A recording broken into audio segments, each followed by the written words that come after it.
Probably because Zhang Shanfeng was still young, he was the only disciple who dared to ask about this matter. This was because he was very curious as to why his master was so angry. At that time, after all the disciples had left Lying Ground Peak, his master only said 2 sentences to Zhang Shanfeng. In this world, there is no such thing as unintentional words. There are only words of intent that are accidentally said. The people at the foot of the mountain don't matter. However, the people at the top of the mountain are very dangerous. If they don't want the cultivator's life, then they want the lives of many ordinary people. Zhang Shanfeng still wanted to plead for his senior martial brother. However, Venerable Fiery Dragon only shook his head and patted the little Taoist's head. He said, "Since your senior martial brother has reached the end of his cultivation path on the mountain, why don't he go outside the mountain to cultivate his mind?" At this moment, on the long bridge, the old Taoist master could only promise, "All right, Master will pretend that he did not hear about this matter." Walking on the long bridge, Zhang Shanfeng noticed a bright young man in yellow. He was standing not far away and seemed to be in a daze. It was as if he was looking at the master and disciple duo. After that, the young man turned around and ran. Zhang Shanfeng asked curiously, "Master, this is?" Venerable Fiery Dragon laughed. "I've seen him before. We've crossed paths before." On the other side, Li Yuan was sweating profusely as he ran. "I've seen your grandpa. I've seen your grandpa. In the end, I was suppressed under the great blasphemy lake by your water techniques for a whole month." Venerable Fiery Dragon frowned and turned his head to look. It was the sect leader, Sun Jia, who had also used a camouflage technique. Sun Jia braced himself and walked forward quickly. He had no choice. If the old Taoist master was just passing by the Water Dragon sect, it would be fine if he did not appear. However, the old Taoist master was obviously going to the Dragon Palace. If Sun Jia continued to stay at the Ancestral Hall, it would be inappropriate. Even if the old Taoist master reprimanded him, it would be better than his own Water Dragon sect being rude. Although Venerable Fiery Dragon was not too willing to socialize, the other party was the sect leader after all. He would not slap a smiling face. Hence he said, "I'm only here to tour with my disciple." At the same time, he told Sun Jia in his heart, "Sect leader son, my disciple does not know much about what happened at the foot of the mountain. Please cover it up." Sun Jia immediately understood. He bowed and said with a smile, "Greetings, Taoist master." Venerable Fiery Dragon smiled and nodded his head. Zhang Shanfeng was confused. He did not even know how to address the other party. He could only return the bow and said, "Junior Zhang Shanfeng greets senior." Sun Jia hurriedly returned the bow. As the direct disciple of Venerable Fiery Dragon, he deserved a bow from the sect leader of the Water Dragon sect. This made Zhang Shanfeng a little flustered. He could only bow respectfully again. Venerable Fiery Dragon was a little helpless. Sun Jia also felt that it was a little inappropriate. Hence, he did not bother with the formalities. He only said that he would accompany the Taoist master for a while. Every time Venerable Fiery Dragon left the mountain for his travels, he would always be alone. There was almost no such thing as a disciple following him. Regardless of whether it was the unfortunate Taixia progenitor who passed away, or the disciples of Peach Mountain and Xianji from other sects, it was said that they had never followed the old Taoist master who loved to sleep to travel the world. In fact, Zhang Shanfeng left the mountain for the second half of his journey many years later. He traveled all the way south to other continents. Only then did his master find him. After that, they traveled to the Middle Continent and South Saw Continent together. Before that, Zhang Shanfeng would always be alone, even if he was hungry. Although it was said that he was training his Tao skills, it was actually experiencing all kinds of hardships. Sun Jia sent Venerable Fiery Dragon and Zhang Shanfeng to the restaurant and left Along the way, it was Zhang Shanfeng who chatted with him. He was probably worried that his master did not know how to socialize, so he had to let his disciple do it for him. Just as Sun Jie was about to turn around, Venerable Fiery Dragon opened his mouth and said, "As for Li Yuan, I will help you put in a few words." Sun Jie was about to bow. Venerable Fiery Dragon waved his hand. "No need." After the polite senior left, Zhang Shanfeng said softly, "Master, why did you ignore him?" Venerable Fiery Dragon laughed. "If he is not a friend, there is nothing to talk about. Friends are not made through chatting." Venerable Fiery Dragon was a little nostalgic. Did he have any friends? Of course he did. In fact, there were quite a few of them. However, it was a pity that they were all old friends. After living for so long, it seemed that he could only bid farewell to his friends. Some could be said in person, some could not. Whether they could or could not, it was actually sad. This had nothing to do with the level of one's Tao skills. Hence, it was good that his disciple knew Chen Pingan, who liked to reason, and Su Yuanxia, who liked to write about mountains and rivers.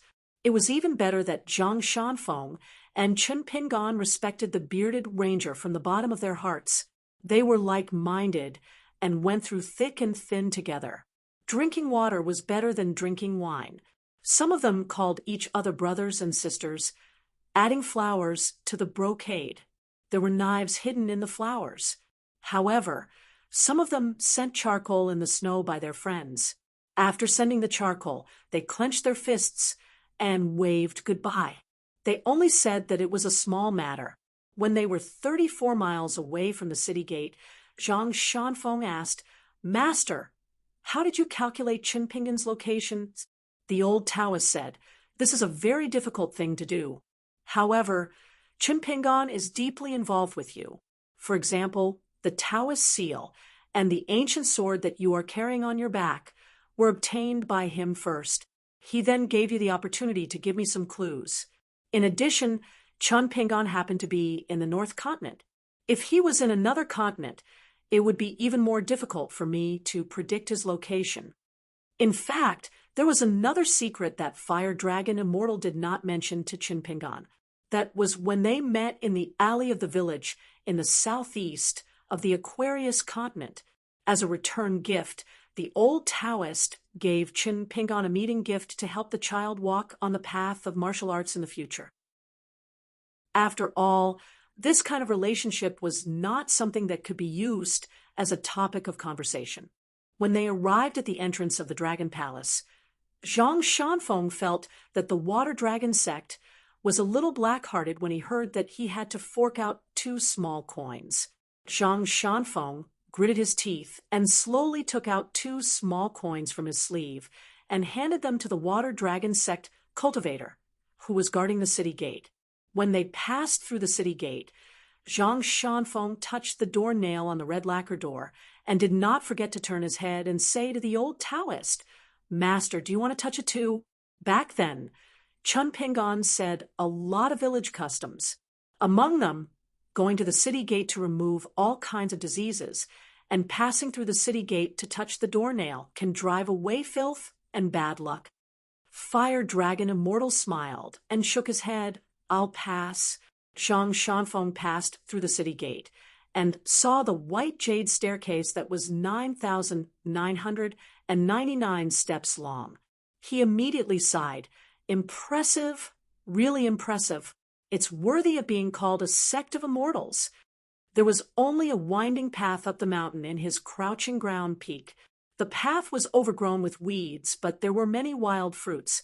Before Zhang Shanfeng left the mountain to travel, he often brought a large group of Taoist children to search the mountain and returned with a full load every time. When he reached the peak of the mountain and saw the 16 dragon walls beneath his feet, Zhang Shanfeng felt that the Water Dragon sect was rich and imposing. When he thought of the immortal style of the Water Dragon sect and his contribution of 2 small coins, he felt a little happy. Fire Dragon Immortal smiled and asked, "Do you still feel that the golden and silver nest is still not as good as the grass nest at home?" Zhang Shanfeng nodded and said, "Of course. After meeting Qin Pingan, let's go home." The 16 snow-white flood dragons soared into the clouds and headed towards the Dragon Palace. In the house on Darling Island, Chun Pingan began to close his eyes and rest. After thinking for a long time, he took out a brush and ink, spread out a piece of paper, and began to write a letter. The name Lotus Root Blessed Land was not bad. He would just name it that way. After the gap in the blessed land was filled, it was upgraded to a medium blessed land. In the future, the location of the temple of the mountain deity could continue to be investigated secretly and choose a place with good feng shui. However, Luopa Mountain was not in a hurry to sign any contract with the Emperor of Nanyuan Kingdom. When he returned to Luopa Mountain, he would make a trip there personally. Before that, no matter how good the Emperor's conditions were, Julien, you had to delay it. Wei Ba's breakthrough was a joyous occasion. On Luopa Mountain, they needed someone to prepare a congratulatory gift. Chun Pingan's gift had to be a magic weapon of the highest grade on the mountain. He could borrow it from Jiang Shangjin of the Zhenjing sect temporarily. If Julien felt it was appropriate, he could even agree to let Qin Pingan use his nascent soul identity and Zhou Fei's pseudonym to serve as the honorary guest of Luopa Mountain. The condition was that he had an extra magic treasure. As for the gifts from Pei Qian and the other juniors, it was fine if they were light. For example, they could let Pei Qian copy a festive couplet. Of course, it would be better if Pei Qian had more ideas. As for Lu Zhongruan, Julien could ask Lu Baixiang to secretly dig up the water hall and dragon boat. This was the best result. However, before doing this, they had to inform Cui Dongshan and wait for his reply. Only then could they leave Dolly. If Cui Dongshan felt that this matter couldn't be done, he would directly refuse Lu Zhongruan. Not only that, he would also remind her to completely give up on this matter. It didn't matter if the words were harsh. Since the two sides had become long-term neighbors on the mountain, it was one thing for the other party to hear some harsh words, but it was another thing for him to say it.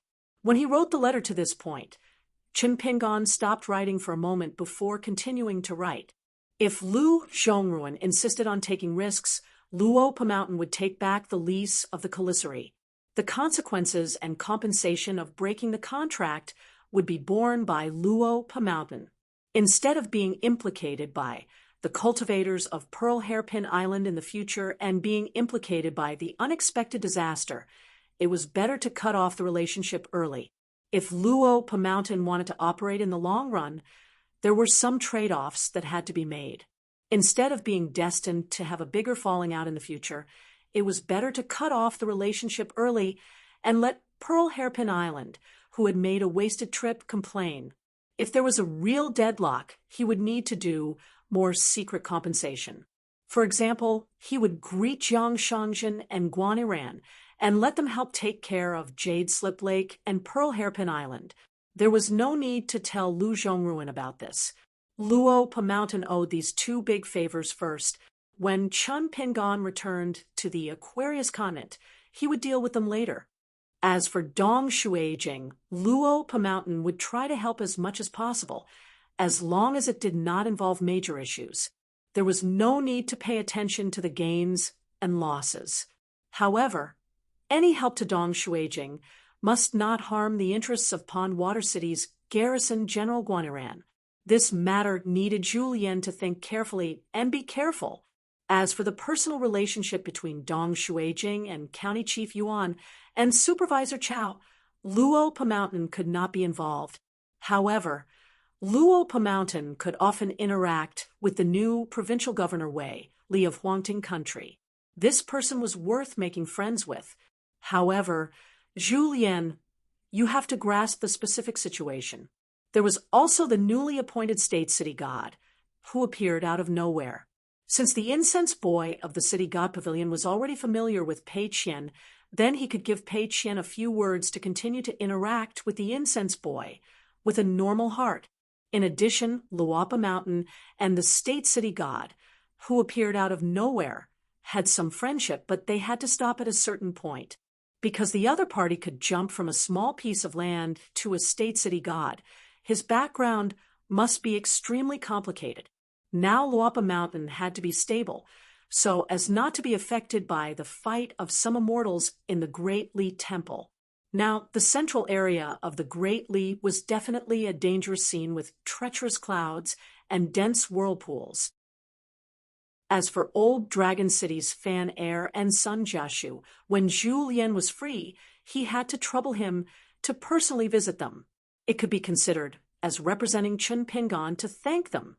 During this period, if Lady Gui of Osmanthus Island did not cross the continent, Zhu Lian would also take the initiative to visit. There was also the Jindan sword cultivator of the Fan family, Mr. Ma Ji. Zhu Lian could bring a pot of wine to visit. The immortal wine buried under the bamboo building could be dug out to make a pair and given to the old man. There was no need to pay attention to the matter of the Zhenjing sex, Lu Zhimao breaking through to the pure jade state, nor did he need to send gifts to congratulate him. Jingyang Mountain and the Su family of Qingfeng City continued to secretly collect any related news through the hands of others. In addition, there were more than 20 matters, large and small, that Chun Pingon wrote one by one in this secret letter. Most of them, he just let Zhu Lian do as he saw fit. Chun Pingon just reminded Zhu Lian that there was such a matter. There were also some things that Chun Pingon had already decided.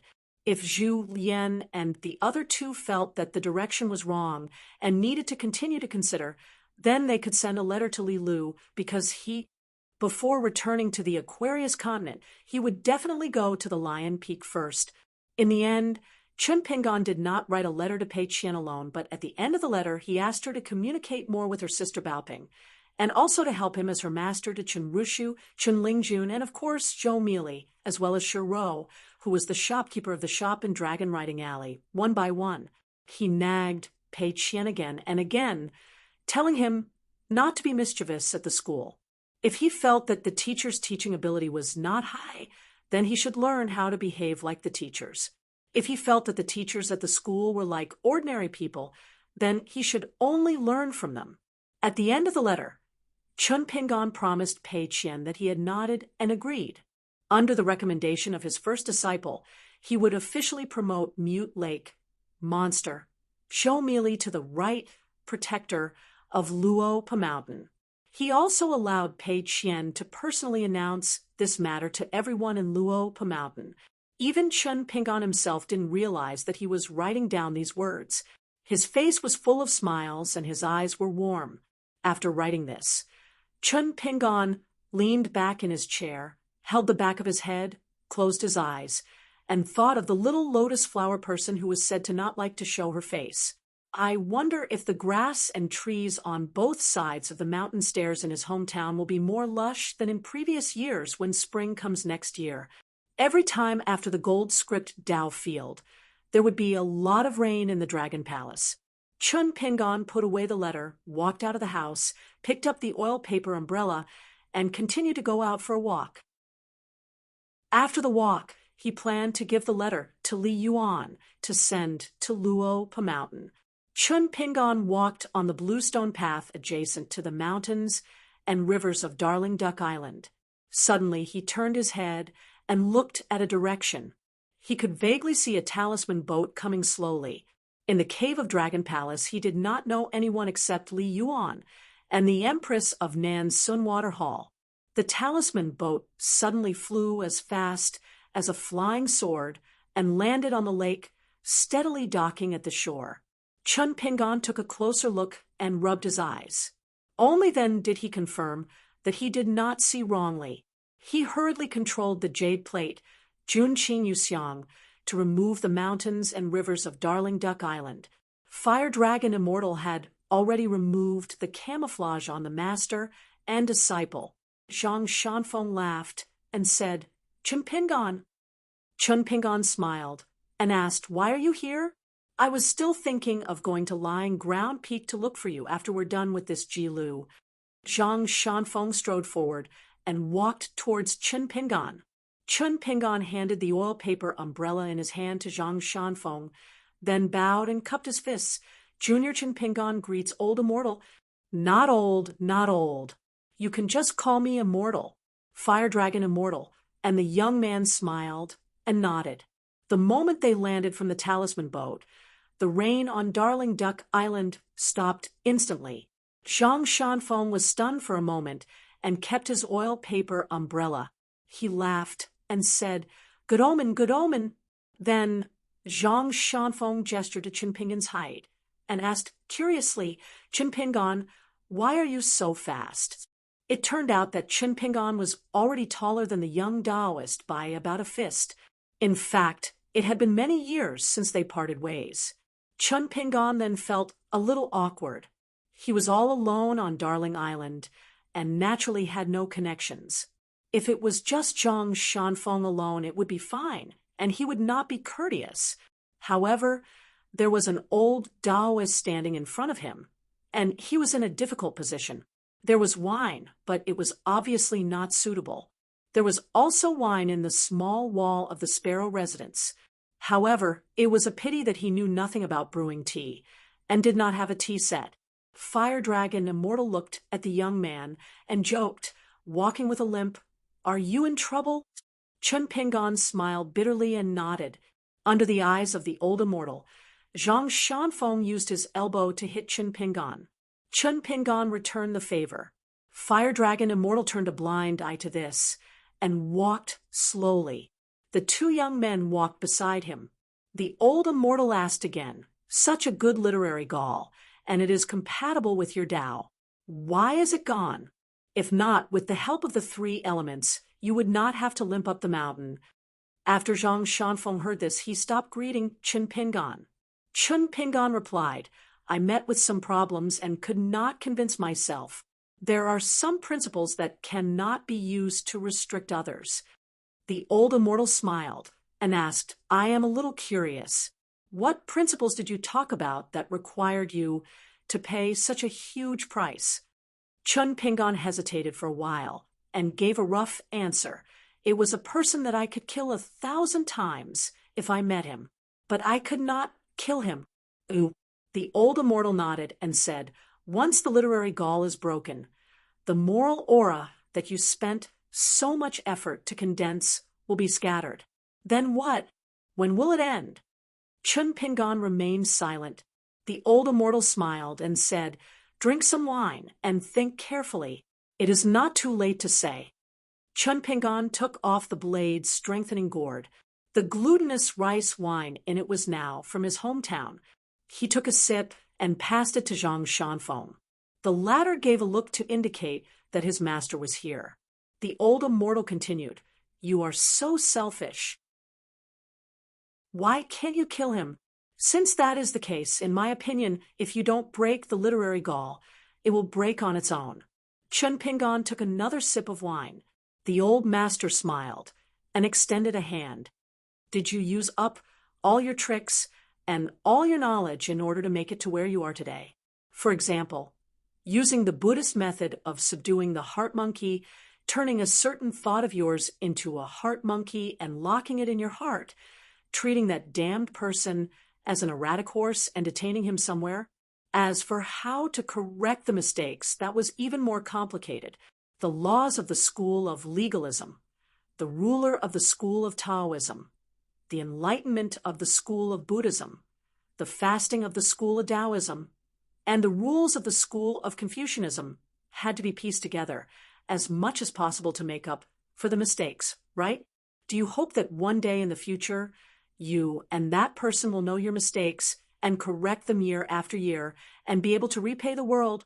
If you make a mistake, then make up for a bigger one. In the long run, one day, you will be able to feel a little more at ease, right? Chen Pingan's expression was gloomy as he gripped the blade's strengthening gourd tightly in his hand. The old immortal nodded and shook his head. He sighed and said, "How difficult." Zhang Shanfeng did not even dare to breathe loudly. The old immortal smiled and said, "Then have you ever thought about what is the key to this situation? The old immortal asked himself, and answered, "It depends on whether you kill someone first, and then kill yourself, or kill yourself first, and then want to kill someone."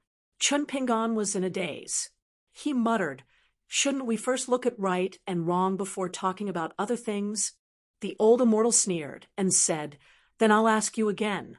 Why is it that only this person can't be killed in front of you, in front of your fist and sword?" Ooh. Chun Pingan was speechless. The old immortal smiled and said, "Because you know that as long as you have the intention to kill, you will kill yourself. Before you kill him, you are already dead."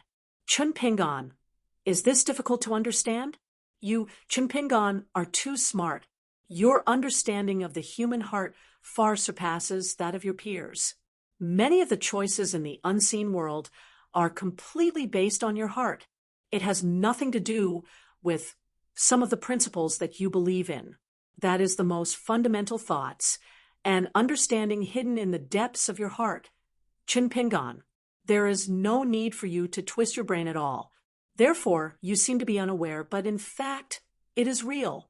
Zhang Shanfeng, who was at the side, found it difficult to understand. There was also sadness. The young Taoist thought that this reunion after a long separation would only be a good thing. There would not be such troublesome matters. Zhang Shanfeng regretted bringing his master to Darling Duck Island.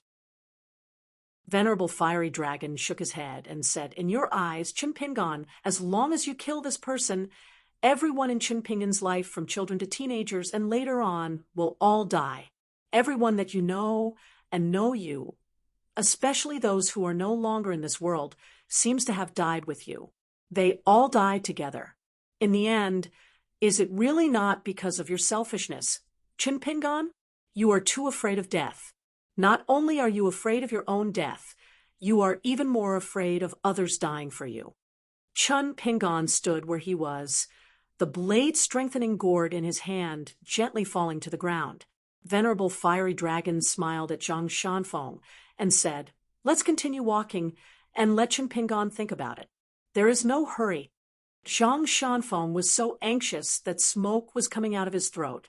However, the old Taoist master shook his head at him. Zhang Shanfeng then held the umbrella that Chun Pingan passed to him tightly and continued walking with his master. After walking far away, Zhang Shanfeng was worried. He turned his head and asked softly, "Master, is it really okay to leave Chun Pingan alone there?" Venerable Fiery Dragon said calmly, "When was Chun Pingan not alone?" Zhang Shanfeng was stunned. The old Taoist master smiled and said, "It is not that Chun Pingan and you are not sincere. It is just that this kid is used to it since he was young." Zhang Shanfeng asked, "Bad things?" The old Taoist master thought for a while and said, "It is not a bad thing to be able to walk all the way to today. It is a good thing.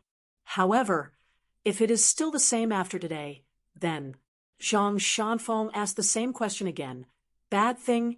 Unexpectedly, Venerable Fiery Dragon shook his head and smiled. "It is an even better thing. It is just that he has not thought it through. It is a bad thing that he is unable to break through the bottleneck. If this point is not seen through and not admitted, it will be a disaster. It will be the biggest demon in one's heart. The gate of the heart is the gate of hell. Outsiders wander around the gate of hell, and there is a fine line between human and ghost. Therefore, it is difficult to differentiate between human and ghost. It is still fine for ordinary people. They just want to live and live a better life. There is no such thing as a human or ghost. However, for cultivators, if their heart is muddy, they will make mistakes." Zhang Shanfeng scratched his head and said, "Master, I really do not understand."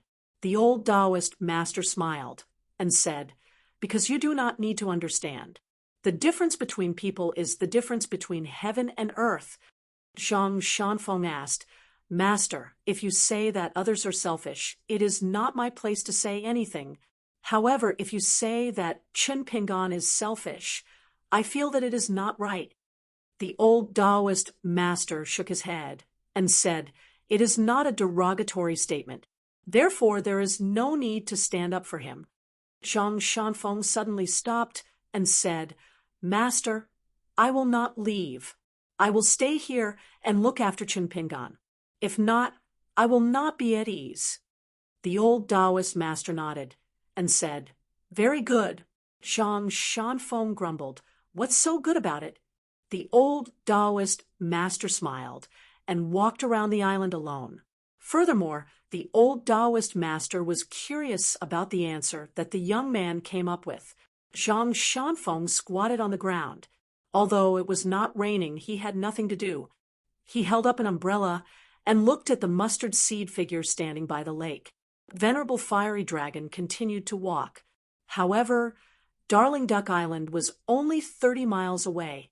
Venerable Fiery Dragon still walked to Qin Pingan and looked at the lake together. There was no rain on Darling Duck Island. However, it was raining heavily on the other islands of the Dragon Palace. The night sky and the rain intertwined. As the rain fell on the lake, it became blurry.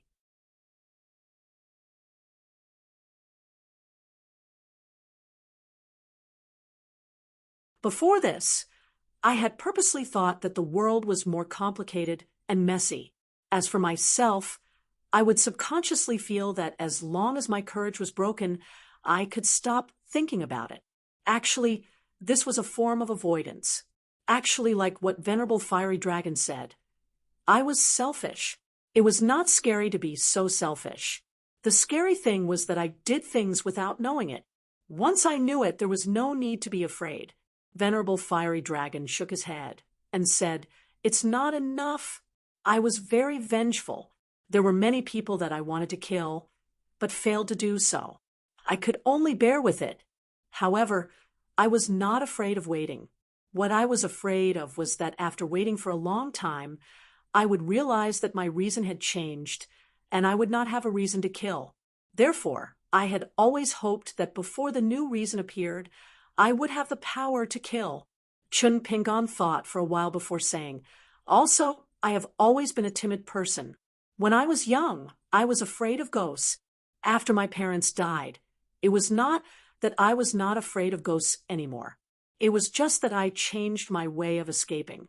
My best friend, Lu Xianyang, knew that when I was an apprentice of the Dragon Kiln, the thing that I was most afraid of was getting sick. In those days when I did not practice martial arts or cultivate, I had already tried my best to find any clues about the small world of the human body. I had already tried to connect the two worlds of the human body with the changes of the 4 seasons and the subtle changes of the solar terms. That was why Lu Xianyang said that I had the life of a poor servant but the heart of a rich young lady. No. After I left my hometown, I began to be careful. In order to reverse the verdict and avenge my parents, I began to disguise myself when I was very young. I wanted to be a sensible and grateful child in the neighborhood. I wanted everyone to think that I was an existence that would at least not cause them any trouble. I would not steal or rob. I would never become a troublemaker near the clay bottle alley. I would not become the scourge that the old people said, because I knew that once I lost some protection, I was destined to die. Even though I was still young at that time and had just become sensible, I had already learned how to please everyone around me. I would often stare blankly at the medicine pot that no longer needed to be boiled. After looking at it for a long time, I understood that I had to learn how to control the heat. Therefore, I would secretly sweep the snow in the streets because I knew that even if I did it a few times, no one would see it. But if I did it 10 times or 10 times, someone would definitely see it. I would help the old people carry water, help my peers climb trees and pluck kites. I would help with the wedding and funerals. As for other people's farm work, I would do as much as I could. I could not let them think that the child named Qin Pingan in the clay bottle alley was smart and had already thought of these things. That was why he did so many things. It was just that that child should really be a good person. Before I became an apprentice of the Dragon Kiln, I had been doing these things. It was a habit that became second nature. Even after I became an apprentice, it was still the same. Until today, when I came to Darling Island in the North Continent, I could not help but think about what kind of person Chin Pingon was. Was he really a good person? Previously, when I was observing the night trial in the Xingwang Temple, Lord Xingwang said that he had a good heart but was not rewarded. That made me feel guilty. The Water and Land Dojo and the Grand Ritual of Zhou at the Book Slip Lake and the Golden Scroll Dojo in the Dragon Palace not long ago. Li Yuan said that heaven and man were connected. When I heard that, I felt even more guilty. Ooh. After listening to the young man's nagging patiently, Fire Dragon Immortal asked, Chin Pingon, is there anyone or anything that you think is right? Chin Pingon nodded and said, Of course. For example, my parents are good people. I will only like Ning Yao in my life. I must see more scenery like Mr. Qi. I want to become a swordsman like Alliance. I've met many truly good people. I don't want my cultivation to be solely my own business. I hope that in the future, whenever I see an injustice that I dare not speak out against, I'll be able to fight to my heart's content without any mistakes. I hope that reason is reason. It's not something that can be used when it's useful and put aside when it's useless. In the world, the weak can be angry, and the strong can respect others. Chun Pingon paused for a moment and said slowly, I also hope that all the Chin Pingon who grew up in Mud Bottle Alley can be a good person without so much scheming. Fire Dragon Immortal asked, Finally, I want to ask you, have you ever understood? What kind of person is Chun Pingon from Mud Bottle Alley? Chun Pingon shook his head and said, I don't think I have an answer. The old Taoist smiled and asked, Then do you still want to think? If you keep thinking, when will it end? It was still an old question. After going around in circles, it was as if the old Taoist had walked around Darling Island and returned. However, one should not underestimate this round.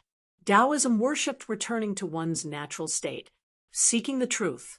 Chun Pingon held his hands in his sleeves and looked into the distance. After being silent for a long time, he smiled and said something that was not an answer but was also an answer. After hearing this, Fire Dragon Immortal nodded his head. He did not think that this young man was being perfunctory. For someone as smart as Chin Pingon, it was too easy for him to bully others. However, it was difficult for him to bully himself. Hence, the old Taoist sighed in his heart. He thought that Mr. Wensheng's taste in accepting disciples was as good as his. Fire Dragon Immortal asked, Do you have any thoughts about the third natal item? Chun Pingon nodded his head and said, Yes. Fire Dragon Immortal asked, Do you need my help? Chun Pingon smiled and said, Yes. Fire Dragon Immortal nodded his head and said, Sure. It was a straightforward question and answer without the slightest bit of sloppiness. The old Taoist patted the young man's shoulder and said, Go and catch up with the mountain peak. I'll stay here and enjoy the scenery. Chun Pingon bade farewell and left. The old Taoist stood at his original position. Fire Dragon Immortal sighed slightly. He thought of Chun Pingon's previous reply. What a good! I'd rather be myself after dealing with myself for so long. First, set a small goal. For example, remember book guest residence. 552. After noticing Chun Pingon walking towards him, Zhang Shanfeng stood up and put away his umbrella. He walked towards Chun Pingon and then stepped back. He asked worriedly, Are you okay? Chun Pingon shook his head. I'm fine even if I'm not. Zhang Shanfeng said angrily, Say something I can understand. Chun Pingon smiled. That means you're fine. Zhang Shanfeng asked again. Really? Chun Pingon nodded. More real than the money of immortals. Zhang Shanfeng had a headache when he thought of this. The Water Dragon sect is not honest. They charge a small sum of money just to enter the Dragon Palace. Chun Pingon smiled and said, I now owe a debt of more than 2,000 pieces of Guyu money. Zhang Shanfeng counted with his fingers. When Chen Ping'an stopped him, Zhang Shanfeng had already blurted out, "More than 2 million grains of snow money?" Chen Ping'an wiped his face. When he was earning money, he liked to convert a grain of rain money into snow money. When he owed money, he really didn't like it at all. Zhang Shanfeng suddenly said, "Chen Ping'an, there are some things that even friends can't help you with. You can only rely on yourself to figure it out bit by bit." The first time he went down the mountain to slay demons and devils, this Taoist master of Mount Longhu almost couldn't endure it. He made up his mind and went directly to the Aquarius continent. It was there that he met Chen Ping'an and Su Yuanxia. He slowly opened up the knot in his heart and comprehended a set of clumsy fist techniques that were not presentable.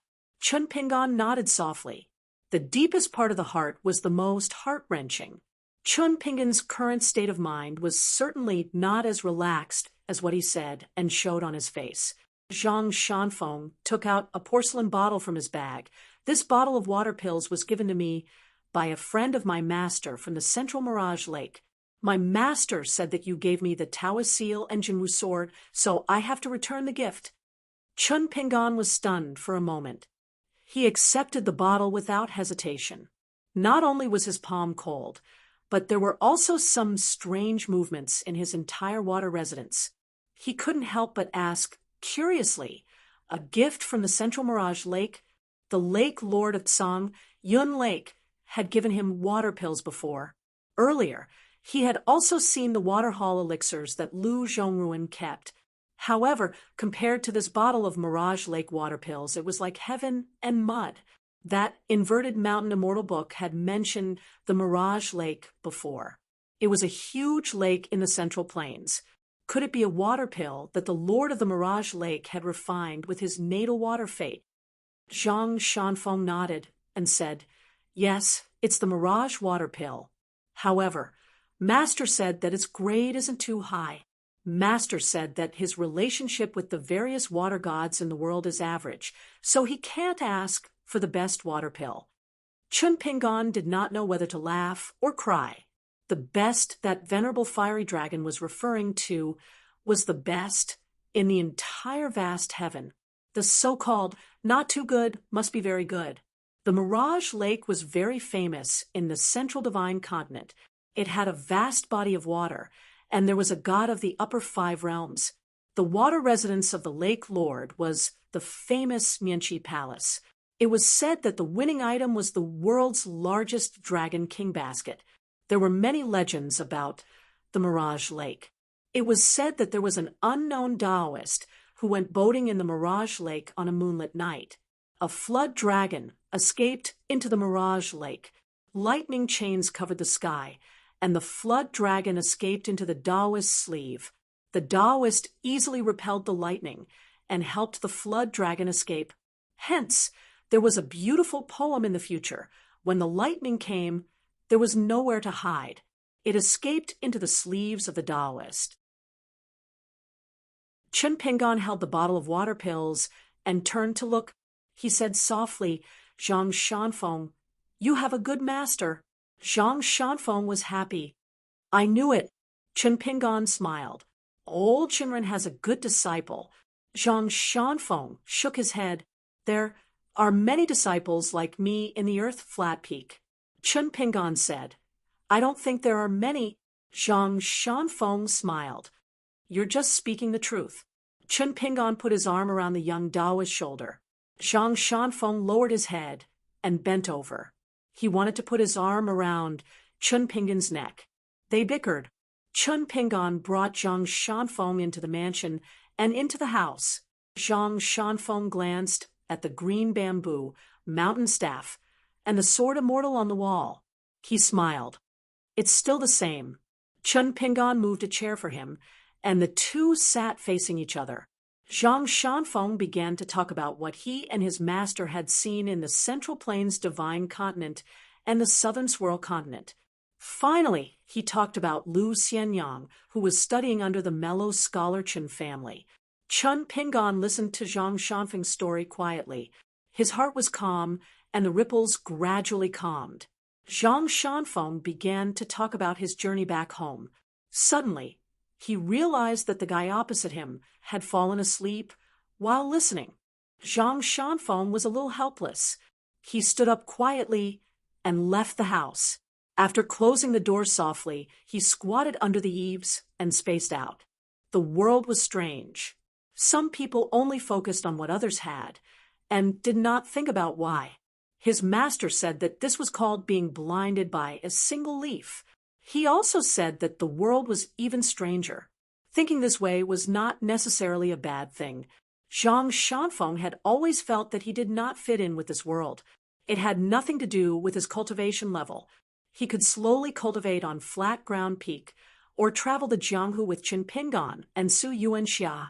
Otherwise, he could be alone, facing the silent landscape and away from the hustle and bustle.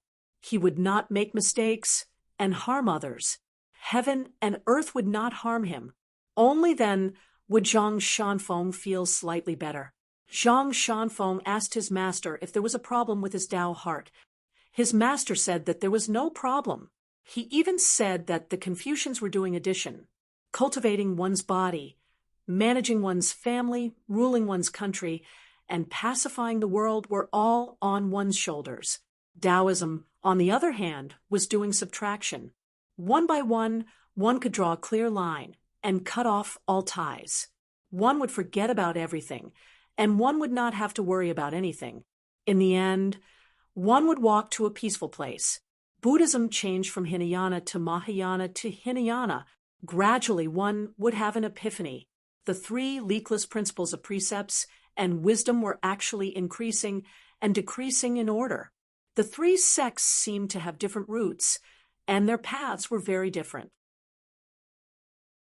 However, cultivation was actually a person's path. They were still similar. Zhang Shanfeng squatted on the steps and turned to look at the closed door. His master was right. Everyone was a small world. When the door was closed, outsiders would not be able to see the real situation behind the door. At this moment, Qin Pingon called out to Zhang Shanfeng softly. Zhang Shanfeng quickly said, "Yes, just outside." Qin Pingon said with a slightly tired tone, "Then I'll sleep for a while. I didn't feel it before. I'm a little tired." Zhang Shanfeng said, "Have a good rest." Zhang Shanfeng covered his sleeves and squatted on the spot. He swayed back and forth gently with a smile on his face. There were some children at the foot of the mountain who matured early. It was not strange if they did not become the embryonic cultivators on the mountain. What was strange was that they were able to tolerate two extremes of knowledge and temperament fighting without killing each other. To Venerable Fiery Dragon, this was the real test of cultivation. Innate purity was difficult to protect and maintain. Acquired sincerity was difficult to find. True sincerity was the pinnacle of sincerity. Sincerity was as bright as the sun and as bright as the moon. His own disciple, Zhang Shanfeng, and his friend, Qin Pingon, had two different temperaments. Hence, he had to teach them two different kinds of Dharma. Venerable Fiery Dragon was actually complaining about old Mr. Wensheng and Qi Jingchun. Since they had acknowledged Qin Pingon as their disciple and junior brother respectively, why did they not put in more effort and allow Qin Pingon to wander so far alone? Was he not afraid of dying just like that? Was he not afraid of going astray? Was he not afraid of letting go and becoming a monk? Or was he not afraid of becoming a Taoist? This was something that Venerable Fiery Dragon could not understand. Why did old Mr. Wensheng not choose to bring Qin Pingon along and teach him? It was also strange that even though Qi Jingchun had no choice but to die, with Qi Jingchun's knowledge and ability, he could have done more. Why did he not do so? Each of them was more open-minded than the other. Venerable Fiery Dragon felt that he was already open-minded. However, compared to these two scholars, he still could not be compared to them. Venerable Fiery Dragon suddenly exclaimed and looked around. He seemed to have encountered something that he could not understand. However, After thinking for a while, he could not be bothered with it. At the bottom of the lake between the two islands by Jia and Songbu, a horse carriage stopped in the middle of the lake. The water master, Li Yuan, and Shun Lin were standing side by side. Shun Lin was shocked. This person knows Venerable Fiery Dragon. Li Yuan laughed coldly. Don't I know that old man too? Shun Lin laughed. Of course he knew him. He was even suppressed under the water by Venerable Fiery Dragon for more than a month. Although the North Continent believed that this Venerable Fiery Dragon was the best cultivator in the world, he was not one of them. However, not many people knew that Venerable Fiery Dragon was actually familiar with the water technique. Shun Lin was deep in thought.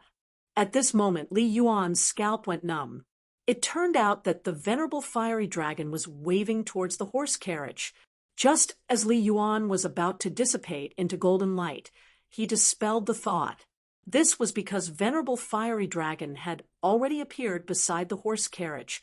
He was standing on the back of a white horse.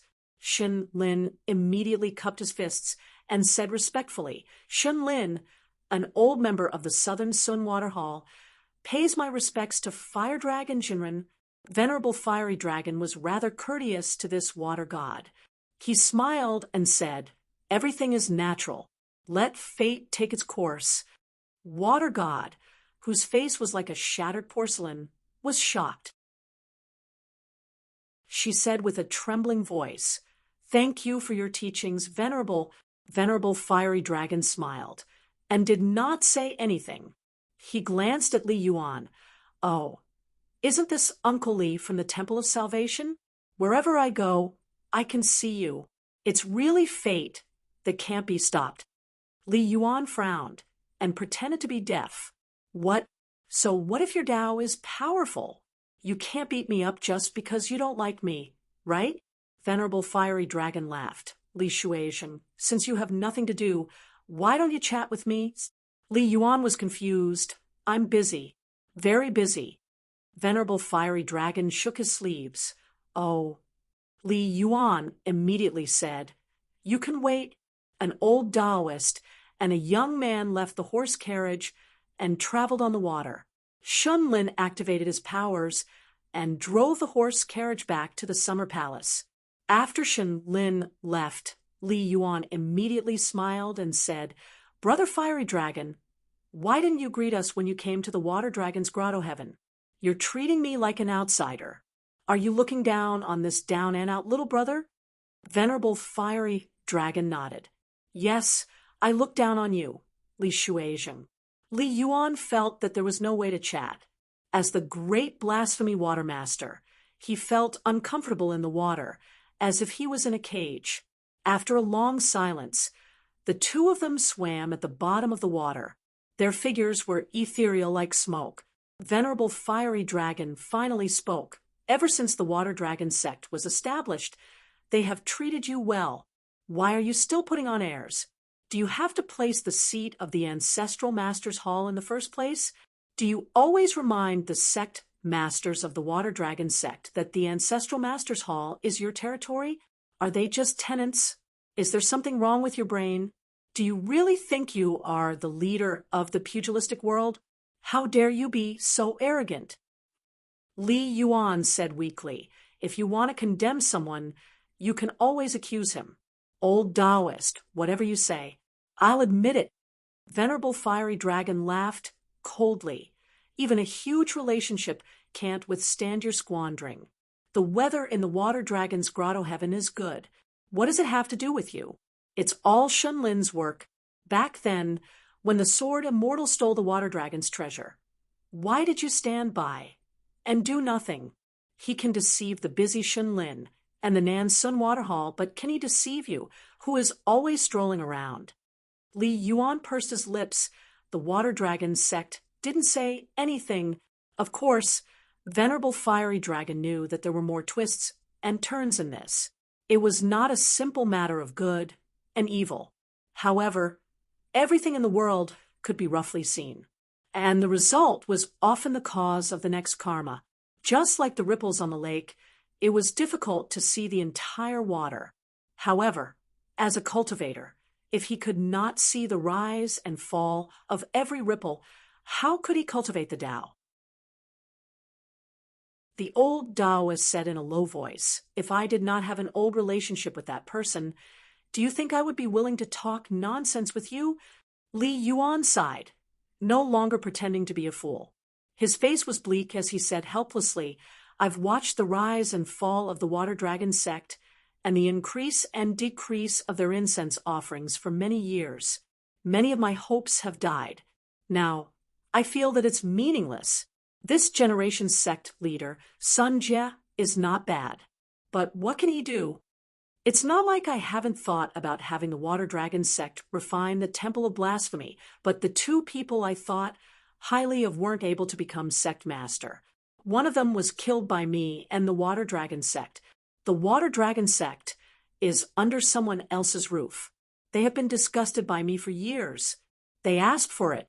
Venerable fiery dragons seem to be sad for their misfortune and angry for their failure to fight stubborn things. On the mountain, painting a dragon's eyes and nodding his head, playing the lute to a cow and talking to a chicken and a duck, which sang was not knowledge. Only the difference between immortals was the most difficult to talk about. Venerable fiery dragon said, "Try to be a good person." Li Yuan was embarrassed and angry. Venerable fiery dragon, "Don't bully me just because you are good at Tao." Venerable fiery dragon slapped the head of the youth and laughed. "What's wrong with bullying you?" Li Yuan wanted to cry, but had no tears. He frowned and said, "Then I shall listen to you and be a good person." Venerable fiery dragon slapped Li Yuan lightly, causing him to fall into the pit at the bottom of the lake. He laughed and scolded, "You don't remember the good things." Li Yuan lay at the bottom of the pit and pretended to be dead. Venerable fiery dragon landed in the pit and said, "Don't think of yourself as a high and mighty god." Li Yuan opened his eyes. "If I don't rely on either side, wouldn't it be worse?" Venerable fiery dragon shook his head. "You think too highly of yourself. You are indeed hard to teach." Li Yuan put his hands behind his head and said with a stupefied expression, "I'm just a frog at the bottom of a well who can't see the light of day." Venerable fiery dragon had left quietly. Li Yuan sighed, "I have been slapped for nothing again." Venerable fiery dragon walked slowly into the mansion on Darling Duck Island. Chun Pingon had already woken up and was watching Zhang Shanfeng practicing martial arts in the courtyard. Seeing Venerable Liao, Chun Pingon was about to greet him when Venerable fiery dragon waved his hand. "You are not tired. It's fine as long as you have the heart. Go into the house and take a look at your third natal item. If there is nothing wrong with it, you should refine it as soon as possible. Cultivating on the mountain and thinking a lot, there is no problem. However, it does not mean that you have to do things slowly. Furthermore, walking slowly doesn't mean that it's really taking one step at a time. Chun Pingon, you have to carefully understand the difference between the two." Chun Pingon remembered it in his heart and kept it in his heart. Zhang Shanfeng stopped practicing his martial arts and walked into the house with his master and Chun Pingon. Chun Pingon carefully took out the wooden statue fragments from the Taoist temple at the top of the mountain. Venerable fiery dragon waved his sleeves, and a layer of green qi rippled in the house. It was flat and shiny like a mirror. Chun Pingon took out the 36 green bricks on the floor of the Taoist temple. There were 122 green glazed tiles. There was also a bunch of bamboo branches and a pile of bamboo leaves that he had plundered from the green bamboo. Venerable fiery dragon asked, "You have walked through many grotto heavens and blessed lands, and accumulated all these?" Chun Pingon shook his head and said, "I found them all from the same place." He was too embarrassed to say that he had picked them up. Venerable fiery dragon looked at him strangely. "Are you a bandit?" Chun Pingon was about to take out the other treasures on the mountain when he stopped. He bought a lady's fan and a pair of Dragon King baskets from Dao's son. There was also the ancient mirror that Master Huang gave him. the Taoist Xinjai plate, the jade bangle, and the tree gall pot. He wanted to let Venerable Fiery Dragon take a look at them and estimate their value. Venerable Fiery Dragon glanced at the pile of broken wood again, and was not in a hurry to reveal the secret. He pointed at the green bricks and said, "The toughness of the bricks is not inferior to the dragon-slaying platform that sword cultivators dream of. As it has been immersed in the essence of Tao for many years, the essence of water fate in it is just a surface. If you give up the bricks and take the water fate, it would be a waste." Chun Pingan looked at Zhang Shanfeng, who was at the side. Venerable Fiery Dragon laughed. "What are you giving it to me for?" "Keep it for yourself. The 36 Tiangang is the proof of the affinity of Tao. It is useless if one is missing." Venerable Fiery Dragon pointed at one of Chun Pingan's key acupuncture points. "The human body is a small world. The Tiangang is the Tiangang. Taking the center of the four directions is my heart. The Tiangang in the sky is the essence of yin and yang. One is illusory and one is real. These are the great sayings of Taoism. Didn't you cultivate the five-colored earth as the natal item of the earth? You can cultivate the 36 Tiangang properly and use them as the base of the mountain in your heart. It can also protect your mind and kill two birds with one stone. But to cultivate this item, you need to consume a lot of spiritual energy. It is not easy to cultivate the base of the mountain. I will teach you a chant later. The dragon's vein is also divided into mountains and rivers. Your method of cultivating items is not suitable for creating mountains." Venerable Fiery Dragon picked up a glazed tile and laughed. "Do you know how much this glazed tile is worth if you sell it to the right person?" Chun Pingan shook his head. Venerable Fiery Dragon stretched out a palm and shook it. Chun Pingan asked, 10 pieces of small heat coins." Venerable Fiery Dragon joked, 10 pieces of small heat coins? Is it worth me shaking my hand?" Zhang Shanfeng reminded softly, 10 pieces of grain rain coins. Grain rain coins. Chun Pingan asked, "Do you want to sell it to the White Emperor City's glazed pavilion in the Central Plains?" Venerable Fiery Dragon nodded his head. It was easy to talk to smart people. If it was an ordinary cultivator, a glazed tile would be worth 1 piece of grain rain coin at most. Those who do not know their value would not even be willing to accept a few pieces of grain rain coins. This is because this item has to be accumulated in order to have a miraculous effect. If it is not enough, it would just be a gimmick and not useful. Chun Pingan was lucky that he did not sell his belongings cheaply. If he knew the truth later on, his Tao heart would be in a mess. Venerable Fiery Dragon picked up a bamboo branch and laughed. "This is the son of one of the 10 ancestral bamboos of the Green Mountain deity of the Bamboo Sea Cave. He can be considered as a direct descendant. The quality of the bamboo is like stone. Only then can it be made into a weapon. It is firm and firm. The bamboo body is straight, and the joints are strong. It is humble and humble. It can be passed down from generation to generation, and so on. What kind of virtue do you think the one you met has? Is that why you met it by chance?" Chun Pingan shook his head. "I can't guess." Venerable Fiery Dragon laughed. "That's right. This was actually the affirmation that Chun Pingan had after he questioned his heart. If a cultivator's questioning of the heart was to seek for a dead heart, then other than Taoism, there was no need for so many people to cultivate. In fact, it didn't matter which type of virtuous bamboo they encountered. Chun Pingan did not know what was right. Zhang Shanfeng felt that what his master said was right. If not, it would not be good for his master to keep making things difficult for Chun Pingan. Venerable Fiery Dragon suddenly said, "Shanfeng, go to the yard and practice your fist." "Oh," Zhang Shanfeng replied. He didn't ask why, and left. Venerable Fiery Dragon extended his hand and grabbed. The wooden pieces on the table either flew or hung in the air. They knocked against each other lightly and shook.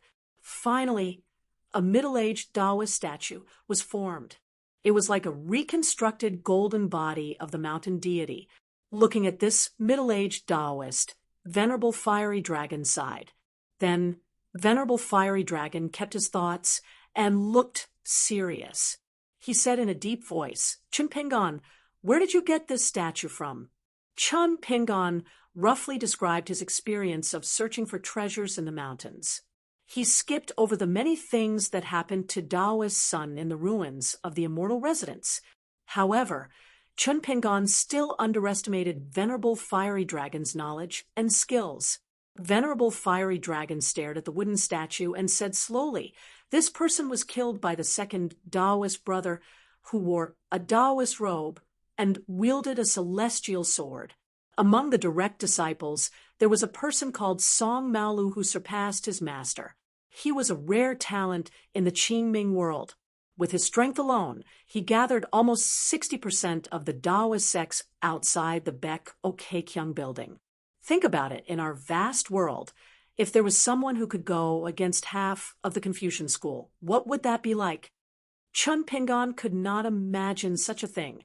Shinran Fiery Dragon continued to reveal the secrets of the heavens. At his level, especially with his merits, it was no longer taboo for him to call out the names of the sages. He continued, "As for this statue of the god, it is not like the ordinary statues that are worshipped by the Taoist temples of different sizes. It is an important deity position that is only second to the statue of this Taoist.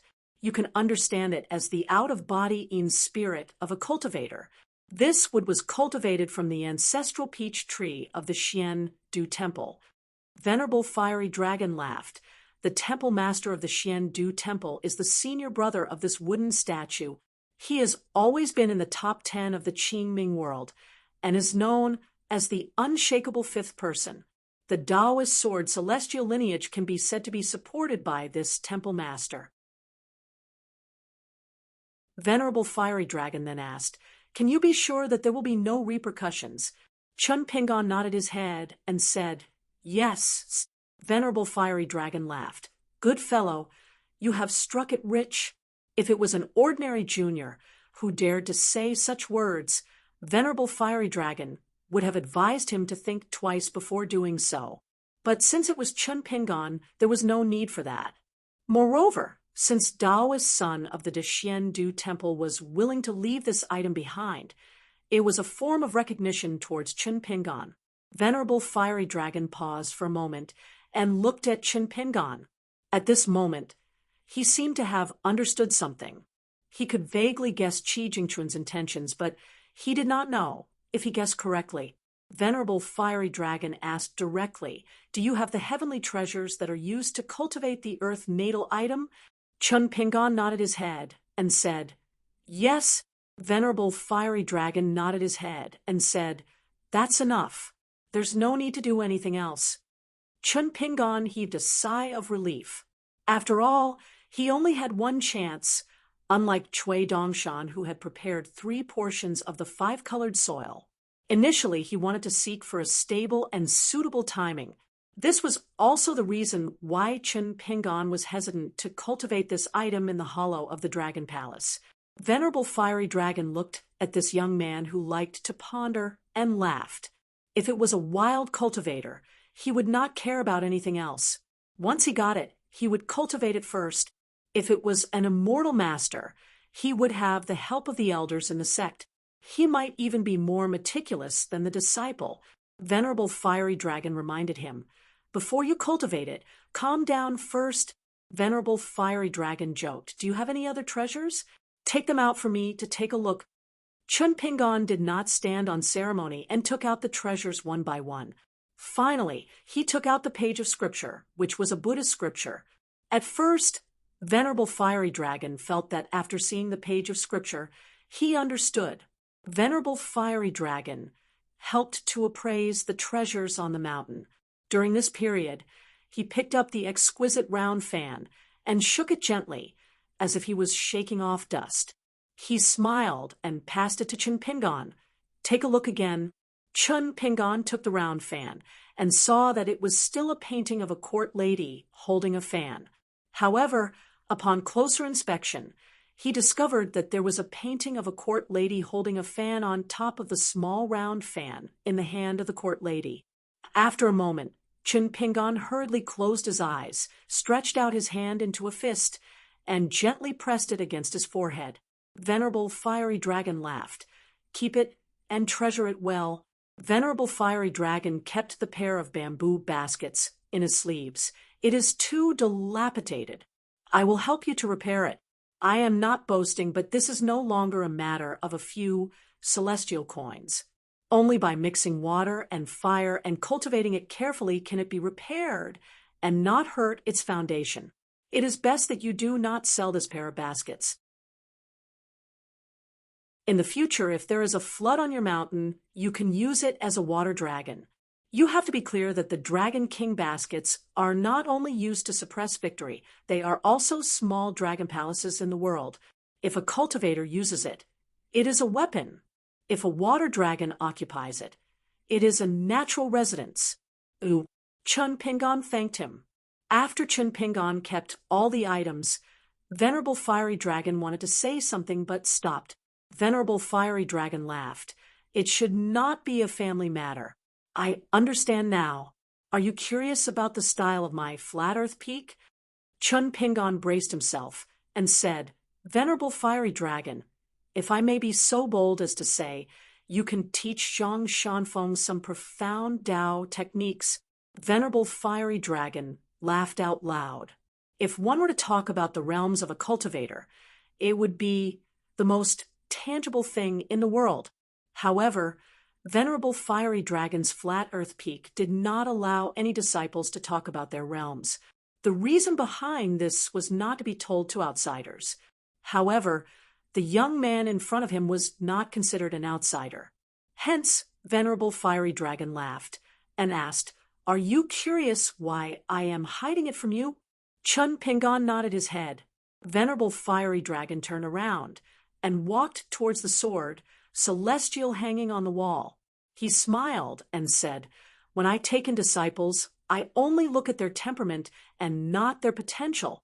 Who said that a mountain has to fight for those so-called geniuses just for the sake of its foundation? If the mountain is peaceful, there will be many kind-hearted people in the lower 5 realms. If the mountain accidentally has a bastard in the upper 5 realms, who is better and who is worse? Venerable Fiery Dragon retracted his gaze. It was a good sword, but it was actually fighting. He was indeed Chun Pingon.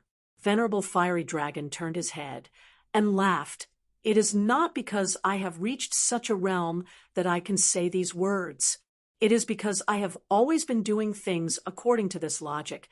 I have always been firm in my pursuit of Tao and cultivated my strength and heart. That is why I have reached such a realm today. Can I understand?" Chun Pingon replied, "Of course." Venerable Fiery Dragon said, "It is like I have planted a big tree in Flat Earth Peak. It has many branches, and there are different types of flowers and fruits. Some are high and some are low. Some are first and some are last. Some are limited by their potential, and the branches, leaves, flowers, and fruits fall to the ground. For example, many of the senior brothers who started cultivating before Zhang Shanfeng could not break through their bottlenecks and passed away. Some disciples are indeed more suitable for cultivation. They have a longer lifespan, and their realms are higher. For example, Tai Xia, Peach Mountain, Xianfinger, and Baiyun. From what I see, it is not because of the higher realms of the disciples. The level of Tao is not determined by one's fists, but by one's heart. It is just that when one's Tao is high, it is easier to reason. The same logic would seem more reasonable. Actually, lying ground peak has always been trying to prevent this situation from spreading. In this poor Taoist's eyes, many disciples who are no longer in this world are not inferior to the upper 5 realms of the White Cloud sect. Their every word and action is kept in this poor Taoist's heart. Venerable Fiery Dragon laughed. Regardless of whether they are cultivating at ground sprawling peak or the disciples who leave ground sprawling peak, I will follow their original temperament. I will impart different Tao techniques to them. Some of them need to be reprimanded by their master to turn things around so that they will not take the wrong path. Some of them need their master to push them forward so that they can walk faster and be braver. But on the whole, it is still the master who leads the way. The cultivation depends on the person. Zhang Shanfeng is different. He does not need me to teach him. Usually, when a master imparts Tao to his disciple, he will let the disciple know. But when I impart the Tao to the peak, it is natural for the peak to know, and not others. Is this considered selfish? It is not. Do you take Zhang Shanfeng's senior brothers seriously? They do not even look at them. This is the lying ground peak of Tao cultivation. Venerable Fiery Dragon laughed. The way cultivators view realms, treasures, and opportunities is the same as how the people at the foot of the mountain view gold. Are there any differences between money, power, and luck? If a cultivator wants to be a real immortal on the mountain, he has to come up with a different way of thinking, right? If one has a hard fist, a long lifespan, and many spells, he is a superior immortal? There are really too many immortals in the world. Chun Pingon thought about the words of the old Tao master. Some of the words of the old Tao master today would become rules that could be used by Luo Pa Mountain. Venerable Fiery Dragon said, when your cultivation is high and your reputation is big, naturally you will meet more and more people who want to point fingers at you and teach you how to be a good person, Chun Pingon. The old Tao master laughed. Then you have to remember that the people of today are talking about the ancients, and the living are talking about the dead. They are all bullying the other party for not speaking. So, firstly, Chun Pingon, don't die. Furthermore, the truly evil people in the world actually liked the existence of good people the most. Only fools would despise good people and complain all day long about not doing enough good deeds. These people can't understand, can't be taught, and can't be changed. Their minds are all muddled, and their bodies are filled with hostility. In my opinion, they are the most powerful people in the world. I can't do anything to them at all. Many people in the world were reasonable, but it was all for the sake of winning or losing. That was why they liked to go to extremes. They were afraid that if they didn't do so, they wouldn't be reasonable enough. These kinds of people seem to be full of logic, but in fact they are the most unreasonable. You have to be careful of these smart people. That's why this penniless priest admires old Mr. Wensheng from the bottom of my heart. When reasoning with others, right is right, good is good. Reasoning with others is never the same as fighting. You have to rely on words to beat the other party until they're lying on the ground begging for mercy. Only then will you be considered to have won. Instead, it's because you and I share the same principles and we both benefit from each other. Chun Pingon didn't say anything. However, Venerable Fiery Dragon already knew a part of the answer to his guess. That would do. What a good plan to lay in wait for thousands of years. It turned out that there was such a way to protect the Tao. It seemed that he had underestimated Qi Jingchun's knowledge previously. Indeed, the lineage of the sage of Wensheng was so protective of their own people that they could be said to be lawless. That was why Venerable Fiery Dragon said something profound and mysterious. Chun Pingon, sometimes what you think you've completely lost is what you really grasped. That's why some of the disappointment that you think you've lost is where other people's hope lies. Finally, the old perfected being patted the young man's shoulder. All right, strike while the iron is hot. Quickly refine the third natal item. This penniless priest is personally guarding the pass.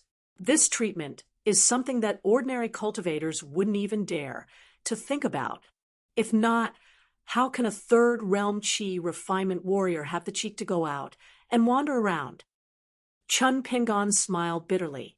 Didn't you just say that cultivators shouldn't be judged based on their realm? Venerable Fiery Dragon smiled. You, Chun Pingon, are not a cultivator from the prone ground peak. Chun Pingon said helplessly. That makes sense. The old perfected being clicked his tongue. "You're not very good at bootlicking." Chun Pingon nodded his head and said, "I'm not very good at talking." Venerable Fiery Dragon smiled knowingly. "Just be a good person who has a clear conscience. That's enough." With Venerable Fiery Dragon holding the fort, it would be difficult for anything to happen to Darling Duck Island. Chun Pingon was in seclusion to refine the third natal item. Before this, Venerable Fiery Dragon had imparted to him an ancient item refinement incantation called Refining the Three Mountains. He had asked Chun Pingon to refine the true meaning of the 36 green bricks to strengthen the mountain shrine and become the foundation of the mountain. In the end, the lad asked if he could refine the true meaning of the bricks, and not the bricks themselves. Venerable Fiery Dragon did not ask much about the use of the 36 green bricks without the true meaning of the Tao and water fate. He only said yes. If not, the success of the wood-type natal item would cause a huge commotion. It was still all right to deal with the movements at the underwater residence. However, the mountain shrine that was made from the new 5 mountains and 5 colors soil of the Aquarius continent would inevitably be affected by the chi dynamic. The 3 items complemented each other, and the balance would be lost right from the start. If not, Chun Pingon would have to spend a lot of time and resources to repair the shrine. Venerable Fiery Dragon could not afford to lose his face. Venerable Fiery Dragon was a real person at the top of the mountain. He looked down from above and saw the current state of Chun Pingon clearly. In the underwater residence, regardless of whether it was the natal item waterword seal or the incomplete but rudimentary mural and the small pond, there was no need to ask for more. The number of God's favored ones in the North Continent who had such a layout in the underwater residence could be counted with 2 hands. Furthermore, the key was to wait and see when Chun Pingon could turn the pond into a deep well and then into a dragon's pond. As for Chun Pingon's natal mountain shrine, its material was relatively normal. However, it was not inferior to the Grand Master's Hall and had a long-term advantage. Regardless, it could not be compared to the underwater residence and the wooden house in the future. However, Chun Pingon spent a total of 10 days to refine the Tao and remove the water fate from the 36 green bricks. If it were those disciples of his, 3 days would probably be enough. Venerable Fiery Dragon did not think much of it. On the path of Tao, some people would progress faster if they started early. However, the harder it was to climb a mountain. It was inevitable that they would progress slower and slower. Therefore, only the prodigies in the early stages of climbing the mountain would be able to break through the realms in one go. No one would be able to progress smoothly after becoming an Earth immortal. Even Li Lu was no exception. He would be stuck in the nascent soul stage for a period of time. However, there was a small group of people who would progress faster and faster. The former were the gods' favored ones, while the latter could make the gods' favored ones happy for many years. However, one day they would realize that they were mediocre too. Chun Pingon was busy with his cultivation. Zhang Shanfeng stayed at Darling Island, cultivating his qi, practicing his martial arts, and chatting with his master. One rainy day, Zhang Shanfeng was taking a stroll by the shore with an umbrella. He saw a young man poking his head out of the water and asked him a strange question. The young man asked him if he punched Zhang Shanfeng, would he cry and go back to complain to his master? Zhang Shanfeng squatted by the water and asked if the punch was heavy. The young man was full and bored. He discussed the strength of the punch with the young Taoist. After the discussion, Shui Zheng and Li Yuan felt that there was a chance. However, the young Taoist said, "I feel that I should ask my master before deciding if I should take the punch." Li Yuan felt as if he had been struck by lightning. He had been secretly observing this young Taoist for the past few days. He thought that this young Taoist looked rather silly. Why was he not honest at all? Zhang Shanfeng could not help but laugh. "I'm just joking with you. I've been to Darling Island so many times. It's rare that I can chat with someone. Li Yuan, who only revealed his head, jumped out of the water and sat cross-legged. He placed his hands on his knees and asked, "Young Taoist, why is your realm so weak even though you have such a master?" Zhang Shanfeng laughed. "The master can't replace his disciple's cultivation." Actually, he felt that the young man in front of him had some problems with his brain. Li Yuan shook his head and felt pity for this little fool from Flat Ground Peak. He clicked his tongue and said, "Young Taoist, you really don't know how lucky you are. Your talent is definitely not that good. If it were anyone else, they would have already flown to the Golden Core or Nascent Soul realms. When the time comes, you can cry and ask your master for a few treasures. Every time you go down the mountain, won't you be able to do whatever you want and be respected by everyone?" Zhang Shanfeng smiled and said, "That's right, I came from Flat Ground Peak. With your temper, you won't be able to become a Taoist from Flat Ground Peak. However, everyone has their own fate. It doesn't mean that it's a bad thing that you can't become a Flat Ground Peak Taoist. I think you should be a water god from the Dragon Palace Grotto Heaven, right? I'm quite envious of you. You were born with the ability to repel water. I can't do it. I followed my master on the mountain to cultivate immortal spells. Each of you learns slower than the other." Li Yuan sneered and said, "But you don't seem to be in a hurry." Zhang Shanfeng rolled his eyes and said, "If being in a hurry is useful, do you think I'm not in a hurry? I know it's useless, so why should I be in a hurry?" Li Yuan sighed and said, "The old Shinran must be upset to have such a vulgar disciple like you." Zhang Shanfeng laughed. Li Yuan was more and more certain that this guy was a little fool. Then Venerable Fiery Dragon should be an old fool? When he thought of this, Li Yuan felt a little comfortable and laughed with the young Taoist. Then Li Yuan could not laugh anymore. Venerable Fiery Dragon stood beside Zhang Shanfeng and smiled. Li Yuan stood up and said, "Congratulations to the old Shinran for taking in such a talented disciple. You're more than one in a million. Great Tao is within reach. Great Tao is within reach." This was probably why Li Yuan was more powerful than Sun Jie, the leader of the Water Dragon sect, Sun Jie and the Water Monarch of Mirage Lake, and of course Li Yuan's colleague Shenlin. No one dared to say this in front of Venerable Fiery Dragon. Venerable Fiery Dragon said, "Go and inform the 2 islands, White Armor and Blue Beard. Then inform the Southern Xuanshui Hall. No matter what happens next, there's no need to be nervous." Since it was a serious matter, Li Yuan, who was the water god, no longer smiled cheekily. He nodded and turned into spots of golden light before disappearing. He was not willing to show his face at the 2 islands. It was simpler to let Shenlin and the Southern Xuanshui Hall clean up the mess. As long as it did not involve profanity and incense, Li Yuan could not be bothered to interfere. Zhang Shanfeng realized that it was no longer raining on Darling Island. He kept his oil paper umbrella and said softly, "Master, I feel that Darling Island is a little weird. The rain comes and goes without any signs."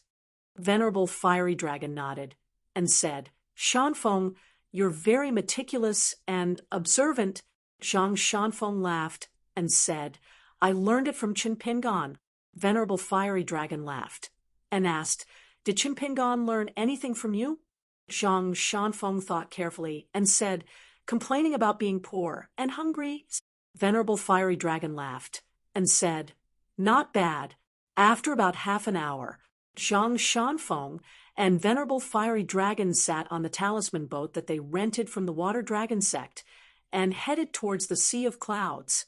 They looked down at Darling Island from afar. Zhang Shanfeng suddenly realized that a horse carriage jumped out from the lake between Darling Island and Darling Island. There was a female god standing in front of it. She seemed to be using her supernatural powers to control the spiritual energy in the surroundings to gather towards Darling Island. Zhang Shanfeng suddenly said, "With Chunpingan's temper If he knew what this water god did, he would remember and be grateful for a long time. Venerable Fiery Dragon said slowly, "Heaven and earth give birth to all living things and nurture humans. How to look at heaven and earth is the great knowledge of cultivators." Similarly, there was a table full of food. Some people ate heartily, some chewed slowly, and some thanked Nianchen for his kindness. These were the kind men and women. Some paid the bill, afraid of owing a single copper coin. These were the people who cultivated the Tao. Some people flipped the table after they finished eating, afraid that others would eat too. The people behind would call him a strong person and be full of respect. They would turn around to look for food elsewhere. Just like them, even if they could not flip the table, they would put down their chopsticks and curse. Before they left, they might even spit into the dishes on the table. After someone gets up and cleans up the bowls and chopsticks, he still doesn't want to leave immediately. He will even help fix the shaky dining table and chairs. The people who are waiting to eat behind him will complain. They might even kick that person a few times. Zhang Shanfeng was a little lost. Venerable Fiery Dragon sighed and said, "The people who disappointed the Confucian sages the most are always the scholars. The people who made Tao the most dusty are the cultivators of Tao. The people who ruined Buddhism's teachings are always those who chanted scriptures." Zhang Shanfeng asked, "What should we do?" The old Taoist said slowly, "Restrain yourself. Seek truth. Do it yourself." Zhang Shanfeng was worried and asked softly, "How is Qin Pingan doing?" Venerable Fiery Dragon thought for a while and said, "Qi Jingquan's knowledge has never been in vain." Zhang Shanfeng asked again, "Does Qin Pingan know about it?" Venerable Fiery Dragon shook his head and said, "I don't know." Zhang Shanfeng suddenly said, "I think this is the right way." For the first time, Venerable Fiery Dragon was stunned. He looked over and shook his head and laughed. What a small wooden house. It actually has a door made of wood that appeared out of nowhere. This is a little unreasonable. The door of the wood house was half open, and there were soft cries. There was a peach tree in the house. There were no peach leaves and no flowers. It was unknown when the soft cries would disappear. It was also unknown when the peach leaves and peach blossoms would meet again. It could be the spring of the coming year. It could take even longer. Outside the small alley, there was a lonely young man in green. He looked at the small alley not far away. There was a child who was jumping home happily. He was shouting that he would be able to eat candied haws soon. Chun Pingan, who was not even a teenager, slowly stretched out his hand as if he was greeting the child. The carefree and innocent child stopped in his tracks and tilted his head to look at the adult. The child did not seem to recognize who the adult was. However, the child was no longer laughing and laughing. He just silently walked past that person's figure and went into the house, closing the half-closed courtyard door. He left the adult version of himself standing outside the door. In the end, the child seemed to be a little older. He was taller and darker. The child opened the door and walked out of the house. He was carrying a big basket.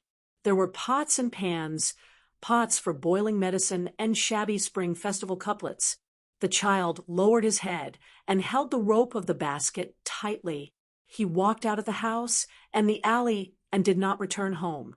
First, set a small goal. For example, 1 second. Remember, book guest house.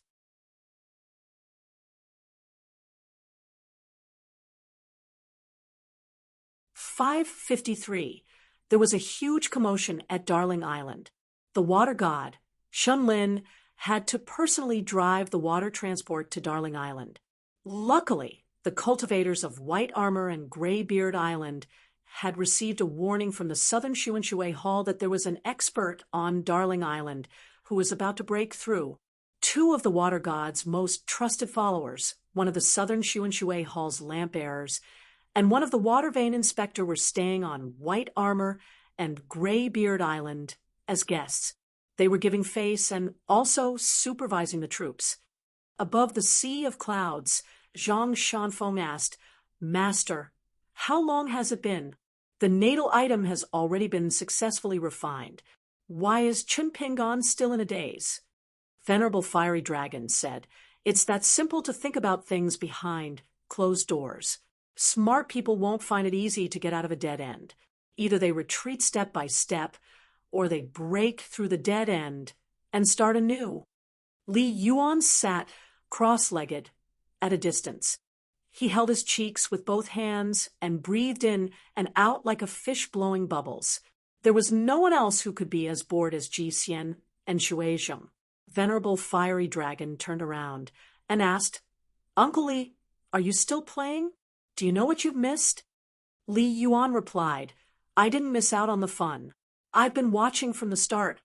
Venerable Fiery Dragon laughed. Luckily, the deities don't have guts. Li Yuan rolled his eyes. Guts green with regret? Venerable Fiery Dragon asked, Do you want to sell a bottle of medicine for regret? You won't be able to do it again after this. Think about it carefully. Li Yuan rolled his eyes. This old man shouldn't be so free as to tease him. He asked, What's the price? Venerable Fiery Dragon laughed. A bottle of the best quality water pill. It's not the kind to fool the river god. Li Yuan clenched his teeth and shook his head. Forget it. Old Shinran, I really don't have a bottle of natal water pills. After all, I still have to give a water pill to the Water Dragon sect every 10 years. For the next 10 years, he would give one to Sun Jie, and for the next 10 years, he would give one to Xiao Jingji. The North and South factions would take turns to get the water pills. As for whether he would give them to the honored elders and guest elders who were more cunning than the other, or keep them for his own use, or reward the direct disciples of the Hall of Patriarchs, Li Yuan would not ask. Venerable Fiery Dragon was not talking about 1 or 2 water pills. He was talking about a whole bottle of rare water pills that were rich in incense and pure in water. There were at least 9 of them. If it was 300 to 500 years ago, Li Yuan might have considered it. At this moment, his broken golden body was not much better than Shun Lin's, whose golden body was about to collapse. Was it really Shun Lin's magnanimity that the southern Shui temple was shamelessly adding flowers to the brocade of Darling Duck Island? This woman was good at managing her household and was very thrifty. Did she not feel that she had grasped onto a life-saving straw and treated this fire dragon Jinren as a living bodhisattva who could save her from suffering? He had nothing to lose. She always thought that Venerable Fire Dragon would put in a few good words for the Southern Incense Water Hall in front of that person, and she would be able to get through this calamity. Li Yuan shook his head. The saying that the great Tao was heartless did not apply to the mountains, but to the heavens, and that Li Lu was one of the rare existences in the heavens. To put it bluntly, Shun Lin had caused such a ruckus, and she would have to waste another few decades of her life. Could it be that she had forgotten what Fire Dragon Jinren said in the beginning? She just wanted the Southern Incense Water Hall to stand aside and watch. Zhang Shanfeng was a little doubtful. Fire Dragon Jinren laughed. It's difficult to force a bull to drink water. Zhang Shanfeng asked softly, Did Chun Pingon break through the realm? Fire Dragon Jinren shook his head. He is still in the 3rd realm, but he has reached the bottleneck. To Chun Pingon, his Willow Tendon realm could be considered as a true retention realm. There is no other way. He has already experienced the embryonic stages of overcoming his inner demons, merging with Tao, and seeking the truth. In addition, the longevity bridge is broken. It is only right for him to stagger. Otherwise, I would suspect that this kid is the reincarnation of someone at the peak of the mountain. Zhang Shanfeng asked, Isn't it good to be the reincarnation of a celestial being after his death? I heard that many of the ancestors of the celestial sects would leave a way out before they went into seclusion. They would search for their own reincarnated bodies for their sections. They would lay down clues in advance so that they could continue their Tao fate. Fire Dragon Jinren shook his head. It's not good. I am not mine. It's still all right if I can't remember my past. If I can remember some of it, but it's not complete, it will be troublesome. Of course, Li Lu, who was born with knowledge, was an exception. To her, it was just a change of appearance. It was equivalent to never dying. Sleeping soundly every night was just a short nap. Only when one is dead would it be a long nap. If a cultivator was purely trying to avoid death and forcefully stole the heavenly secrets, it would be like a sneaky thief traveling at night and reincarnating. In the end, the original soul would be incomplete, and a person would be pieced together. In the end, who would be the half-dead person? Who would be who? However, Fire Dragon Jinren could understand the fear of death of some of the cultivators in the upper 5 realms. Although he could understand, he still did not approve of it. Some of the demonic sects who liked to walk the unorthodox path would even light up a joss stick for the cultivator. In history, there were many cultivators who only stared at the joss stick for a moment before their Tao heart collapsed, and they completely went mad. This was the result of scaring themselves to death. Fire Dragon Jinren comforted his disciple and smiled. Previously, I said that Qin Pingan was walking with a limp. It was more of a sloppiness in his heart that affected the direction of his heart. Actually, it's not a big deal that his cultivation level is low for a short period of time. Zhang Shanfeng was still worried. Qin Pingan owes so much debt. What should he do? Qin Pingan, this fellow, is most afraid of owing favors and money. Fire Dragon Jinren smiled and said, Qin Pingan is not afraid of some big worries. For example, on a mountain road, Qin Pingan was walking slowly, with his head down. In the end, he realized that he could bend down and pick up money a few steps ahead. Even if it was just a piece of snow, do you think Qin Pingan would walk faster? Every time he picks up a piece of money, he will have one less burden. Over time, he will walk faster. Zhang Shanfeng was enlightened. Master, you've only met Qin Pingan twice, and you already know Qin Pingan so well. Fire Dragon Jinren suddenly said, the dust has settled. We can return to Darling Island now. Li Yuan could not help but ask, this Mr. Qin, what's his cultivation level? Li Yuan could not hear a single word of the conversation between Fire Dragon Jinren and his disciple. He was the best fire cultivator in the world.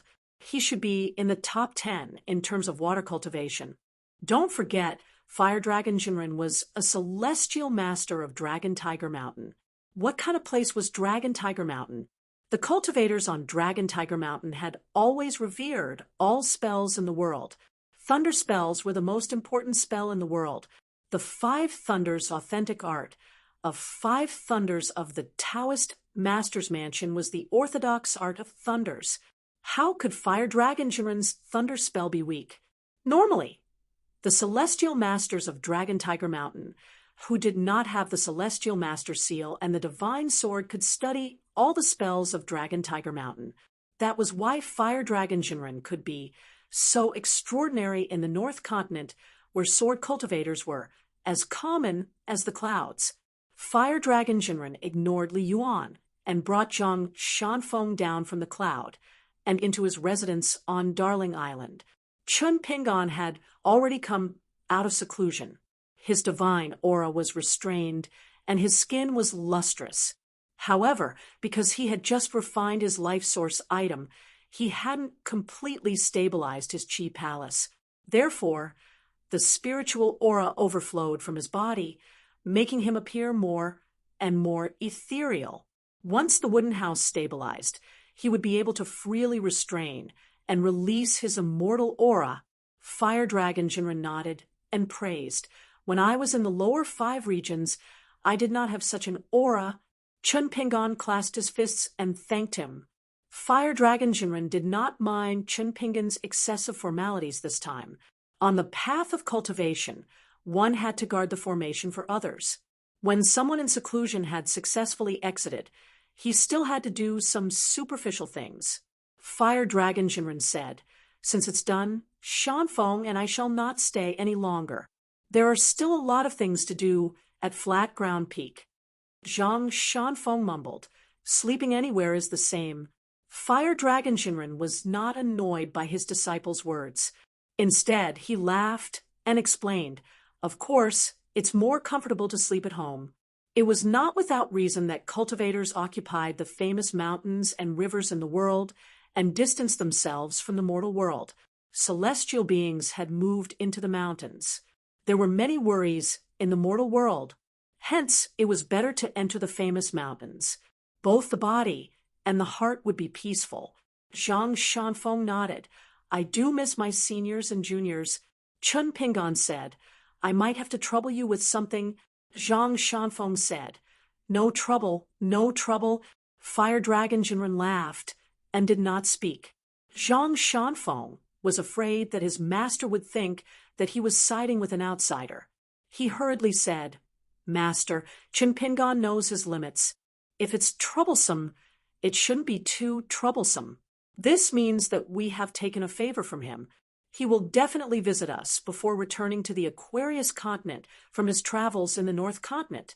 I will bring him around then. There are many places in the sect, such as the Peach Mountain and the vicinity of the Tai Xia Peak. I have not been there before." Fire Dragon Jinren nodded his head and smiled at Chun Pingon. "Say it."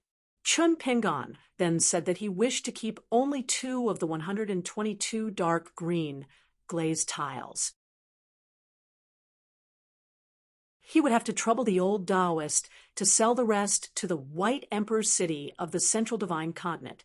He would only take 600 grains of grain rain money. Zhang Shanfeng was stunned.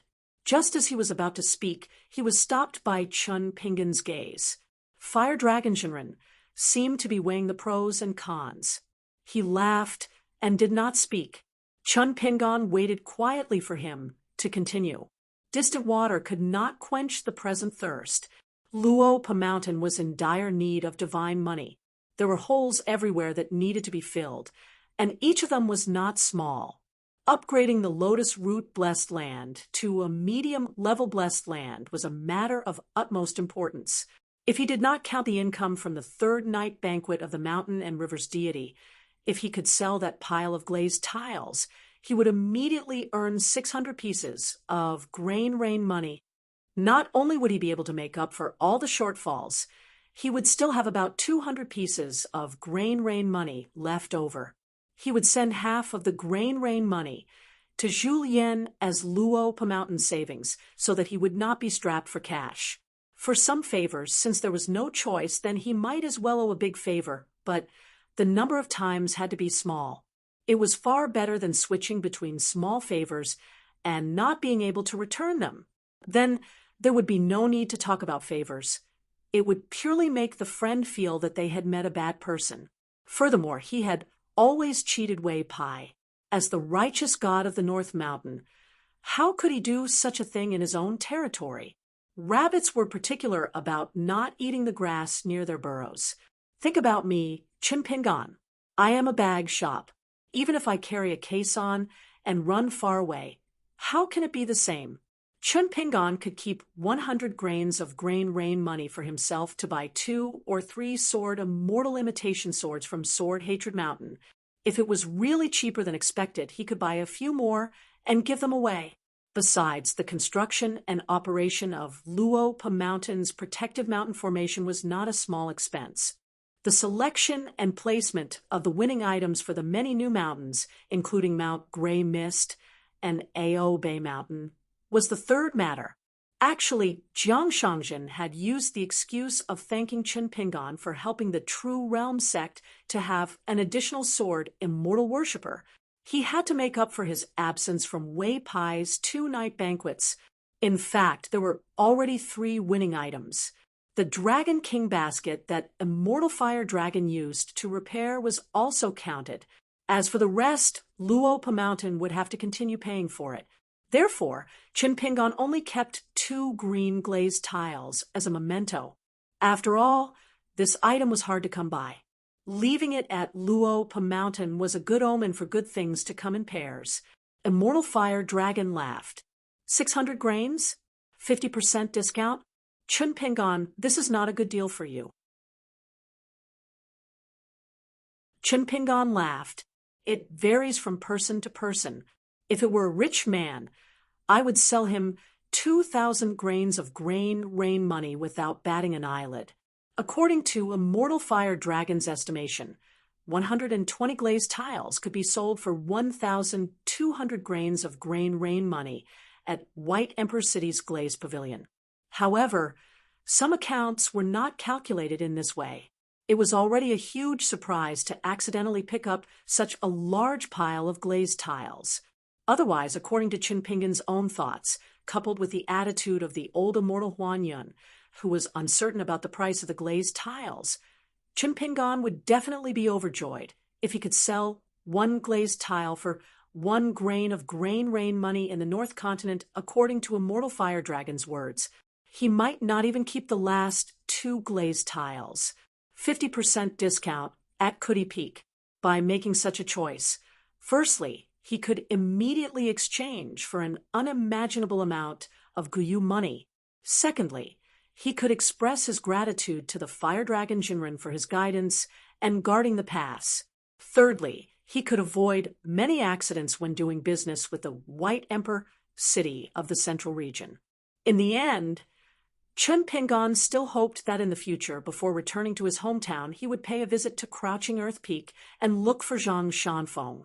This way, he would be a little more confident and not have to be thick-skinned enough to freeload off the old Taoist. There was some calculation in this, but there was also some that were not. There was goodwill in it, but there were also a lot of selfish thoughts. Chen Pingan had an open mind. Reverend Fiery Dragon said, "Hurry up and refine the scattered and messy spiritual qi in the 3 Qi residences. Otherwise, we will have to return it to Darling Duck Island and the Cave of the Dragon Palace, which will be a waste of Li Yuan and Shun Lin's favor. It's just like how the host handed you a cup of tea out of goodwill. How can you leave after a few sips? This is one thing. Secondly, there's a limit to one's strength. It's inevitable that you can't absorb all the spiritual energy. After all, you're just a qi cultivator at the bottleneck of the 3rd state. You can't really drink too much tea. The host treats the guest sincerely and doesn't want to collect the guest's corpse in the end. Isn't that too unlucky? Therefore, you can study the mountain refining and water refining incantations and continue to refine the meaning of Tao in the green bricks of the Taoist temple. This is also a form of cultivation. Before this, you don't know that you're in a treasure mountain. Are these superior incantations that can refine all things really just used to refine items? Think about it yourself. Thirdly, it's these 120 glazed tiles. 600 grains of grain rain money. That's the price you mentioned. No buyer in the world would raise the price. I'm really a poor Taoist. I'm famous for being a pauper in the North Continent. Fortunately, I borrowed money from disciples like Peach Mountain and Xianji. It's not difficult for me to gather a few hundred grains of grain rain money. Therefore, I'll take the glazed tiles with me first. Later, I'll send a message to Xianfeng's Yuanling Hall and ask him to send you the money. He should be able to arrive before you leave the Water Dragon sect." At this point, Venerable Fiery Dragon smiled and said, "Don't worry. 1 grain rain money won't be a small amount." Chen Pingan cupped his fists and thanked him again. Zhang Shanfeng was a little conflicted. He was conflicted about his master and senior brothers being so rich. He was also conflicted about Chen Pingan's inevitable loss of 600 grain rain money. Even if Chen Pingan didn't feel the pinch, Zhang Shanfeng would feel the pinch.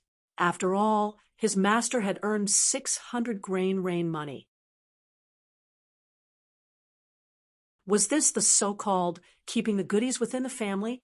Therefore, no matter what he said now, whether he was happy or unhappy, he would be suspected of being in the wrong. Zhang Shanfeng felt a little uncomfortable. It was difficult to be a human. Venerable Fiery Dragon suddenly asked Chen Ping, "And what do you think of Zhang Shanfeng's fist technique?" Chen Pingan was stunned for a moment and answered honestly, "It's a little slow. It's not full yet." Zhang Shanfeng was so embarrassed that he almost dug a hole to bury himself. "Master, Don't tell me you think that Chen Pingan's potential is too good, and you have to brag for your disciple to save some face? There's no need for that. Didn't Zhang Shanfeng know what he was capable of? Whatever he learned was just mediocre. He still had a long way to go down the mountain to slay demons and devils. Therefore, Zhang Shanfeng decided that he would only go down the mountain when he was truly successful in his cultivation. Moreover, Xian Feng's senior brother Yuan's potential was good. The little Taoists at Prone Ground Peak loved to guess whether this Uncle Master Yuan was a Jin Dan celestial or not.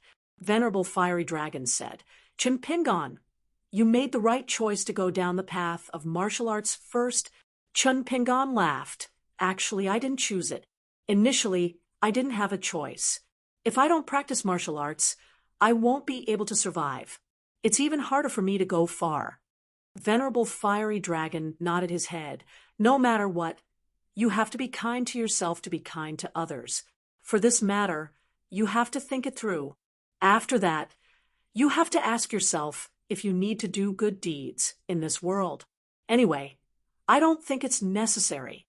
Chen Pingan thought for a moment and laughed. I understand. Venerable Fiery Dragon recalled something and laughed. Since you like to think so much and like to take a stroll around Darling Duck Island, I shall tell you a story. After listening to it, whatever you think of will be the truth. There was a scholar who was crossing the river with a boatman. The scholar was full of poetry, and the boatman was illiterate. The scholar talked about a lot of principles, and the boatman's face was red with embarrassment. A huge wave overturned the boat, and the two of them fell into the water. The scholar was about to drown, and the boatman, who had no other skills, was thinking about whether to save him or not. Chen Pingan said, I'll remember it. I'll think about the deeper meaning behind it. Venerable Fiery Dragon smiled and said slowly, Must there be a deeper meaning behind it? It's because of my cultivation level and identity that I'm rambling.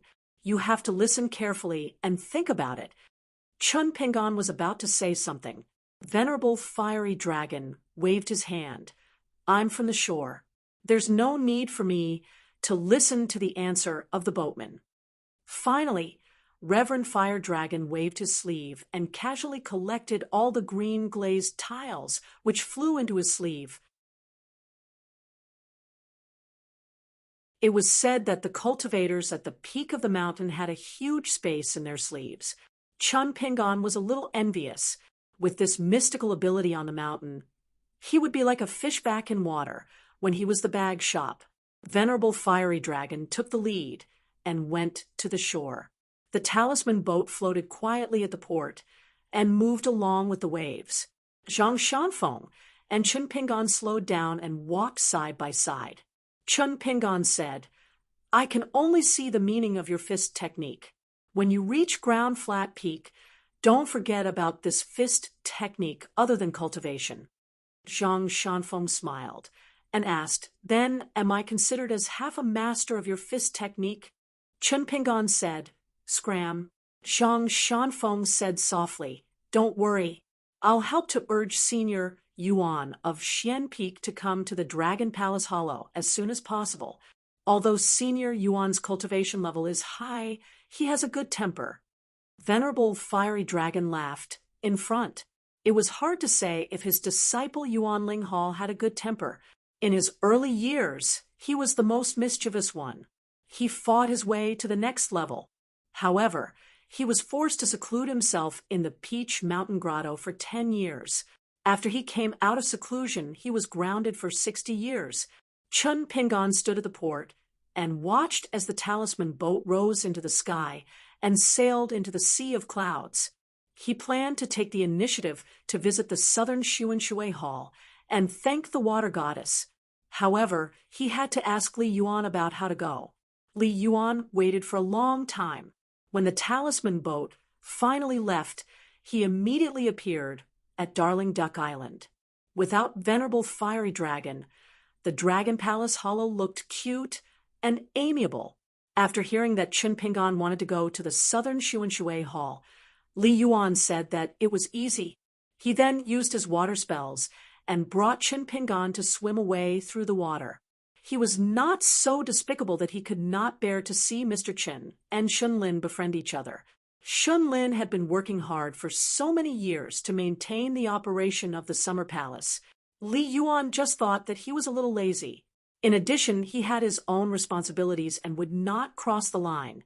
In fact, Li Yuan had intentionally or unintentionally alienated the sect master of the Water Dragon sect, Sun Jia, which made the perfect personal friendship between the Southern Sun Water Hall and Xiao Jingji seem particularly precious. It made Xiao Jingji feel grateful, even if she had stepped into the unpolished Jade realm. In front of the water god Xunlin, who was only in the nascent soul realm, she still treated him as a junior. When they arrived at the summer palace, they entered through the side door without any obstructions. As the water god, he was still very popular.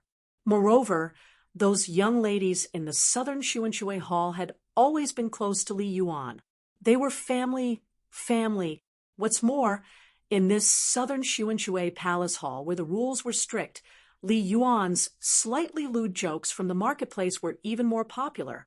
Quite a few divine maidens and ghost palace maids with good aptitudes loved to listen to this young master, Shui Zheng's narration of the stories of the scholars and beauties of the mortal world. When he talked about the best parts, each and every one of them would laugh beautifully. Those who were thin-skinned would blush after listening to his narration. Only then would they bashfully curse him and leave. TSK, TSK. Their swaying hips were really dazzling. Li Yuan walked in the water hall, which he was familiar with. He could not help but feel that if his golden body was still flawless, he would really be living the life of an immortal. Xin Lin quickly came out to greet the two of them. At first, Li Yuan did not intend to get involved. He brought Chen Pingan and Xin Lin to meet. Then he planned to find the girls to have a heart-to-heart talk. He wanted to ask if they had taken a fancy to any young talents of the Water Dragon sect recently. He wanted to be the matchmaker and create some unexpected encounters, coincidences, and misunderstandings. However, that Mr. Chen said that he would only stay for a while and then return to Duck Island.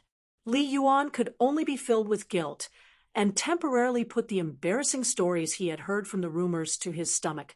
However, in the past thousands of years, Li Yuan had told no less than 100 stories that he had embellished. It seemed that they were all about that bastard Jiang Shangzhen's adventures and love. They were the most popular stories. It was really unreasonable.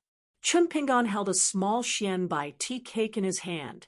The gift was light, and the affection was not heavy. In fact, it could only be regarded as shabby.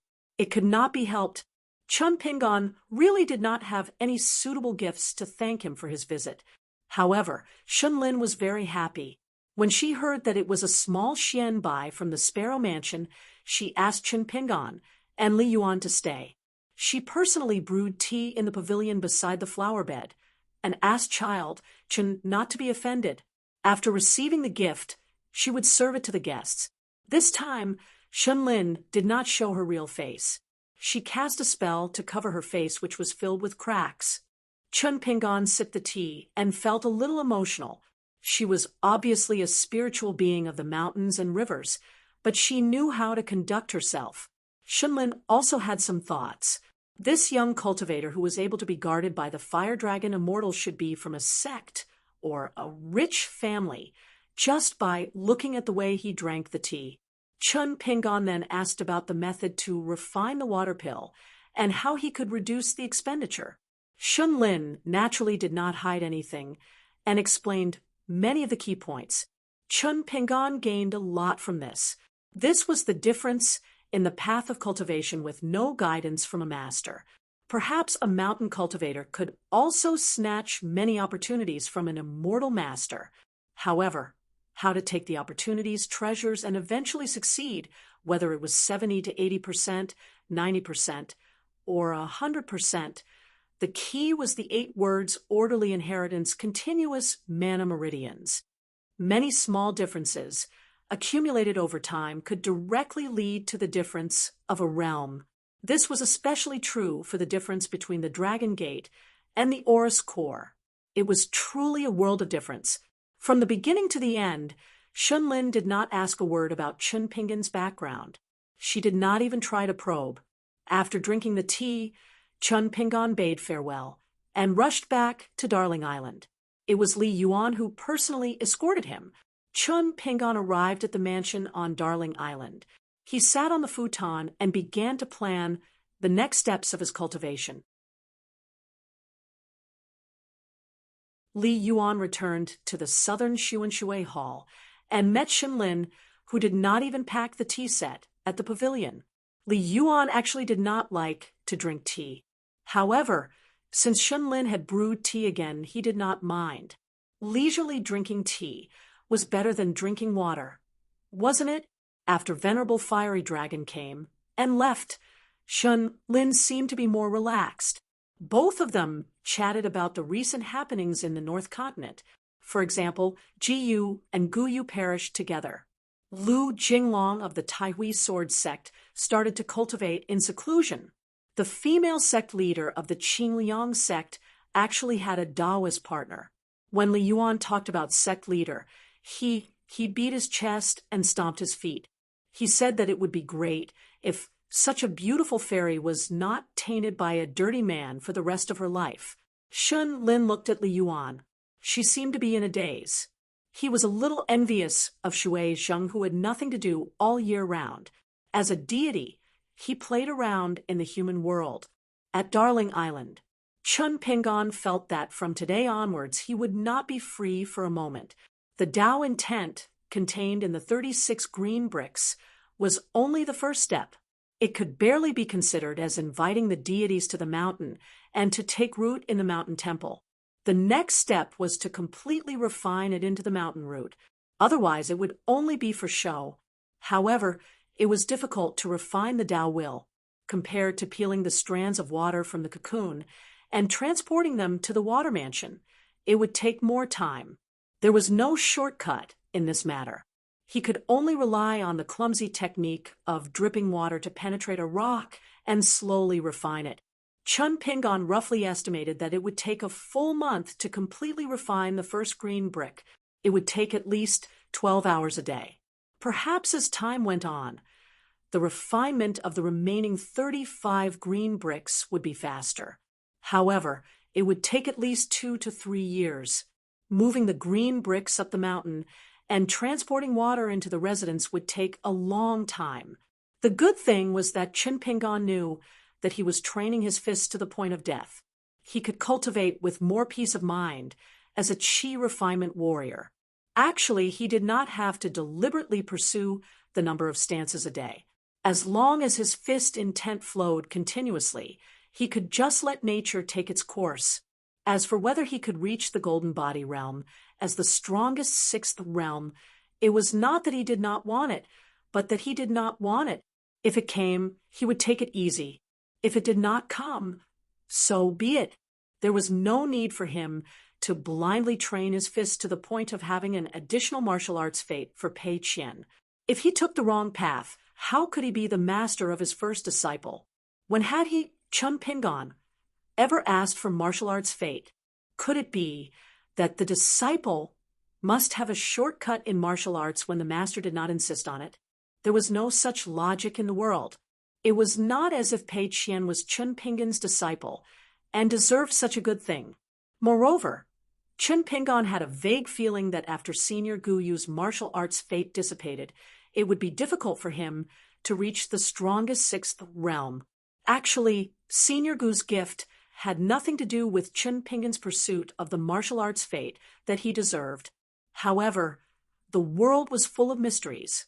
Moreover, there were many martial artists in the 9 continents, each with their own opportunities and experiences. How could Chun Pingan dare to say that he was the purest? Chun Pingan did not look at the scene of the 18 halting sword, auras knocking on the last barrier. There was also no need to rush to refine the 2 flying swords into his natal item during the 1st and 15th days of the month.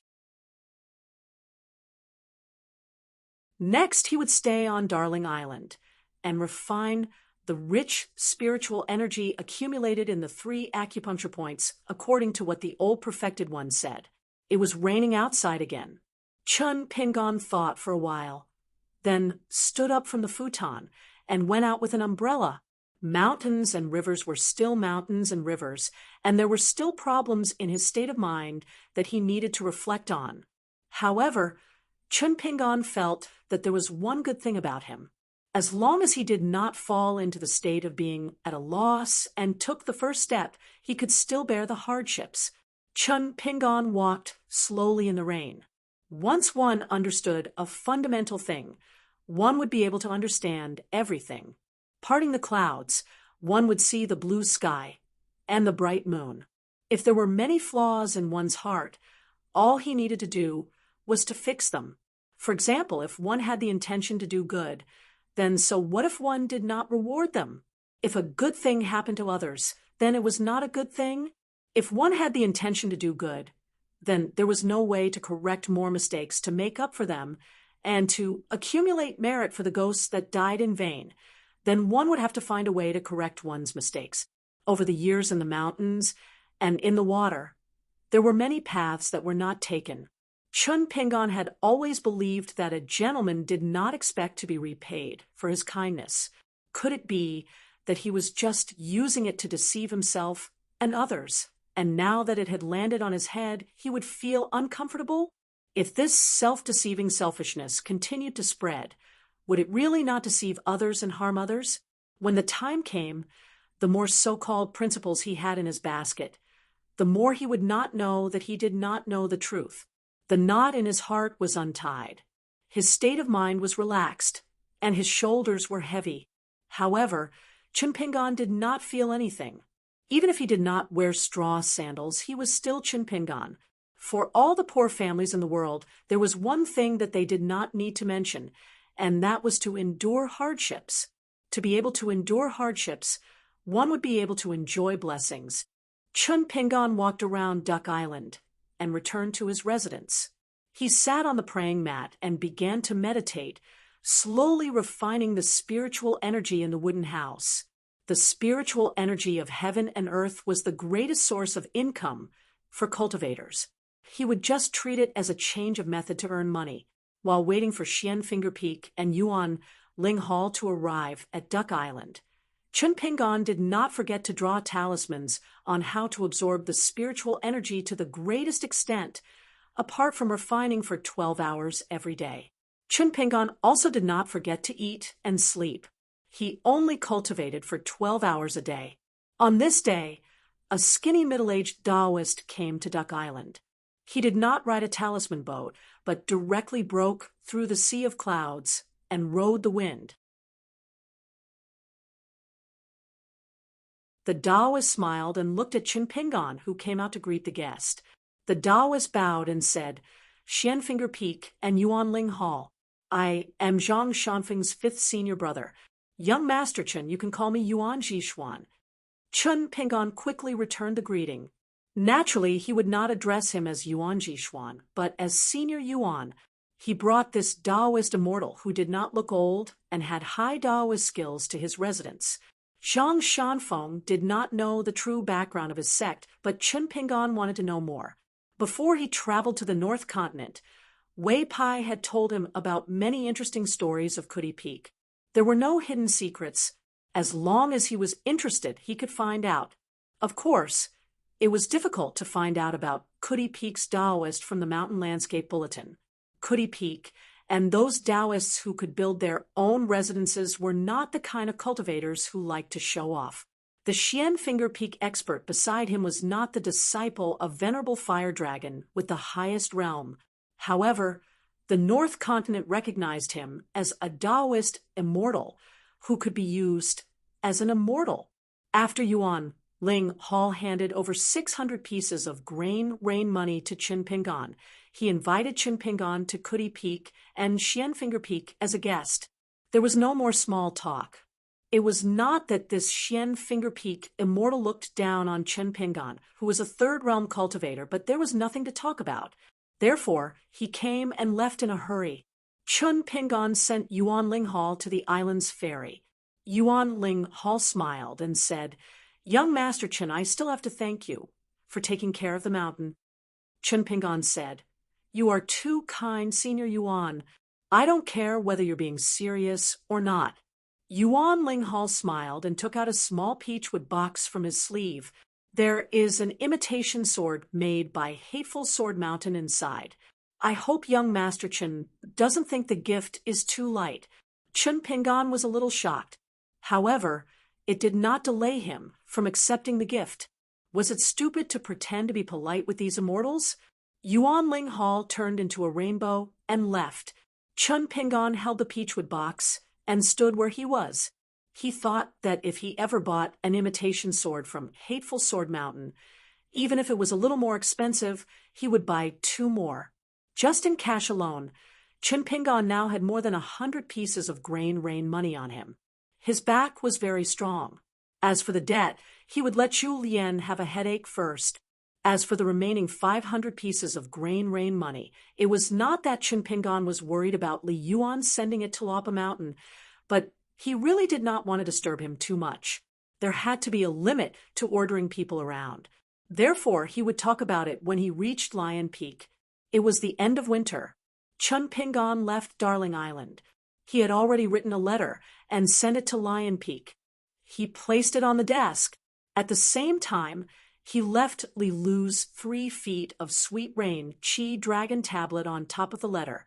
At first, he planned to ask Nan Sun Hall's water goddess Shenlin to help pass on the letter and the jade tablet. After thinking about it, he decided to ask Li Yuan for the 3rd favor. In any case, some things were written in full detail in the letter. As for the Junqin Yuxiang, of course, he had to return it to Li Yuan. At first, Li Yuan refused to keep the 3 feet of sweet rain jade tablet. He said a lot of righteous words. Chen Pingon persuaded Li Yuan in every way possible. He promised that if Miss Li blamed him, Chen Pingon, would help explain it clearly. Only then did Li Yuan relax a little. He felt that since she was willing to call this young man Mr. Chen, and this Mr. Chen was willing to make such a promise, there should not be a big problem. Chen Pingon asked Li Yuan to help him say goodbye to Nan Sun Hall. Li Yuan braced himself and took on such a big problem. Such a small matter was, of course, not a problem. Li Yuan had to send Chen Pingon to the bridge outside the Dragon Palace. Chen Pingon returned the immortal orange tree wooden token with the word rest engraved on it, and continued to travel the great blasphemy. It was just a green robe carrying a bamboo box and holding a mountain walking stick. The sword deity and the blade-strengthening gourd were temporarily placed in the bamboo box. Li Yuan still did not walk down the bridge. He watched the young man swim to the west.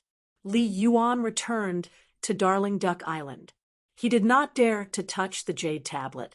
He only dared to carefully and quickly take out the letter and send it to Lion Peak. 10 days later, Li Lu returned to the Dragon Palace and saw the trembling Shueishan Li Yuan. For the first time, he looked at him and smiled, saying that he finally had some merit. Hearing this, Li Yuan's knees almost went soft, and he was about to kneel on the ground. For the first time in his life, he had the feeling of tears. Li Lu kept the jade tablet and casually threw it to Li Yuan. He asked the Shueishan to take it to the ancestral temple to consecrate it and help condense the essence of the incense. Li Yuan knelt on the ground and thanked him with a trembling voice. However, Li Lu had already gone to the southern Xuanshui Hall. When Shenlin saw her, he knelt on the ground and sobbed. Li Lu reached out and peeled off the golden body of the water deity. Then she reached out and pressed the head of the golden body. In an instant, the thousands of tiny cracks on the golden body were healed. Li Lu's wrist lowered slightly and smashed the golden body back into Shun Lin's leather bag on the ground. Li Lu sat on the bench in the pavilion. Shun Lin knelt on the ground and did not dare to raise his head. Li Lu said, "It's been hard on you. If there are no major accidents, you will be the Lord Jizhi Ling Yuan in the future." Shun Lin said with a trembling voice, "I don't dare to have such extravagant hopes." I am already satisfied to be able to continue to guard the southern Shuanshui Hall for 1,000 years. Li Lu frowned and said, Huh? Shunlin did not dare to disobey, and immediately kowtowed. I accept the decree. Li Lu stood up and disappeared in an instant. Shunlin knelt on the ground and did not move for a long time. It was only when Li Yuan swaggered into the summer palace and came to the pavilion that Shunlin slowly got up. It was as if a lifetime had passed. Li Yuan had the 3 feet of sweet rain jade pendant on his waist. He puffed out his chest and walked into the pavilion. He winked at the water deity, who seemed to have lost her soul, and used his finger to point at the jade pendant on his waist. Look, what's this? Shunlin turned a blind eye to Li Yuan's actions. She hesitated for a moment and sat down on the bench. She was still in a daze.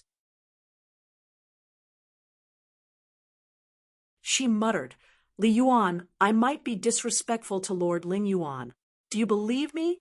Li Yuan seemed to have been struck by Fire Dragon Jinren. He was dumbstruck for a long time. Then he suddenly hugged his head and wailed. He lay on the ground and waved his hands and legs. Why is it not me? The Lord Jizhi Ling Yuan, who has been gone for a few thousand years. Why can't it be me, Li Yuan? Although Shunlin said this because he was distracted, she did not regret revealing the secret of heaven. Li Yuan would know about it sooner or later. Instead of hiding it and causing Li Yuan to break down even more, it was better to get straight to the point and say it as soon as possible. Otherwise, the knot in their hearts would be bigger. Li Yuan was like a corpse and did not move. Shunlin was helpless. Li Yuan sniffled, and there was finally some life on his face. He said gloomily, Congratulations to Madame Shin for becoming the Lord Jizhi Ling Yuan. Shunlin laughed. If you come to the southern Shuanshui Hall in the future, don't tease the maids here. Li Yuan started to kick his legs again and shouted, I won't. I won't. Li Yuan stopped and said pitifully, I'm going to beg the old Jinren to sell me a big bottle of regret medicine. I'll just die from eating too much. Shunlin laughed softly. It's not confirmed yet that you will be the Lord Jizhi Ling Yuan. Li Yuan turned his head and rubbed the ground. His eyes were dull, and he said, You can continue to rub salt on my wound. Shunlin was stunned. He was grateful to Fire Dragon Jinren and the polite and considerate young man. Li Yuan suddenly stood up and broke through the sky of the Dragon Palace. He entered the great blasphemy water and chased after the heartless Mr. Chen. At the bank of the great blasphemy water, Chun Pingon was washing his face with water. Suddenly, a head popped out. As it was too quiet, Chun Pingon almost punched him. When he saw that it was Li Yuan, he withdrew the fist intent that had suddenly poured out like a flood. He smiled and asked, Why have you come? Li Yuan came to the bank and smiled. Mr. Chen, are you tired? Shall I help you carry the bamboo box? Rub your shoulders and knock on your back. Chun Pingon's scalp went numb. He smiled bitterly and said, What is going on? Li Yuan squatted down and hugged Chun Pingon's leg. He said, Mr. Chen, do you want the water pill? If you need it, I have 2 bottles here. It's just a burden to me. Why does Uncle Li still want his face? Today is the day he decided to be shameless. Shunlin could be her Duke of Ling Yuan. According to the law, there could still be a Marquis of Longting, although his rank was a little inferior. In reality, Marquis of Longting was not under the jurisdiction of the Duke of Ling Yuan. It was just that Marquis of Longting was in charge of the waters, which was slightly inferior to Duke of Ling Yuan. Chun Pingon squatted down and said helplessly, If you continue like this, I'm leaving. Li Yuan let go of his hand and sat on the ground. He asked softly, Mr. Chen, do you know who she is? Chun Pingon smiled and said, You know, but I don't. I only know that Miss Li is from the same hometown. She is the sister of a troublemaker. In fact, Chun Pingon still could not figure out Li Yuan's identity. As for the status of the southern Shuanshui temple in the Dragon Palace, Chun Pingon did not want to delve into it. He only guessed that Mrs. Shen was one of the many water gods in the Dragon Palace. She was in charge of a water temple after all. Li Yuan did not dare to say more. He didn't want to go for wool and come home shorn, losing the hornless dragon jade tablet that was enshrined in the ancestral temple. Li Yuan was sad. Chun Pingon sat with him on the ground and leaned against the bamboo box. He said softly, "What can I do to help? Tell me. As long as it is something I can promise, I will not hesitate." Now, it was Li Yuan's turn to be speechless. In fact, the reason why he left the Water Dragon faction's territory was because he was unhappy. He did not have to fight for the title of Marquis Ji Xiaolong Ting, because Li Yuan knew that in life he could catch up with the people he passed by, but he could not catch up with the things he missed. However, Li Yuan did not give up. He felt that he could still struggle, so he blinked and tried to make his smile more sincere. He asked, "Mr. Chen, I will give you 2 bottles of water pills. Will you accept them?" Chun Pingon smiled and shook his head. Li Yuan was sad and sullen. "I knew it." Chun Pingon took out 2 bottles of wine. One was the Sangung wine he bought from the bridge, and the other was the glutinous rice wine. Buying immortal wine everywhere was Chun Pingon's old habit. Li Yuan took the jug of wine and downed it in 1 gulp. Chun Pingon did not drink on the way. He sipped the rice wine from his hometown and did not speak. Li Yuan remembered something. He had done it a long time ago, but he only did half of it. He felt that it was pretentious, so he did not do the other half. It was the rest wooden plaque. He asked for it from the Water Dragon faction, but he was too embarrassed to give it to Chun Pingon. He did not want the other party to think that he had ulterior motives. Now that he had drunk the Sangung wine, he threw it to Chun Pingon and said with a smile, "Take it as money for the wine." Chun Pingon took the wooden plaque and said with a smile, "Thank you." Li Yuan seemed to have given up and understood. He stood up and said, "Let's go. Go home and cry." Chun Pingon stood up and cupped his fists. "The mountains are high and the rivers are long. We will meet again." Li Yuan was stunned for a moment and nodded. He sniffled and said self-deprecatingly, "My heart is at a loss on the way home."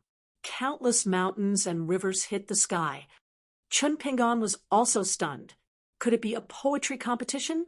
Chun Pingon, can't write poems by myself, so I can borrow poems from books. I can chat with you for a day and a night without a problem." Li Yuan said with grievance, "What are you looking at?" Chun Pingon drank a mouthful of wine. He must be thinking too much. Li Yuan leaped toward the great blasphemy, but he didn't sink to the bottom. Instead, he circled around on the surface of the water, returning home. From time to time, 1 or 2 big fish would be kicked out of the water by Li Yuan and fall dizzily back into the water. Chun Pingon looked away and felt that it was fun. He began to look forward to Chun Lingjuan's great blasphemy. He should hit it off with this Li Yuan. The rest of Chun Pingon's journey was smooth and uneventful. Along the way, there were some small sightings of mountains and rivers. There was once a big ship docked at night. Someone on the 2nd floor lit a lamp at night.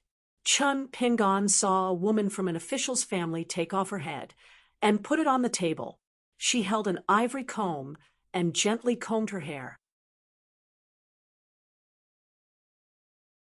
As if she sensed Chun Pingon's gaze, she tilted her body and let her head look out the window.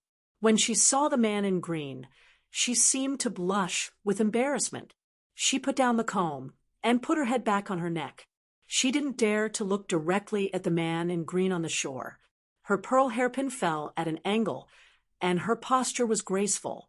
She gave him a salute. Chun Pingon smiled. The woman heard the baby crying and quickly walked to the next room. Chun Pingon continued on his journey. The official ship did not have the gloomy aura of ghosts. Instead, there was a wisp of literary aura lingering around. When he passed by a village near the water, Chun Pingon saw a foolish village boy. He patted him on the back. It seemed that there was often such a pitiful person in the villages of the world. Then, in the night, Chun Pengon quietly went to the ancestral hall of the village to offer incense. Then he stood by the courtyard for the whole night listening to some family gossip and doing some trivial things. It was not until dawn that he left. Another year of winter passed, and spring came. Unknowingly, Chun Pengon had reached the end of great blasphemy. On the eve of New Year's Eve, he still slept in the open. There was a big city at the mouth of the sea. Chun Pengon stood in front of a shop in the city. A customer asked the shopkeeper if the tangerine was sweet. The shopkeeper laughed and said, "You only bought it when I said it wasn't sweet. Then it wasn't sweet." Chun Pengon felt that the bag shop should be so firm. Only then could he be considered to have reached a higher level. Therefore, he bought an extra kilogram of tangerine with the shopkeeper. He only kept one and put the rest into the bamboo box. He walked through the streets and alleys. He planned to go to the immortal ferry of the Thunder God residence in the Baby Mountain after seeing the scenery of great blasphemy. He would take a ferry to the Lion Peak. Holding the tangerine, he walked slowly on the street. Chun Pengon suddenly stopped and turned his head to look at an alley. There was a female Taoist priest and a young man in the alley. They were similar in age but had a great disparity in status. One was the sect master, and the other was the direct disciple of the sect's chief consecrator. The man was a little puzzled at first. Why did the sect master change his route at the last minute and come to this city full of the aura of the marketplace? Now he finally knew the answer. He was waiting for someone, a wretched scholar who traveled to study. Chun Pengon did not turn his head and continue walking. Instead, he walked directly to the alley. He Xiaoyang looked at ease and said with a smile, "Long time no see, Chun Pengon." Chun Pengon stopped at the entrance of the alley and said with a smile, "It's better that we haven't seen each other for a long time." The man who was standing one step behind, his sect master, narrowed his eyes. Although he did not speak, a murderous intent flashed through his eyes. Chun Pengon asked, "Did you make a special trip to find me again?" He Xiaoyang's gaze was complicated. She shook her head and said, "No, I just happened to bump into you and came to see you." The man already felt that the sky was falling and the earth was cracking. He did not have any murderous intent left. His Taoist heart was about to shatter into pieces. In his mind, the godlike sect master in front of him was He Xiaoyang. The two of them seemed to be only one step apart, but in fact, they were like heaven and earth. He could not even have the slightest improper thoughts. Moreover, the sect master did not even look at Su Xian. When had she ever looked at any man in a different light? He Xiaoyang looked at the young man in green in front of her. For the first time, she was a little absent-minded. In her impression, he seemed to be a dark-skinned young man in straw sandals. However, his eyes were bright and clear. It should not be the person in front of her. First, she set a small goal. For example, 1 second. Remember, book guest house.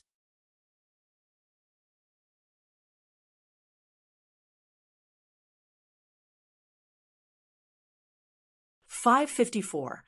A man and a woman had met in a foreign land in the early years of one person's hometown. It was still the same today, but the two sides had swapped places. After all, the North Continent could be considered half of her hometown as the sect master of the Cool Breeze sect. It was the most important thing for the people at the foot of the mountain to acknowledge their ancestors. The pure cultivators on the mountain paid more attention to this matter. He Xiaoyang turned to the direct disciple of the sect behind him and said, "Li Zhou, you go back to the mountain first." Although Li Zhou was a little dazed, he immediately put away his messy thoughts and respectfully left. He Xiaoyang smiled and said, "Just walk around." Chun Pengon nodded and said, "Yes, we should have a good chat." Being sloppy is not the style of a sect master. He Xiaoyang turned and walked into the alley, giving way to the middle road. intentionally or unintentionally leaning to one side of the wall. Chun Pingon walked on the other side. He Xiaoyang asked, "How did you guess that Gao Cheng and I were secretly plotting against you in the Ghost Valley?" Chun Pingon said, "It was all a vague coincidence. Then I thought that sect master He's cultivation was higher and more scheming, so I quickly ran away." He Xiaoyang said, "I had no problem cultivating on my own mountain, but I almost dropped my realm. How many sect masters in the world who had just entered the Jade Pure realm would end up like this?" Chun Pingon remembered what he saw when he bought the mandarin oranges and said with a smile, "If an apology can let sect master he and I stay out of each other's business, then it's my fault." He Xiaoyang did not comment and changed the topic, saying, "You shouldn't have said such things in the past." Chun Pingon shook his head and said, "In the past, as long as I could live well, I would even kowtow and beg for mercy." He Xiaoyang said, "For example, if you could, you would beg the mountain-moving ape not to seriously injure Lu Xianyang with one punch?" Chun Pingon nodded and said, "Of course, if that old beast felt that kowtowing was insincere, I would strive to kowtow to the old beast until a flower bloomed." He Xiaoyang asked what happened after kowtowing. Chun Pingon did not hide anything. "What else can I do? Living an ordinary life. If there really is a chance, and I get a chance to settle old scores, then it'll be a different story. The wine on the mountain will only become more fragrant the longer you keep it." He Xiaoyang asked again, "Now?" While walking, Chun Pingon gently tossed the orange in his hand and slowly said, "If you don't have the ability, drink to make up for it." What else could they do? Complaining about the heavens and blaming others, yelling about how the heavens are blind. Will the heavens really care about me?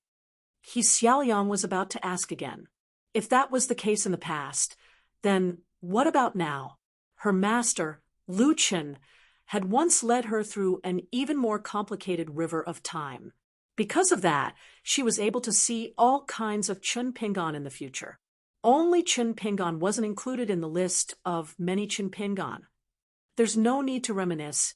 Chun Pingon held the mandarin oranges and turned his head with a smile. "Sect master he, give me a straightforward answer. In the future, can we go our separate ways?" He Xiaoyang pointed at the sky and smiled. "Why don't you ask my master? If my master really issues a decree, as his last disciple, I wouldn't dare to disobey." Chun Pingon smiled. "Then I'll have to be more capable. I just don't know how much wine I'll have to drink before that." Since the other party wasn't sincere, it was hard to talk. He Xiaoyang didn't care at all about what Chun Pingon was thinking. The only thing she cared about was how Chun Pingon would go in the future, and whether he would become a huge trouble on her path. Thinking back to those years, the straw sandals youth carrying a basket with a pile of snake gallstones on his back met them by the river for the first time. Not only did he look up at them standing on the cliff because of the disparity in status, but also because the youth spirit was in the mud on the road. She didn't expect that after all these years the disparity in status was still great, but his spirit was much higher. He Xiaoyang said softly, "Chun Pingon, do you know that with your temperament, every time you go a little higher, the more cautious you are, and the more stable you are. As long as your enemies see a clue, their desire to kill you will be even more determined." "What? Is this my fault?" Chun Pingon smiled. "Then I'll have to speak my conscience to sect master he. Do you think that if I don't go higher, no one will casually stretch out a finger and crush me to death? I think there are many who either feel that the gains don't make up for the losses, or that their cultivation is in vain. When I think of this, my good mood after meeting sect master he in a foreign land is even better." "Ooh," he Xiaoyang said seemingly casually. "You think that they are in the wrong first, but have you ever thought of a possibility? You didn't do anything wrong, but you are in the wrong?" Chun Pingon still looked calm. "Sect master he, you don't have to say this kind of words that cause chaos in the streets. For so many years in my hometown near Mud Bottle Alley, not only do my peers say it casually for fun, but also some bastards deliberately say it. It's disgusting. Many old neighbors, many good people, sometimes look at me with the same look. Xiaoyang was silent for a long time. At the end of the alley, Xiaoyang stopped. So you already know the truth, Chun Pingon said. Sect Master what are you talking about? I don't quite understand. Xiaoyang smiled. It's enough that you know it in your heart. Chun Pingon asked back. Enough? Xiaoyang smiled. Yes, it's not enough. Xiaoyang seemed to have somehow figured out a knot in her heart. She turned around and faced Chun Pingon. I'll wait for you at the peak of Haran Mountain. Other than that, you and I will go our separate ways. This reunion at the estuary of Jilu was both a chance encounter and inevitable. Whatever Xiaoyang wanted to do, he was always able to do it. She was not convinced that she was blessed, so she endured it obediently. Chun Pingon got a better answer than he expected, so he smiled. Then I won't see you off. Xiaoyang smiled. I didn't say I was leaving immediately. As a sect master, I have to worry about many things. It's rare for me to go out and meet someone I can't let go of. Shouldn't I cherish it? Chun Pingon said two names, Su Xian, Li Zhou. Xiaoyang smiled sweetly and said, one can control his hands, and the other can control his mouth. They won't distract you. Chun Pingon was silent. Xiaoyang pretended to be surprised. Why is it my fault? Chun Pingon really wanted to kill her with one punch. Xiaoyang said understandingly, if you don't have the ability, drink to make up for it. Do you have any good wine? I have some of the best immortal wine in the North Continent. I'll give it to you. Chun Pingon smiled. It's a pity to kill you with one punch. I'm talking nonsense. Don't be angry, sect master. Even if he could kill her with one punch, he would need two. Xiaoyang smiled with her eyes narrowed. She put a hand to her mouth and shook her head gently. I'm not angry. It's a good thing that there's a long overdue sincerity between you and me. Chun Pingon walked out of the alley. Xiaoyang, who had cast the camouflage spell again, walked with him. There was a distance between the two of them, so they were not walking side by side. Chun Pingon looked ahead. The streets were bustling with traffic. He asked, when are you leaving? Xiaoyang said, probably later than you think. Chun Pingon asked, Xiaoyang, have you always been this kind of person? Xiaoyang smiled. Aren't you the same? It's just that I knew myself from the beginning. Chun Pingon knew it later, so it's harder. The two of them walked out of the city and walked along the great blasphemy path to the West Sea of the North Continent. Chun Pingon stepped onto a high platform by the sea.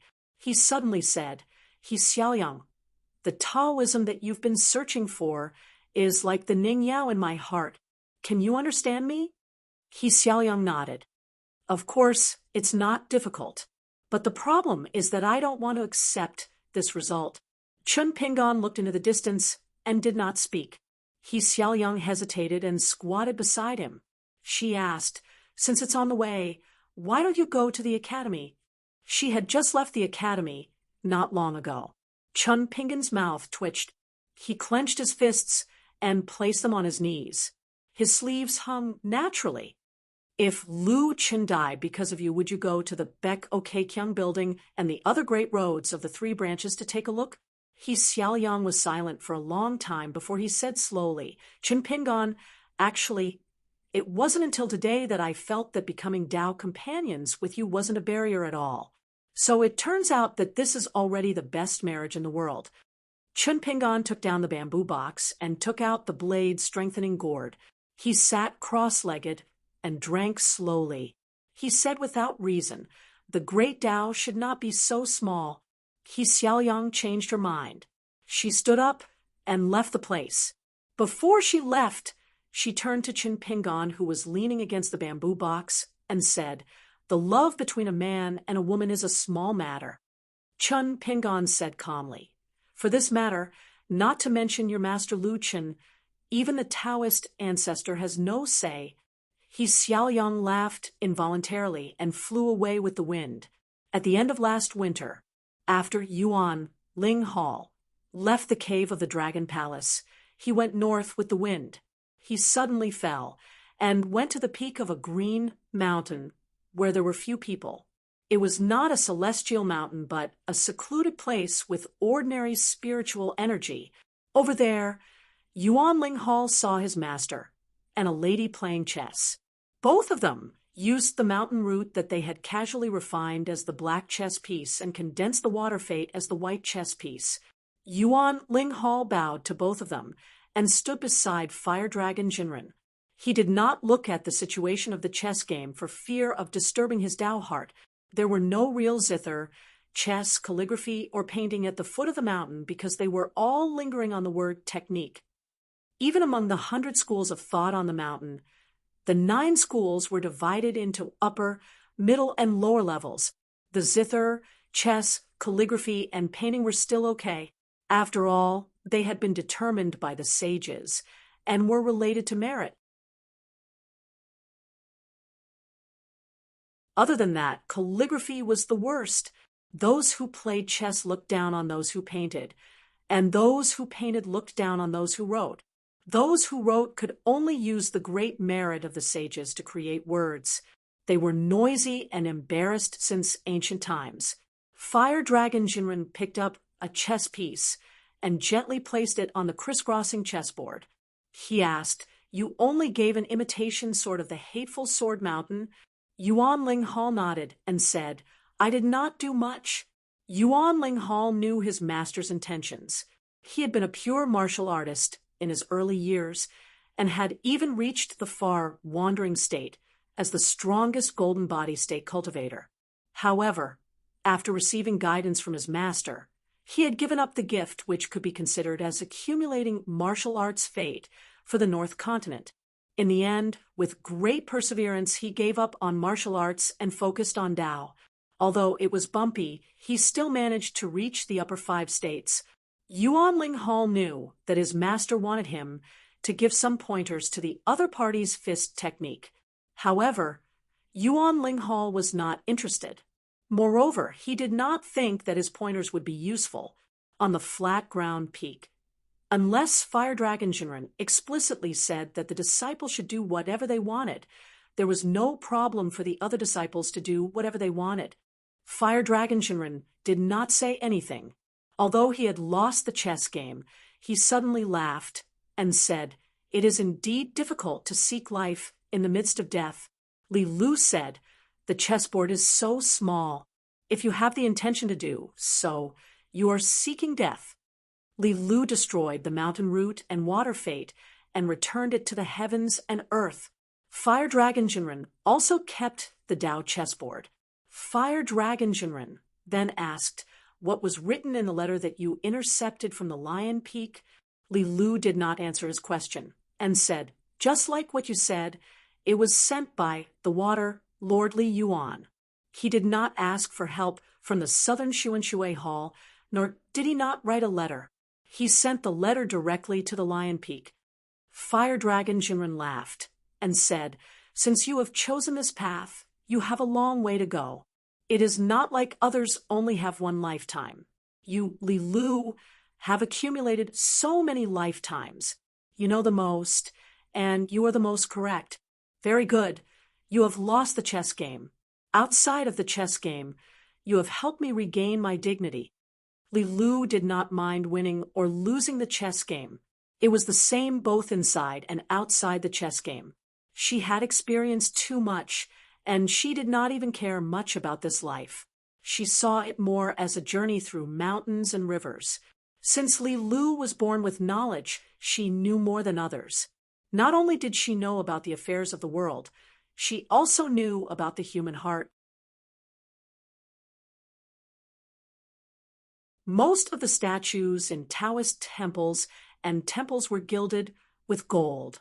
Old Man Yang had requested that the remaining members of the executioners do the exact opposite and wrap themselves in a layer of human heart. Even if it was just for show, they still had to properly experience the real world. However, Li Lu had things that she really cared about. For example, the Battle of the Great Tao that turned the world upside down in the early years had started again. Li Lu would occasionally want to end the battle as soon as it started, so that that person would lose completely in this life. Fire Dragon Jinren had placed a chess piece in the Water Dragon sex chess game.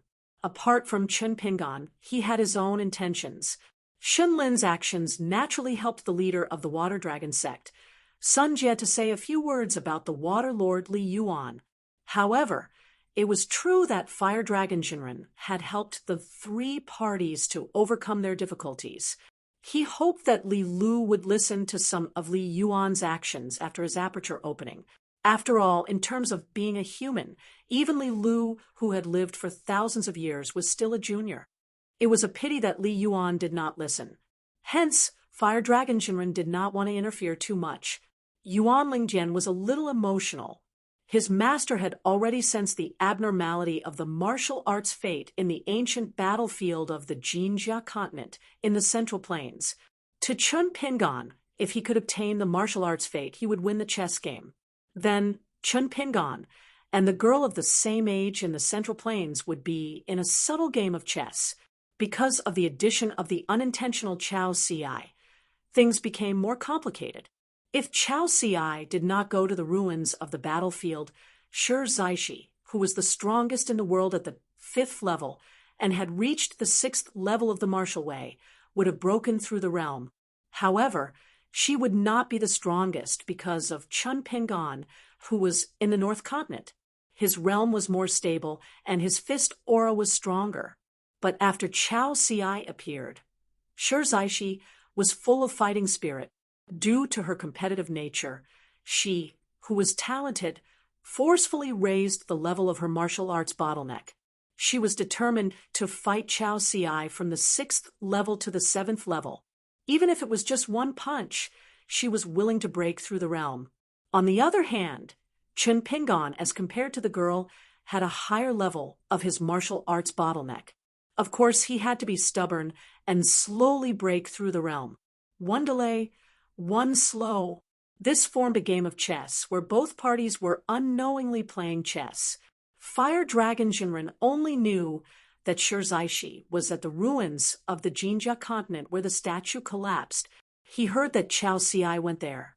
Hence, he deduced the situation and structure.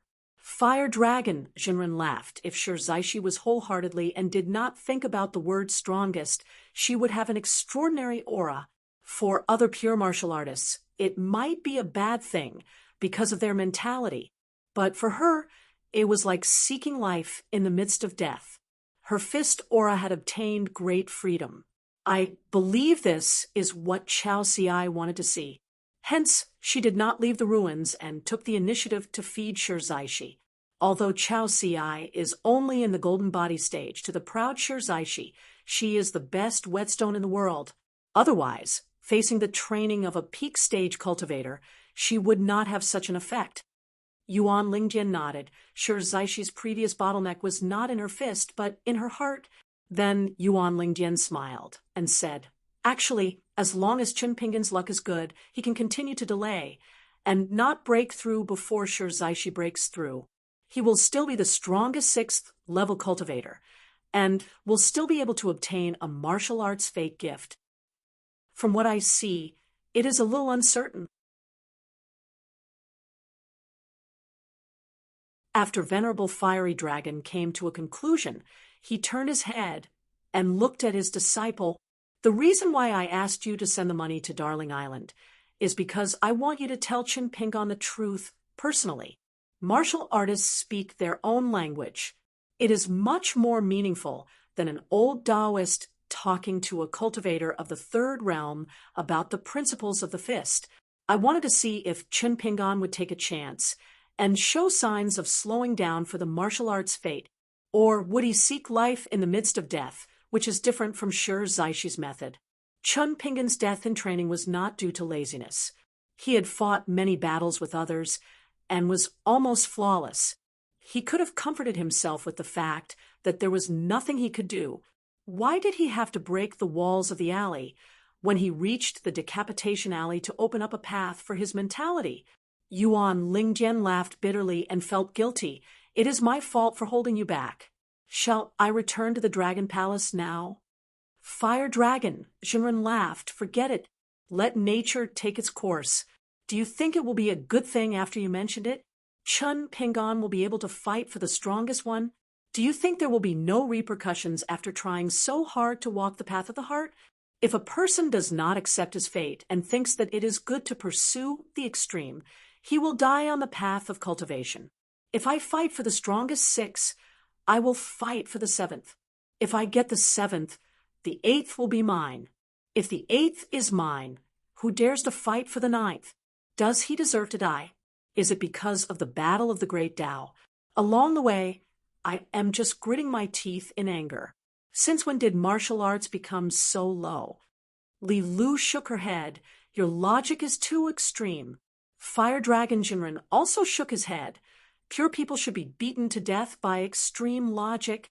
Yuan Lingjian had no doubts about this logic. Chao Ci did very well. On the path of martial arts, she did not stop others from reaching the top. If there was a chance, she would even help others, just like how she helped Shirzaishi to improve his realm. This was also one of the reasons why Chao Ci was invincible in the Central Divine Continent. It was not only because her master was the goddess of martial arts, Pei Bei, who protected Chao Ci from being accidentally killed by cultivators of the upper 5 realms. Otherwise, the enemies of the destroyed Great Dynasty would not be limited to just 1 or 2 cultivators of the upper 5 realms. Killing Pei Bei was an extravagant hope. Killing her disciple, Chao Ci, would not be too difficult. At least there was a chance. Chao Ci's own thoughts and actions were the greatest protector of Tao. For example, this trip to the Jinjia continent with her friend Lu Yuzhou. How much was the god of fortune of the snowy mountain continent willing to value Chao Ci's life? Was it the same as her son Lu Yuzhou? It seemed like a choice made by the god of fortune after weighing the pros and cons, but in the end, it was still Chao Ci's own decision. Most of the pure-blooded martial artists of the Central Plains were willing to extend their goodwill to Chao Ci of their own accord. Perhaps they would chat behind her back and put in a few good words for this junior. Perhaps they might even personally act to dispel some ripples of danger. How to turn bad into good was a skill. How to make good even better was a skill. The thing that truly saw everything in the world was not the eyes, but the human heart. When looking at Chao Ci, one only saw that he had an unprecedented aptitude, and only saw that his master, Pei Bei, was standing behind him. This was why the eyes were very useful, but the human heart was closing the door. Li Lu was probably used to arguing with Venerable Fire Dragon. She smiled and said, "These principles are not applicable to many people." Venerable Fire Dragon laughed and said, "Let's talk about things as they are. If we don't use people to invalidate everything, and if we don't use one thing to invalidate the entire person, then right and wrong would not be a mess." Li Lu said, "Difficult." Yuan Lingjian nodded and said, "Master is right. If she did not help her master, should she help an outsider?" Moreover, Yuan Lingjian felt that her master was more reasonable.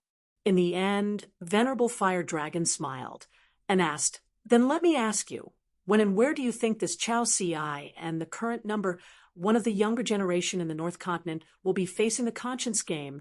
Yuan Lingjian was a cultivator who was used to using strength to speak. After so many years of cultivation, she was still not perfect enough. Therefore, she was stuck at the bottleneck of the pure jade state. This was not to say that the Yuan Ling Hall was an arrogant and despotic bunch. The Crouching Ground Peak should have its own Tao and principles. The Yuan Ling Hall did not lack any of these. In fact, the Yuan Ling Hall of the Xian Peak had the best reputation amongst their peers. It was just that they were the ones who were punished the most severely by Venerable Fire Dragon. Yuan Ling Hall pondered for a moment and smiled. Naturally, it's the unprecedented Chao Ci. When she meets someone later, she will stand beside, or not far behind. Not only that, those later will have a chance to surpass Chao Ci. At that time, Chao Ci's true nature will be revealed. As for Lin Su, who would definitely win as long as she chose to fight, she would only suffer after losing once. Venerable Fire Dragon nodded and seemed to agree with these two answers. He asked again, "What about you, Yuan Lingjin? Why can't you break through the state? Is there a Taoist cultivator like you who is in the pure jade state, even though you have the cultivation of an immortal?" I widened my eyes and looked around, but I couldn't find many, Yuan Lingjin said. Naturally, it's because I have enough cultivation but not enough cultivation of my heart. Venerable Fire Dragon smiled. Is it because you had too much strength in the early stages of cultivation and thought too little and broke through the state too quickly? Compared to the senior sisters and senior brothers of Tai Xia and Bai Yun, your understanding of the true meaning of Tao is the least? Or was it because you were punished too harshly by me and felt that even if you did not do anything wrong, you just did not think of it? Therefore, you have been pondering and reflecting on where you went wrong? When you understand, is it the time to break through the state? Yuan Lingjin nodded and admitted, indeed. Have you ever thought of the possibility that you're wrong in thinking that there's nothing wrong with you? Are you going around in circles on the wrong path? Venerable Fire Dragon sighed and said, "Silly child, in the world, when a master imparts Tao to his disciple, can he only help his disciple to take the shortcut? Can he set up obstacles on the path so that although his disciple is going in the right direction, the path is difficult so that his disciple's heart of Tao can be firmer?" Yuan Lingjin looked wrong for the first time. Master's Tao is so profound, and his knowledge is so great. I don't want to question it at all. Venerable Fire Dragon pointed at this disciple of Xian Finger Peak and said angrily, "Go and ask that young man from Duck Island. At his young age, does he have the thought that even his most respected Mr. Qi Jingchun, may not be right in everything? Ask him if he dares to think so. Does he dare to think about the sage's principles outside of the lineage of the sage of literature? But is he not afraid of suppressing the earliest principles? Yuan Lingjin, if you only think that all the principles in the world are on your master, and your disciple can only learn most of them, then how many principles are left in the world? Yuan Lingjin, you don't even dare to think about this. After 600 years of cultivation, do you only grow your strength and not your heart of Tao? Why?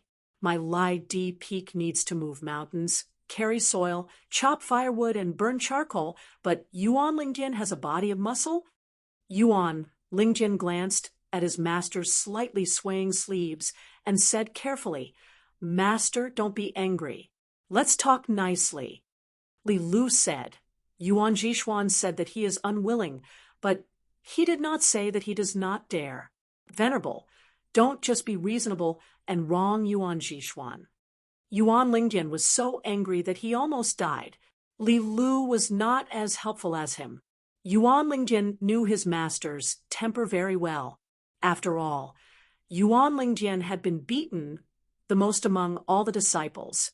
If Yuan Jishuan claimed to be the second in Lai Di Peak, no one would dare to claim to be the first. Not willing is worse than not daring. Not daring, not daring. After all, he has thought about it, but he has not walked out. As expected, Venerable Fire Dragon was furious.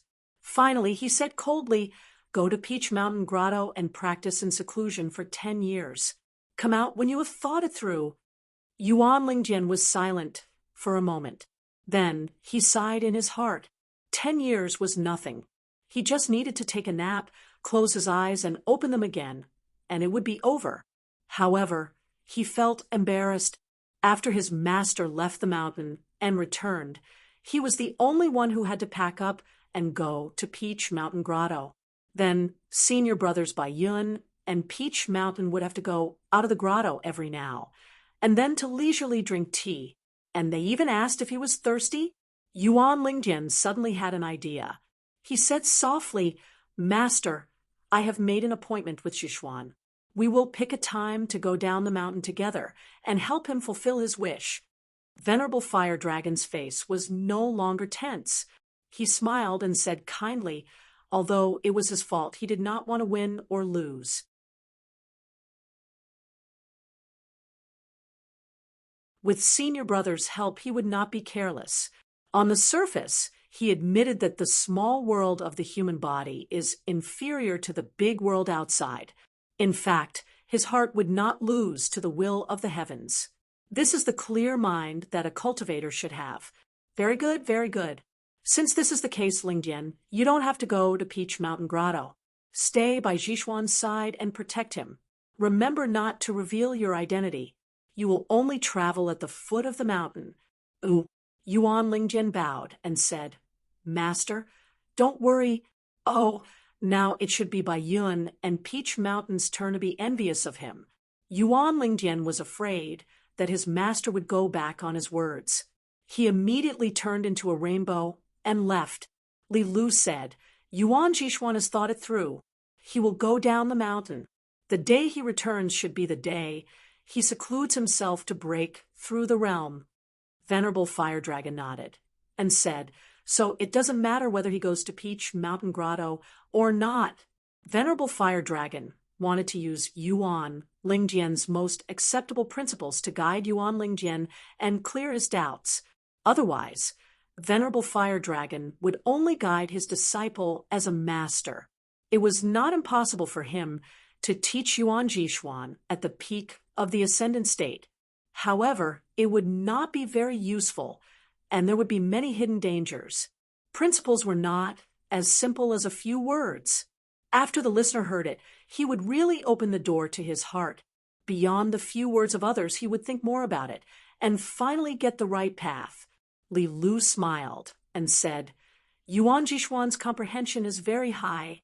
If you don't deliberately suppress his temperament, there is hope for him to reach the ascendant state sooner. Venerable Fire Dragon sighed and said, There is no other way. This kid is too impulsive. I have to suppress him. Otherwise, he will attract a lot of attention. This is not a big deal.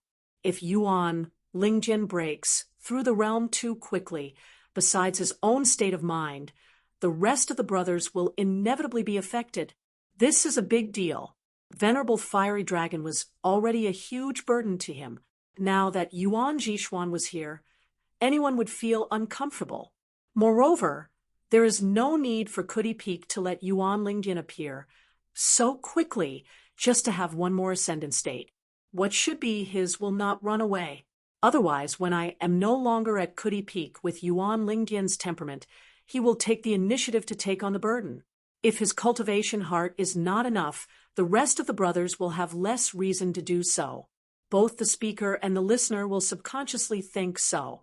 This is human nature. There is no exception. A celestial mountain with a foul atmosphere and a decaying mansion. It is a deep pool of stagnant water. Even if the rules are written on paper and placed at the ancestral hall to collect dust, it will not be able to enter the hearts of the cultivators. Li Lu said, The rules set by the ancestors are very important. Venerable Fiery Dragon nodded his head and said, Of course. For example, the Sword Celestial by Shang had his own way of establishing himself. Naturally, he would follow Bai Shang's way of thinking and propagate to be able to become a celestial family who doesn't have their own set of rules. The key is to see who is able to keep the flow of water small and long. However, in terms of the guidance of the master and the guidance of the disciple, my Kudi Peak is worthy of this saying. Now, I am lacking someone who can help Kudi Peak to reach a higher level. Li Lu smiled and said, Zhang Shanfeng, Venerable Fire Dragon said, I can only say that Kudi Peak has the biggest hope. However, I hope that Yuan Lingjian and the rest of the brothers can do it too. However, I have given different hopes to the disciples and grand disciples of Kudi Peak. It does not mean that Kudi Peak has the highest chance of achieving it and not others. Li Lu shook his head and said, "It is easy for you to say that. If it was an earth immortal, would the master of the Jade primitive realm be willing to have such thoughts?" Venerable Fire Dragon smiled and asked, "Since when have I forced other peaks to have such thoughts?" Finally, Venerable Fire Dragon said, "However, you have to be clear that if the cultivators at my position are not willing to have such thoughts, then the world will not be good." Li Lu smiled and said, "Not good?" Venerable Fire Dragon said, "In the game of chess between you and me, losing a few rounds or even thousands of rounds to you is nothing. However, in the game of chess, if I am not boasting, you will not be able to win." Li Lu smiled and said, "We are fine with it." Venerable Fire Dragon said, "What a coincidence, we are fine with it." Li Lu was about to go to the Dragon Palace. The North Continent had already reached the stage of chess pieces. Lion Peak, Yang Clan of Chongxian of the Dayuan dynasty, and Water Dragon sect were all chess pieces. Actually, most of the chess pieces were her unreasonable hands. They were gone just like that. In the end, only a few chess pieces were left on the chessboard according to the rules. She could only take one of the positions between Duke Yuan and Marquis Long Ting. Originally, Shun Lin of the Southern Zalanshui Hall and Li Yuan of the Ji Zalanshui Hall had the potential to become the highly respected water god. Li Yuan was even more logical. However, Li Lu was fine with it, as it was her business. What was going on with Li Lu being fine with it for thousands of years, if not for the fact that Venerable Fiery Dragon was willing to chat with Li Yuan?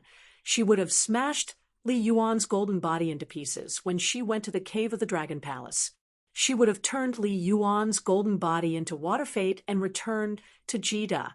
If it was a new water god who was willing to protect Water Dragon sect would be more grateful. Venerable Fire Dragon suddenly said, "Li Lu, let's start a new game. You surrender and lose half of the game. How about that?" Of course, Li Lu was not willing to play another game of chess. Venerable Fire Dragon was waiting for Yuan Ling Hall on purpose. He had nothing to do and wanted to play chess with her. After all, the cultivation of a cultivator at the peak of the Ascendant Realm was not based on his heart, let alone the absorption of the spiritual aura of heaven and earth. Fire Dragon Immortal's words sounded like he was stepping on a watermelon skin. Wherever he went, he would say what he wanted to say. However, the meaning behind his words was not only to give advice to his disciple Yuan Ling Palace, but also as a friend. He wanted to talk to Li Lu and sort out the big and small network of the Flat Earth Peak. He wanted to help Li Lu see more people's hearts.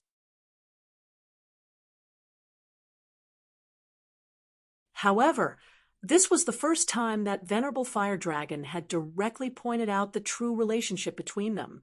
Then there was Li Lu's return to the Dragon Palace. Then there was the final result of Li Yuan getting a piece of the jade plate of 3 feet of sweet rain, and Shun Lin getting the position of Duke Yuan of Ji Zalanshui. Shun Lin could not believe it, and Li Yuan was even more frustrated. As for whether Li Yuan knew that he was going to die because of Ji Zalanshui, someone would impersonate him. However, he was saved by Venerable Fire Dragon, and the jade plate of Qi Dragon was obtained because of Chun Pingon. Perhaps Li Yuan was still in the dark and muddle-headed. If it was not good, Li Yuan did not do much. It was as if he was lying down and enjoying his life. He did a few small things under orders and got a piece of the jade plate for gathering incense. If it was good, he lost the position of Duke Yuan of Ji Zalanshui because he resigned himself to his fate for thousands of years. Venerable Fire Dragon was left alone at the peak of the mountain. He thought of the past, and it was quite annoying. Some were from his own ground flat peak, some were from the North Continent, and some were from the entire Howran realm. When he thought of these, he felt sleepy. Previously, he came here from Ground Flat Peak with a stomp of his foot. Now he returned to the peak of Ground Flat Peak with another stomp of his foot. When he dozed off, it would snow on Ground Flat Peak, and the little ones would have a snowball fight. Zhang Shanfeng squatted in the square and was surrounded by a large group of junior Taoists.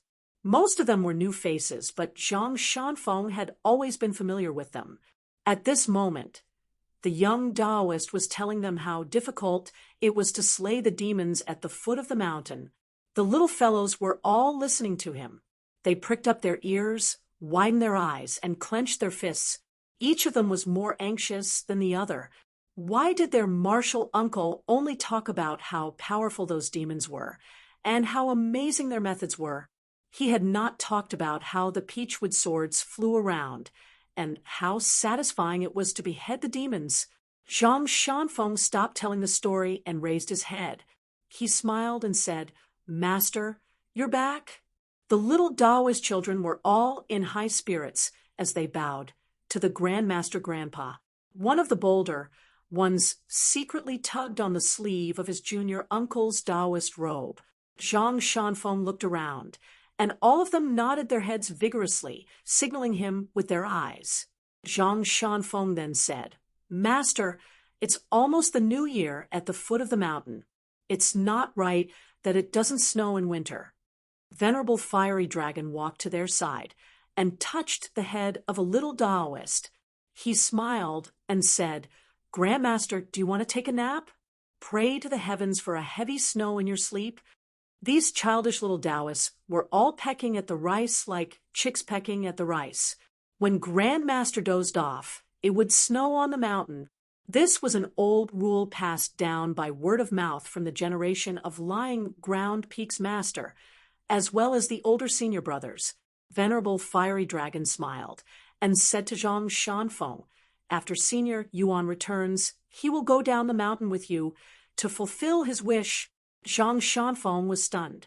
"I'm the one who begged Senior Bai Yun for this. Senior Bai Yun has also agreed. Senior Yuan has nothing to do with this." Venerable Fiery Dragon scolded jokingly. "This little bastard. He even lied to his own master." The little Taoists opened their mouths wide. "Grandmaster knows how to scold people." Venerable Fiery Dragon was helpless and left to find a place to sleep. Zhang Shanfeng then helped his master to clean up the mess. He said to the little Taoists, "Don't learn from your grandmaster and scold people." A little Taoist crossed his arms and said angrily, "Grandmaster has the highest seniority on the mountain. What's wrong with scolding people?" Zhang Shanfeng pinched the little Taoist's ear and lifted it up.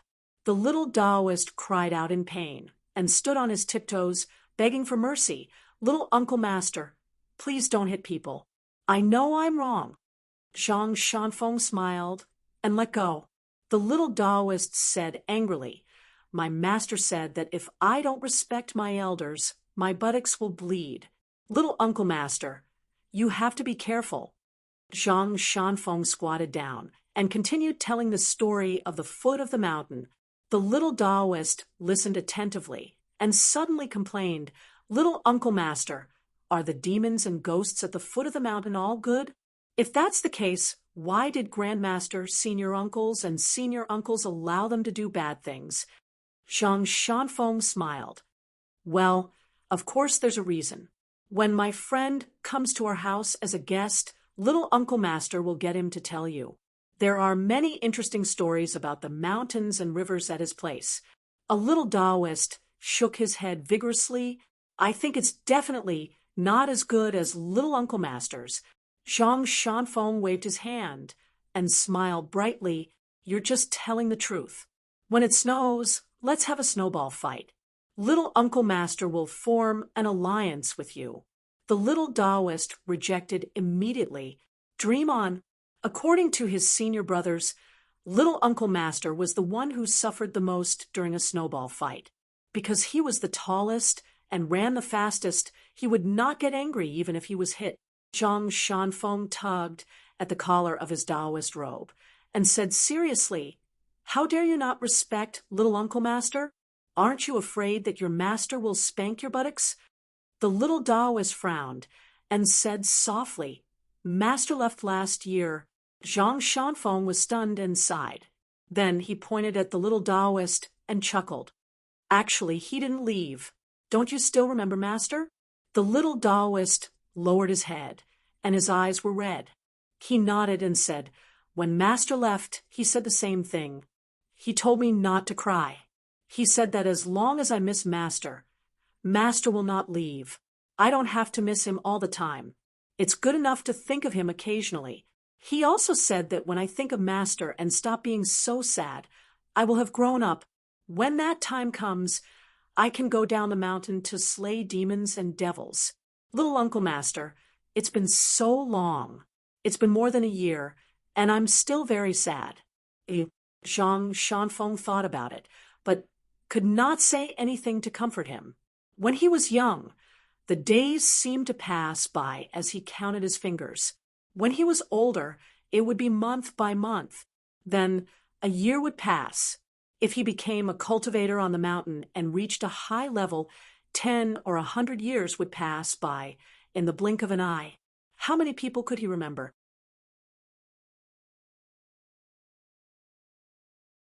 How many of them could be counted as his people? Zhang Shanfeng had asked his master many questions before.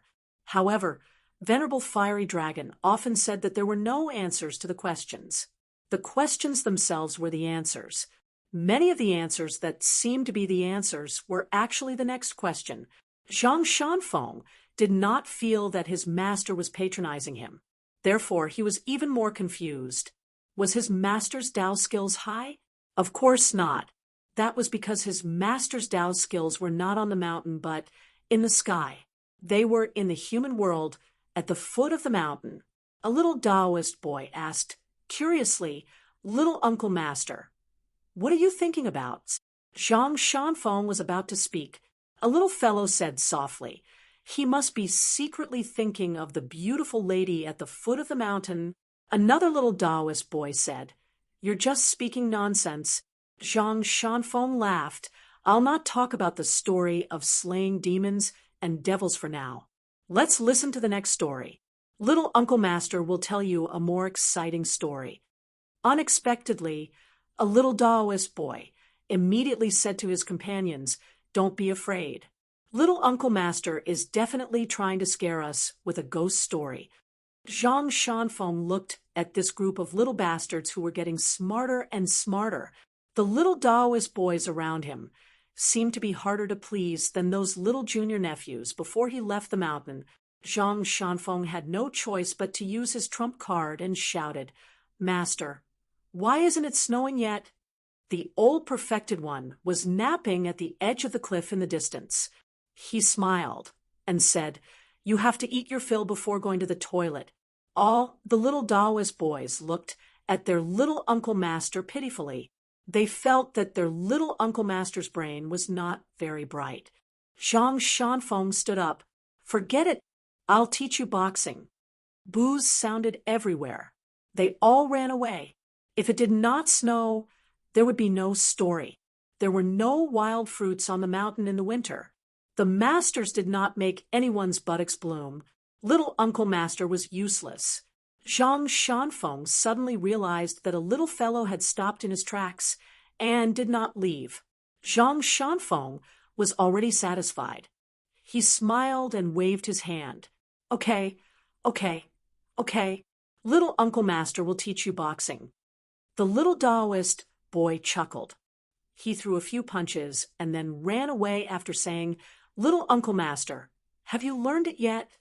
Zhang Shanfeng scratched his head. This group of little junior nephews were very cunning. Little Uncle Master could not guide them.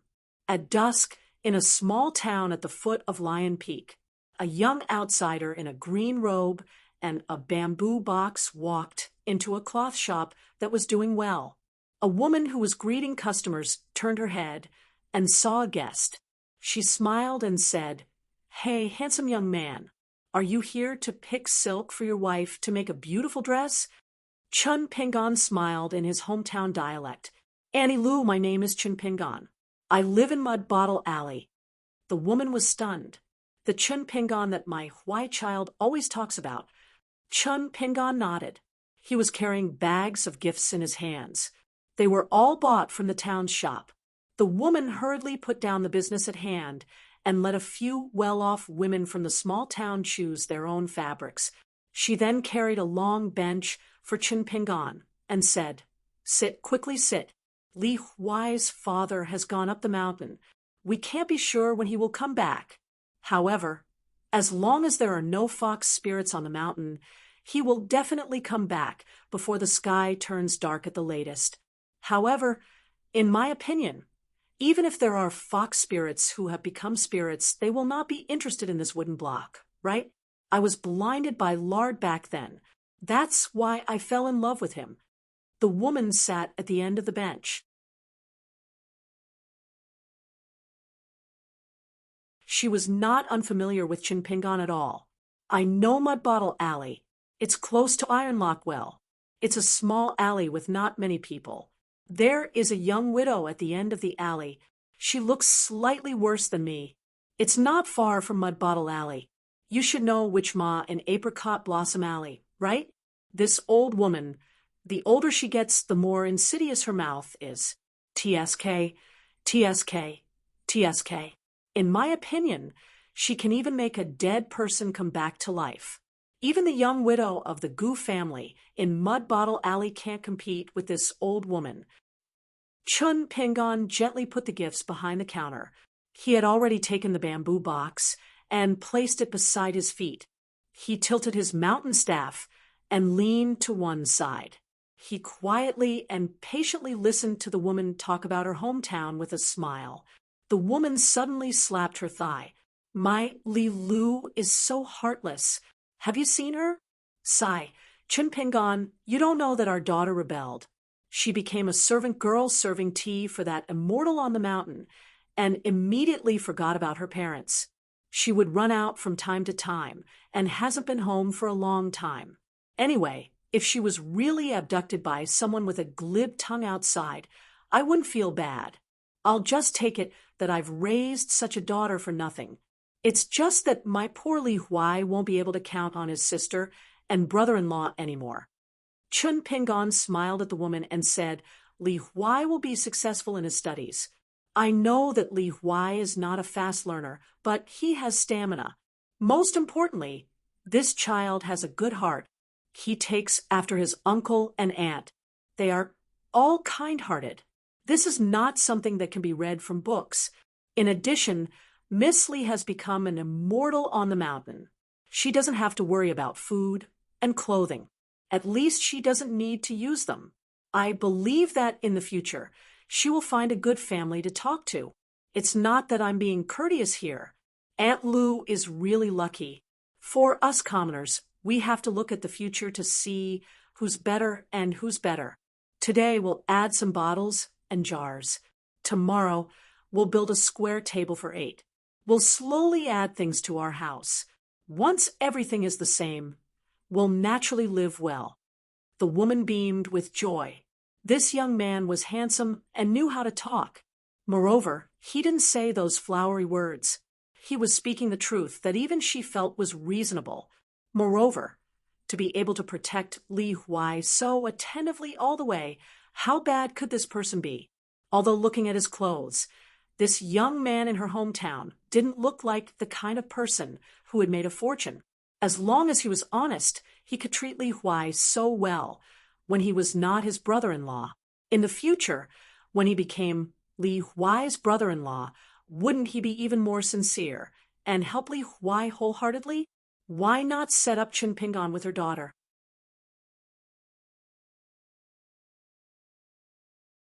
When the woman thought of this, she began to look at this young man who came from afar again, as a mother-in-law looked at her son-in-law. Not bad, not bad. He cleaned himself up. At first glance, she could tell that he was a careful and considerate young man who knew how to take care of others. It was not that she felt sorry for the child named Lin Shuyi in the academy. It was just that the woman always felt that the two of them were so far apart. The capital city of the great Sui kingdom was a bustling place. How could there be a lack of beautiful girls? If Lin Shuyi changed his mind one day, Would he want her daughter to become an old maid and be unmarried? Li Lu, this girl, took after her mother. It was true that she was good-looking, but the woman knew that good-looking girls were useless. She accidentally married a heartless man. Originally, the more beautiful a girl's face was, the worse she felt. She was arrogant and would only lead a simple life. After 7 or 8 years, she probably didn't even dare to look at herself in the mirror. The more she looked at him, the more she liked him. It was not that she was fickle. Dong Shuijing, who often helped the family in the early years, was of course honest and dutiful, but she always felt that something was wrong. As for Lin Shuyi, it was said that he was a scholar, but she felt that he was out of her league. She had heard that this boy's father was an official in the government office of the supervision of construction. Moreover, how could the threshold of a family that could move to the capital city be low? If Li Lu married him, such a silly girl who didn't know the ways of the world, how could she not be bullied? In the future, if Li Huai went to visit, he would be looked down upon by the gatekeeper, right? Chun Pingan didn't know what this Aunt Lu was planning. Seeing that this elder was smiling and not saying anything, he was afraid that there would be an awkward silence, so he took the initiative to talk about family matters. Chun Pingan suddenly turned his head, then withdrew his gaze and said with a smile, "Aunt, Uncle Li is back." The woman leaned over and looked outside the door. He really was back. She smiled and said, "It's time to eat. Aunt will make you a hometown dish." The woman stood up and shouted with her habitual loud voice, "Li Er!" A man immediately ran over. The woman complained, "Didn't you see that Chun Pingan has come to our house? He just came home and walked for half a day. When he goes out, it's like there's money on the ground outside." Li Er smiled and stepped over the threshold. "You're here." Chun Pingan had already stood up and called out, "Uncle Li." The woman saw that Li Er was going to sit in her seat and said angrily, "Go and buy wine. Are you saving up some money to buy rouge and face powder for those vixens?" Li Er said gloomily, "I never have money in my pocket."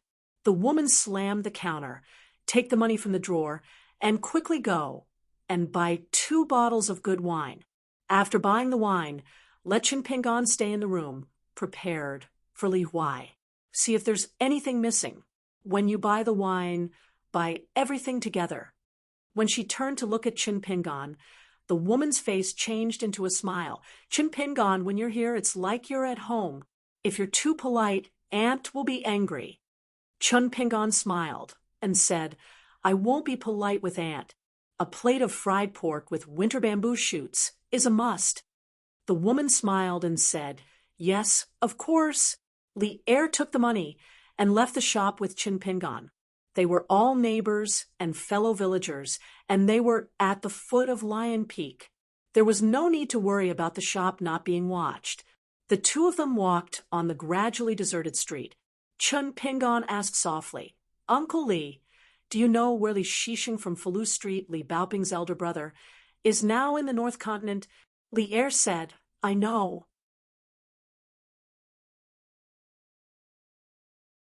This person had previously brought along a rather strange reading companion and visited me. I'll tell you in detail later. Chun Pingan breathed a sigh of relief. Otherwise, it would be difficult for him to find him. Li Er hesitated for a moment and looked around. Finally, he looked at a certain spot and frowned. Then he threw a punch. On the entire street, only Chun Pingan vaguely noticed a trace of it. Even if someone nearby happened to stare at Li Er with their eyes wide open, they probably wouldn't be able to see Li Er throw a punch. Then, in the sea of clouds far away, there was a muffled explosion that could be heard in the small town. After throwing a punch, Li Er didn't explain anything.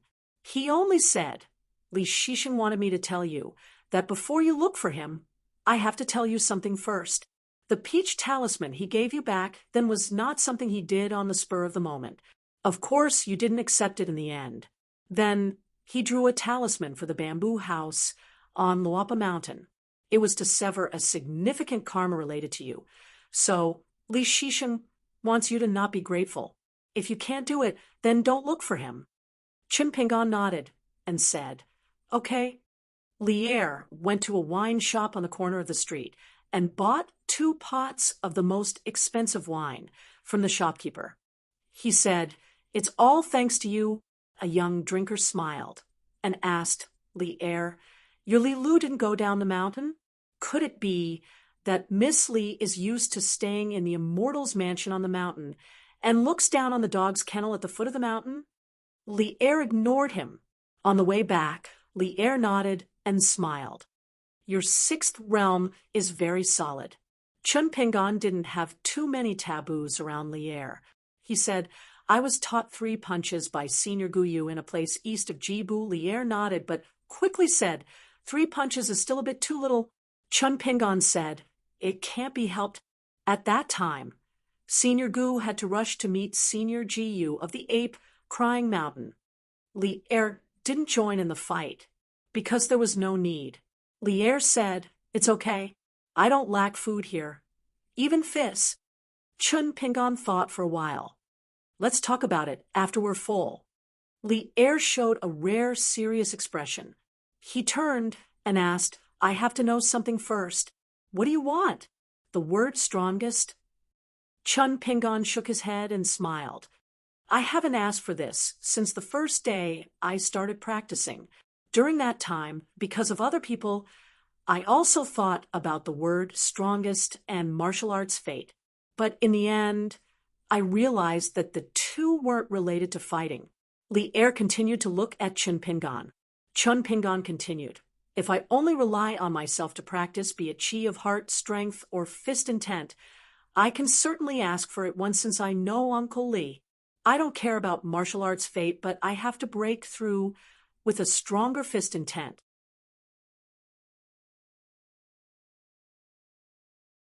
Simply put, this golden body realm must be the golden body realm above my physique limit, Chun Pingan. I'm only asking for this. Lier didn't say anything about practicing martial arts. Instead, he grinned and said, If you don't eat your fill, your Aunt Lu won't agree.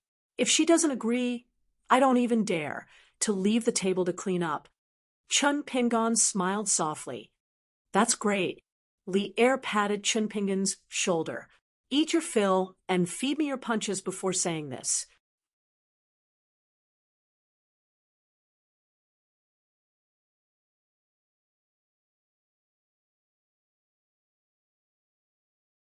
"5:55. The man and the woman had met each other in their hometown and in a foreign land. It was the same now, but they had switched places. After all, the North Continent was considered half her hometown as the founder of the Qingliang sect.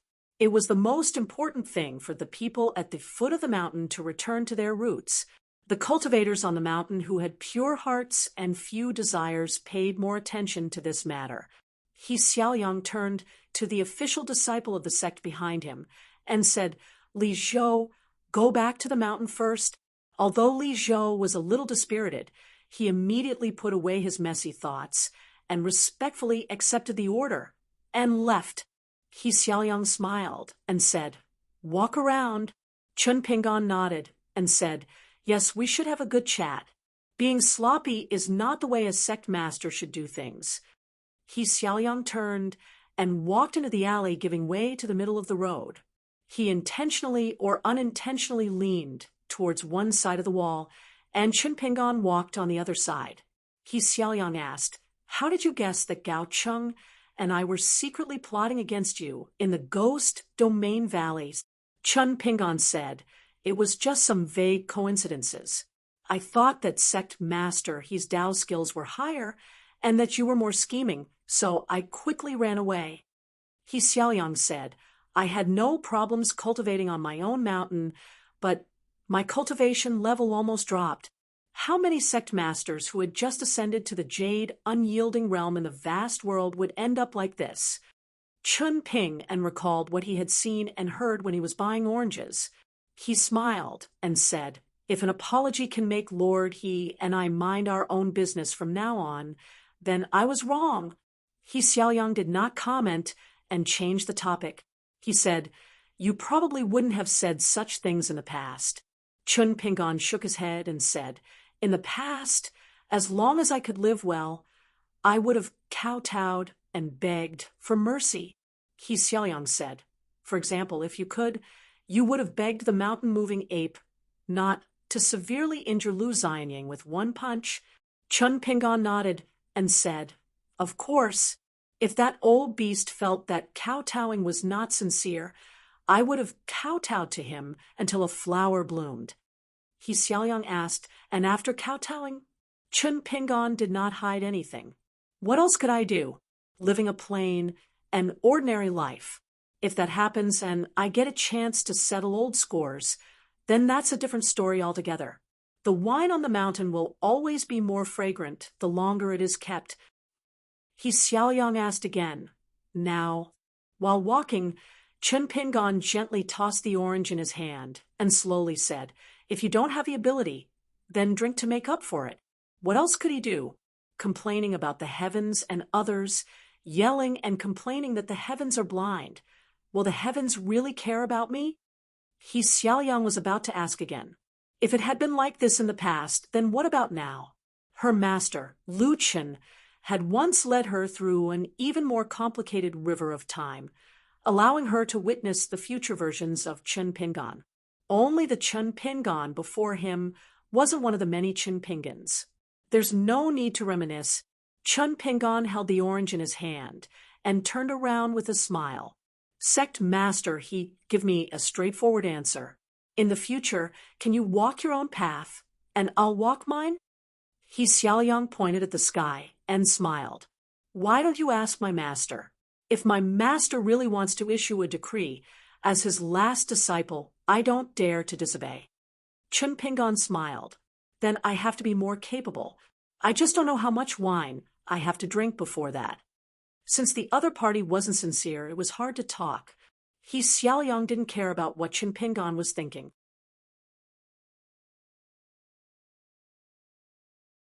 The only thing she cared about was how Chun Pingon would walk in the future, and whether he would become a huge trouble for her on the Great Tao. She thought back to the time when they first met by the river, that youth in straw shoes who carried a bamboo basket with a bunch of snake gallstones on his back. Not only was there a huge gap in their statuses, he looked up at them standing on the stone cliff, but the youth spirit at that time was in the mud. Unexpectedly, after all these years, there was still a huge gap in their cultivation levels, but his spirit was much higher. He Xiaoyang said softly, "Chun Pingon, do you know your temperament? Every time you walk a little higher, the more cautious you are, the more stable your steps are. As long as your enemies see a clue, they will be even more determined to kill you." "What? Is this my fault?" Chun Pingon smiled. "Then I have to speak my conscience to Sect Master. Do you think that if I don't gradually climb higher, no one can casually stretch out a finger and crush me to death? I think there are many people who either feel that the losses outweigh the gains, or that their cultivation is useless. When I think of this, my good mood after meeting Sect Master in a foreign land becomes even better." "Ooh," he Xiaoyang said seemingly casually, "you think that they are wrong first. Then have you thought of a possibility that you did not do anything wrong, but you are wrong?" Chun Ping-an's expression was still calm. "I don't need to trouble Sect Master to explain this kind of nonsense in the streets and alleys. For so many years in the vicinity of my hometown's Mud Bottle Alley, it's not just my peers who say it casually for fun. There are also some bastards who say it on purpose. It's disgusting. Many older neighbors, many kind-hearted people sometimes look at me in the eyes, and they're actually saying the same thing." He Xiaoyang was silent for a long time. At the end of the alley, He Xiaoyang stopped. "So, you already knew the truth?" Chun Pingon said. "What are you talking about? Sect Master he? I don't quite understand." He Xiaoyang smiled. "It's enough that you know in your heart." Chun Pingon asked, "Enough?" He Xiaoyang smiled. "Not quite enough." He Xiaoyang seemed to have inexplicably figured out a knot in his heart. He turned around and faced Chun Pingon. "I will wait for you at the peak of Hauran Tianxia. Apart from that, you and I will go our separate ways. This reunion at Jidu Estuary was both a coincidence and an inevitability. What he Xiaoyang wanted to do, he could usually do it. If he was not convinced of her deep fate, then he would obediently endure it. Chun Pingon got a better answer than he expected, so he smiled and said, "Then I won't see you off, sect master." He Xiaoyang smiled. "I didn't say that I would leave immediately. As a sect master, I have to worry about everything. It's rare for me to go out.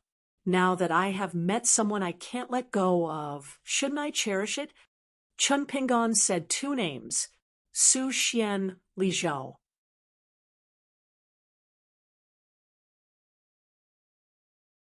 Xiaoyang smiled sweetly and said, "One can control his hands and the other can control his mouth. They won't distract you." Chun Pingon was silent. Xiaoyang pretended to be surprised. "Why? Is it my fault?" Chun Pingon really wanted to kill her with one punch. Xiaoyang said considerately, "If you are not capable enough, you can make up for it with alcohol. Do you have any good wine?" "I have some of the best immortal wine in the North Continent. I will give them all to you." "Oh." Chun Pingon smiled and said, "It's a pity to kill Sect Master he with one punch. Sect Master, don't be angry at me for talking nonsense. Even if he could kill her with one punch, he would need two." Xiaoyang actually smiled and put a hand to his mouth. He shook his head and said, "Don't be angry. It's a good thing that you and I are treating each other with sincerity." Chun Pingon walked out of the alley. Xiaoyang, who had cast the camouflage spell again, walked with him. There was a distance between them, so they were not walking side by side. Chun Pingon looked ahead. The streets were bustling with people and carriages. He asked, "When are you leaving?" Xiaoyang said, "Probably later than you think." Chun Pingon asked Xiaoyang, "Have you always been this kind of person?" Xiaoyang smiled and said, "Aren't you the same? It's just that I knew myself from the beginning. Chun Pingon found out later, so it's not easy." The two walked out of the city and walked along Dadu to the West Sea of the North Continent. Chun Pingon climbed to a high platform by the sea and suddenly said, "Xiaoyang, the Dermic Tao that you have been searching for is like Ning Yao in my heart. Can you understand this?" Xiaoyang nodded and said, "Of course I can. It's not difficult, but the problem is that I don't want to accept this outcome." Chun Pingon looked into the distance and did not speak. Xiaoyang hesitated and squatted at the side. He asked, "Since it's on the way, why don't you go to the academy to take a look?" She had actually just left the academy not long ago. Chun Pingon's lips twitched. He clenched his fists and placed them on his knees. His sleeves drooped naturally. "If Lu Chen died because of you, would you go to the Baek Okekyung building and the Tao paths of the three lineages to take a look?" Xiaoyang was silent for a long time. She said slowly, "Chun Pingon, actually, it's only today that I feel that becoming your Tao partner is not an obstacle for me. It turns out that this is the best marriage in the world." Chun Pingon took down the bamboo box and took out the blade strengthening gourd. He sat cross-legged and slowly drank the wine. He said without reason, "The Tao should not be so small." Xiaoyang did not know why she changed her mind. She stood up and left the place in advance. Before she left, she turned and said to Chun Pingon, who was leaning against the bamboo box, "Love between a man and a woman is ultimately a small matter." Chun Pingon said indifferently, "Regarding this matter, not even the Tao ancestor can make the decision, let alone your master Lu Chen." Xiaoyang could not help but laugh and traveled with the wind. At the end of last winter, after Yuan Lingjian left the Dragon Palace cave, he traveled with the wind to the north. He suddenly descended to the top of a green mountain that was rarely visited by people. It was not a celestial mountain, but a secluded place with ordinary spiritual qi. There, Yuan Lingjian saw his master and a woman playing chess. Both of them refined the mountain route as black chess pieces and condensed the water fortune as white chess pieces. Yuan Lingjian bowed to both of them and stood beside the fire dragon immortal. He did not look at the situation of the chess game, afraid that it would disturb his Tao heart.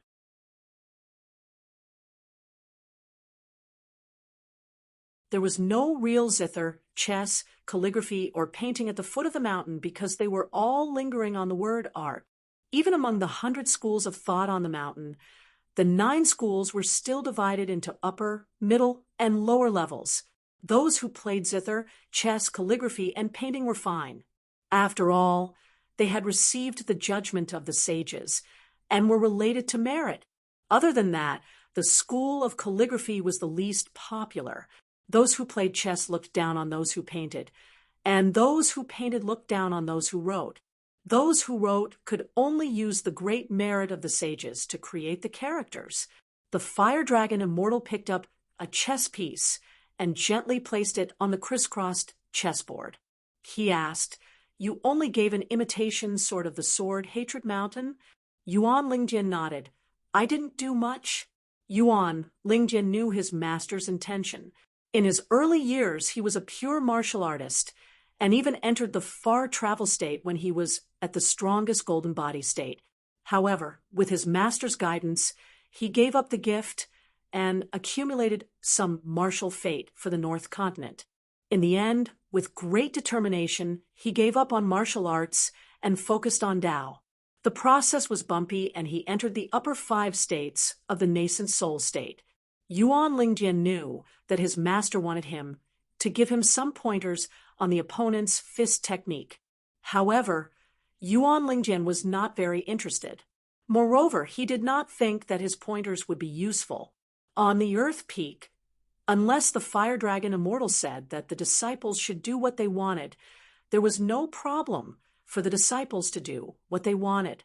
The fire dragon immortal did not say anything. He had clearly lost the game, but he suddenly smiled and said, "It is a little difficult to seek life in the midst of death." Li Lu said, "The chessboard is so small. If you want to do that, you are seeking death." Li Lu casually broke the mountain route and water luck and returned it to heaven and earth.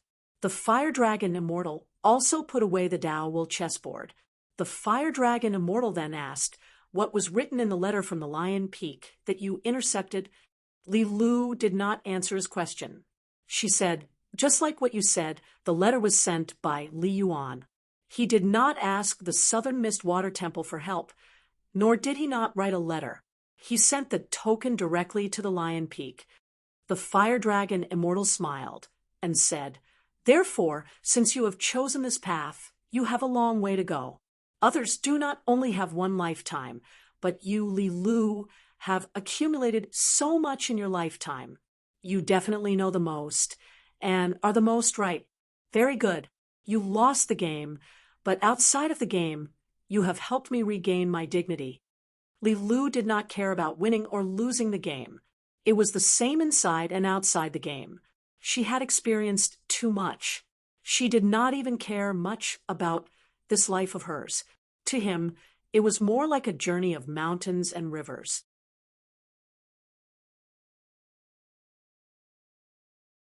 Since Li Lu was born with knowledge, of course she knew more. Not only about the affairs of the world, but also about people's hearts. Most of the statues in the Taoist temples in the world were gilded. Old Yang asked the remaining felons to do the opposite. They should first wrap a layer of people's hearts.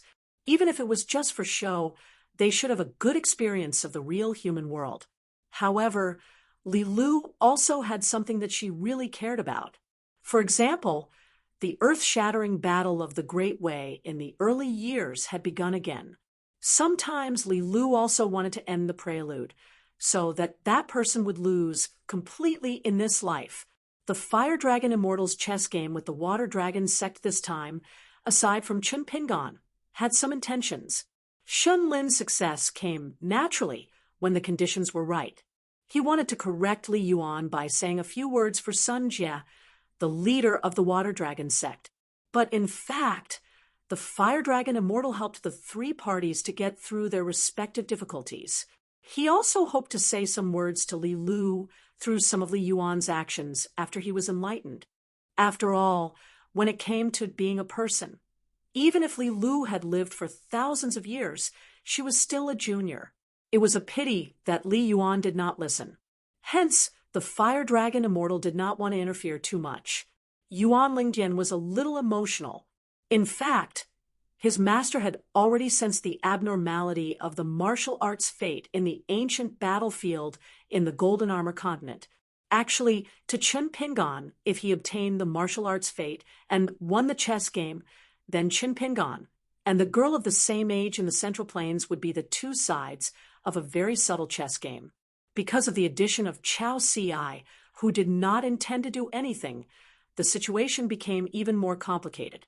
If Chao Ci had not gone to the battlefield ruins, the girl who had reached the 6th level of the martial way with the world's strongest state of the 5th level, Shi, might have already broken through the realm. However, she would not have been able to obtain the word strongest. That was because Chen Pingan, who was in the North Continent, had a more stable realm and a stronger fist intent. However, after Chao Ci appeared, Shi was full of fighting spirit, driven by her competitive nature. She, who was talented, forcefully increased the height of her martial arts bottleneck. She was determined to punch Chao Ci, who was at the 7th level of the martial way, even if it was only one punch that touched her body. Only then would she be willing to break through the realm. On the other hand, compared to the girl, Chen Pingan's martial arts bottleneck was initially higher. Of course, he had to force himself to break through the realm slowly. One delay, one slow. This formed a chess game that both parties were playing from afar, but neither of them knew about it. Fire Dragon Immortal only knew that Shi was in the ancient ruins of the Golden Armor continent where the statue of a god had collapsed. He heard that Chao Ci had gone there. Hence, he deduced the situation and situation one by one. Fire Dragon Immortal smiled and said, if Shi wholeheartedly did not think about the word strongest, it would be a grand scene that was not tacky. For other pure martial artists, it might be a bad thing that would cause their heart to fall. However, for her, it would be seeking life in the midst of death, and her fist intent would gain great freedom. This must be what Chao Ci wanted to see, which was why she did not leave the ruins and took the initiative to feed Shi punches. Although Chao Ci was only at the Golden Body realm, to the proud Shi, she was the best grindstone in the world. Otherwise, when faced with the full force of a mountain pinnacle realm cultivator, it would definitely not have such an effect.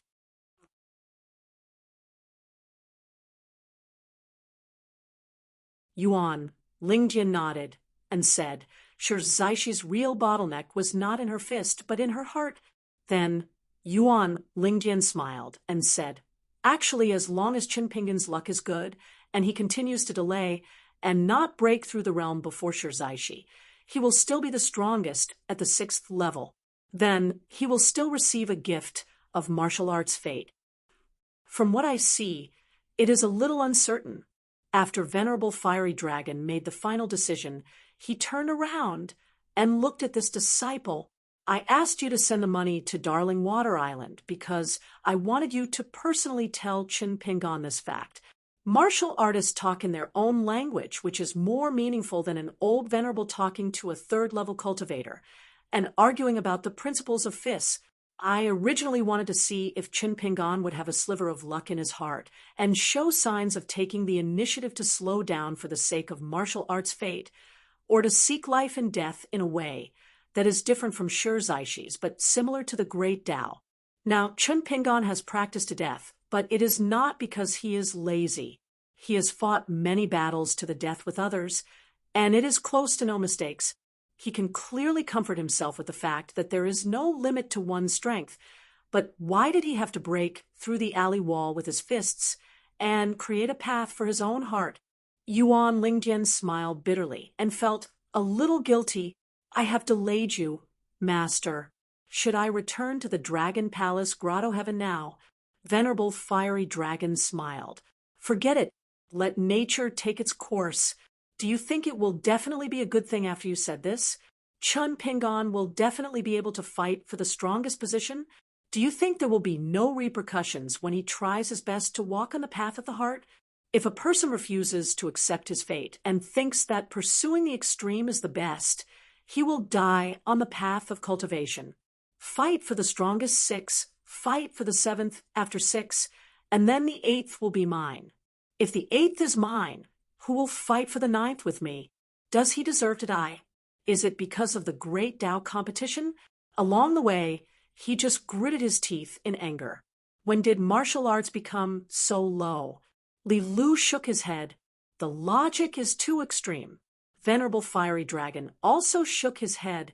A pure person should be beaten to death as soon as possible. Yuan Lingjin did not have any doubts about this logic. Chao Ci did a good job. On the path of martial arts, she did not stop others from climbing higher. If there was a chance, she would even help others, just like how she helped Shi Zaishi temper his realm. This was also one of the reasons why Chao Ci was unrivaled in the Central Plains. It was not only because her master was Valkyrie Pei Bei, who protected Chao Ci from being accidentally killed by the cultivators of the upper 5 realms.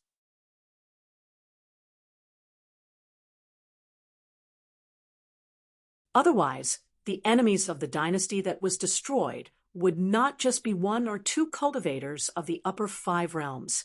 Killing Pei Bei was an extravagant hope, but killing Chao Ci, the disciple of Chao Ci, who had traveled to other continents, would not be too difficult. Chao Ci's thoughts and actions were the greatest protector of Tao. For example, this time when she traveled to the Golden Armor continent with her friend Lu Yuzhou, how important was the god of fortune of the pure snow continent to Chao Ci's life? Was it the same as Lu Yuzhou? Although it seemed like the god of fortune made a choice after weighing the pros and cons, in the end, it was still Chao Ci's own decision. The pure martial artists of the Central Plains were mostly willing to show some kindness to Chao Ci. They might even chat behind her back and say a few good words for this junior. They might even personally make a move to dispel some dangerous ripples. How to turn bad into good was a skill. Adding good to good was a skill. What really saw everything in the world was not the eyes, but the human heart. When looking at Chao Ci, one could only see that he had unprecedented potential and that Pei Bei was standing behind him. This was why the eyes were very useful, but the human heart was closed. Li Lu was probably used to arguing with Fire Dragon Immortal. He smiled and said, "These principles are not applicable to many people." Fire Dragon Immortal laughed and said, "Let's talk about the matter and the person. If we don't use the person to destroy everything, and if we don't use one thing to destroy the whole person, we won't be so muddled." Li Lu said, "It's difficult." Yuan Lingjin nodded and said, "Master makes sense. If he didn't help his master, would he help an outsider?" Moreover, Yuan Lingjin felt that his master was more reasonable. In the end, Fire Dragon Immortal smiled and asked, "Then let me ask you, when and where do you think Chao Ci and the top young person of the North Continent have a clear mind?" In his heart, Spirit Yuan was a cultivator who was used to using strength as a way of speaking. After so many years of cultivation, he was still not perfect and flawless. Therefore, he had been stuck at the bottleneck of the Jade, unyielding realm. It was not that Yuan Lingjin was arrogant and domineering. There should be Tao and principles in the Earth Peak, and Yuan Lingjin did not lack them at all. In fact, when he went down the mountain to train, Yuan Lingjin of the Black Finger Peak was the one with the best reputation among his peers. It was just that he was the one who was punished the most and the heaviest by Fire Dragon Immortal. Yuan Lingjin thought for a while and said with a smile, "Of course, it is the unprecedented Chao Ci who met someone who came later, standing beside her or not far behind her. Not only that, the person who came later had a chance to surpass Chao Ci. That was the key moment when Chao Ci's true nature was revealed. As for Lin Su, who would definitely win as long as she chose to fight, she would only suffer when she lost once. Fire Dragon Immortal nodded, as if he agreed with these two answers. He asked again, "What about you, Yuan Lingjin? Why can't you break through the realm?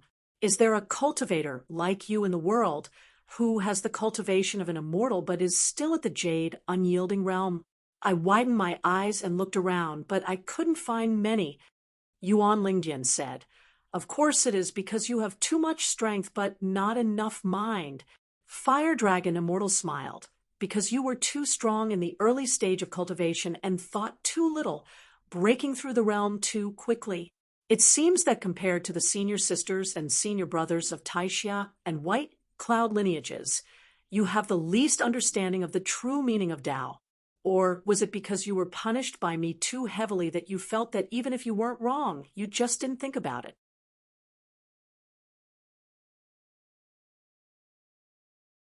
Thus, you kept thinking about it and closed your door to reflect on what you did wrong.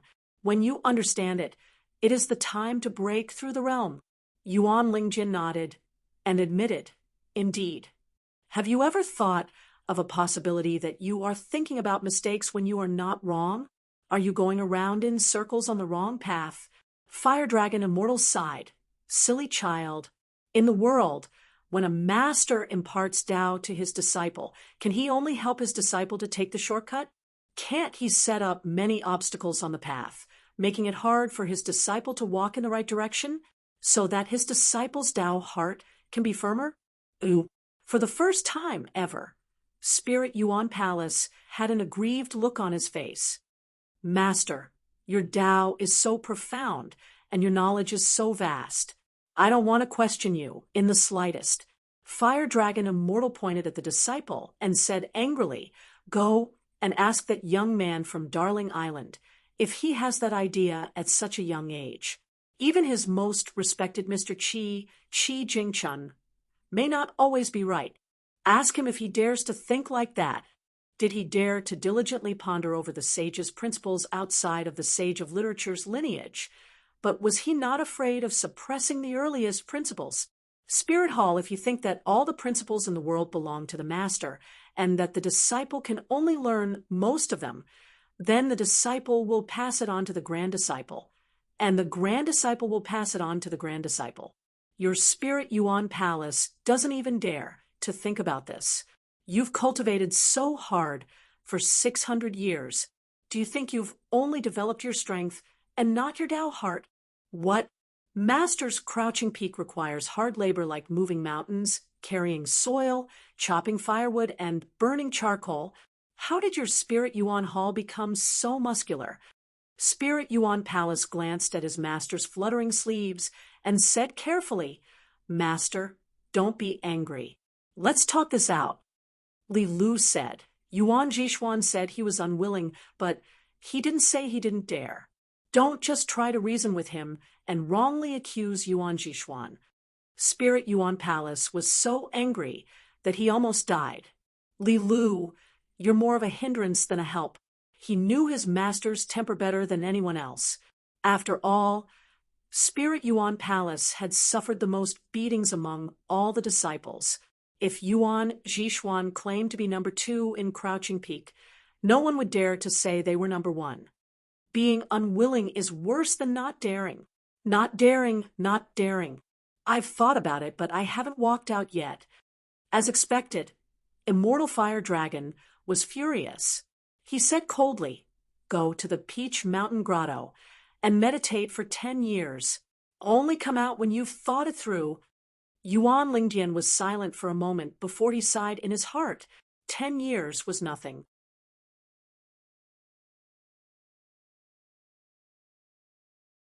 He could just take a nap, close his eyes, and open them again, and it would be over. But he was embarrassed. His master had left the mountain and returned. In the end, he was the only one who had to pack his belongings and be confined to the Peach Mountain Grotto. His senior brother Bai Yun and senior brother Peach Mountain would have to go to the grotto every few days and leisurely brew tea together. And I still have to ask him if he's thirsty. Spirit Yuan Palace suddenly had an idea and said softly, "Master, I've made an appointment with the peak to go down the mountain together to help him fulfill his wish. Immortal Fire Dragon's face was no longer tense. He smiled and said kindly, "Even though it's my fault, I don't want to win or lose. With my senior brother's help, I won't hesitate. I admit that the world inside is not as big as the world outside, but in fact, my heart is not inferior to the will of heaven. This is the clear mind that a cultivator should have." Very good, very good. If so, Spirit Yuan Palace, you don't have to go to the Peach Mountain Grotto. Stay by the peak and protect my junior brother. Remember not to reveal your identity. You can only travel at the foot of the mountain. Spirit Yuan Palace bowed and said, "Don't worry, Master. Now it's White Cloud and Peach Mountain's turn to envy me." Spirit Yuan Palace was afraid that his master would take back his promise, so he turned into a rainbow and left. Li Lu said, "Yuan Jishuan has thought it through. The day he returns from the mountain should be the day he meditates in seclusion." Immortal Fire Dragon nodded. "So it doesn't matter if he goes to the Peach Mountain Grotto or not." Immortal Fire Dragon wanted to teach Yuan Jishuan the truth that Spirit Yuan Palace could accept and guide him patiently. Otherwise, Immortal Fire Dragon could only guide his disciple as a master. Imparting the truth to the Jade Uncut Realm at the peak of the Ascendant Realm was not impossible, but it would not be of much use, and there would be many hidden dangers. The truth was not as simple as a few words. After listening to it, the listener would really open the door to their heart. Beyond the words of others, they would think more about it, and finally achieve the great Tao. Li Lu smiled. Yuan Jishuan is very perceptive. If you don't deliberately suppress his mind, there is hope for him to enter the Ascendant Realm earlier. Immortal Fire Dragon sighed. There is no other way. This kid is born to be too jumpy. I have to suppress him a little bit. Otherwise, he will attract the wind while lying on the ground. This is a small matter. If Spirit Yuan Palace breaks through the realm too quickly, other than his own state of mind, the rest of the brothers will inevitably be affected. This is a big matter. Immortal Fire Dragon was already a mountain pressing on his heart. Adding Yuan Jishuan to the mix, anyone would feel uncomfortable. Moreover, there is no need to lie on the Earth Peak. Just for the addition of an Ascendant Realm, Spirit Yuan Palace would be in a hurry to show his head. Otherwise, if there ever comes a day when I'm no longer at Crouching Earth Peak, with Spirit Yuan Hall's temperament, I'll take the initiative to shoulder the burden. If his cultivation heart isn't strong enough, the other disciples of the other lineages will have less of a reason. Those who speak and those who listen will subconsciously think so. This is human nature. A celestial mountain, a foul atmosphere, a decaying mansion, a deep pool of dead water is a rule that falls on paper and is left to eat dust in the ancestral hall, not in the hearts of the cultivators. Li Lu said, "The establishment of rules by any founding ancestor is very important." Immortal Fire Dragon nodded and said, "Of course, for example, Sword Immortal by Chang and the others, they all have their own foundation."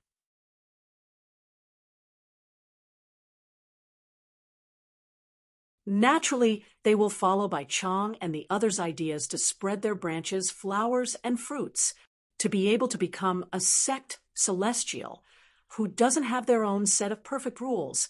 The key is to see who is better, to be able to hide wind and gather water. However, in the matter of the master guiding the way and the disciple walking, this poor Taoist Earth Peak is worthy of this saying. Now, this poor Taoist is lacking someone who can help the Earth Peak improve further. Li Lu smiled and said, "Zhang Shanfeng." Immortal Fire Dragon said, "I can only say that the mountain peak has the greatest hope, but I hope that Spirit Yuan Palace and the other senior brothers can also do it. However, this poor Taoist gives hope to the disciples inside and outside the Earth Peak. Everyone is different. It is not to say that the mountain peak has the highest hope, but it does not look down on others."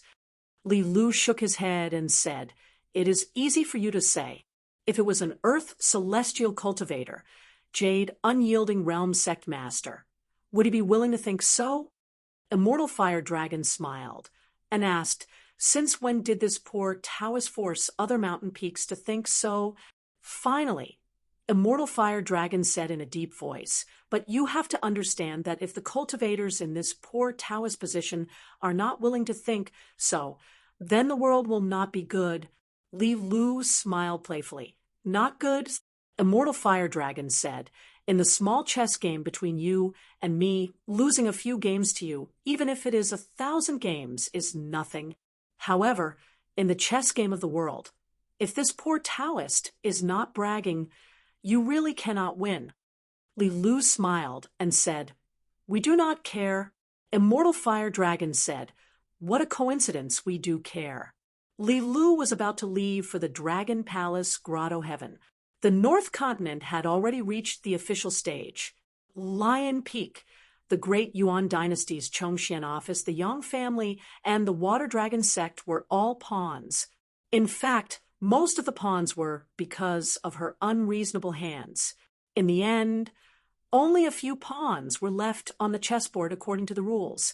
She could only get one of the positions to help Lord Ling Yuan and Marquis Long Tinting. Originally, Shun Lin of the Southern Mist Water Temple and Shui Zheng of the Jidu Middle Temple, Li Yuan, both of them had a chance to rise to the highly respected position of the Water God. In fact, Li Yuan was more logical. However, it was Li Lu's business that she did not care. What was the point of thousands of years for a little Shui Zheng if it were not for Immortal Fire Dragon's willingness to chat with Li Yuan and say a few words at the beginning of the chess game? She would have smashed Li Yuan's golden body into pieces when she went to the Dragon Palace Grotto Heaven, turning him into water and returning to the Jidu Middle Temple. If it was a new Shui Zheng who was willing to protect the Water Dragon sect, the Water Dragon sect would only be more grateful.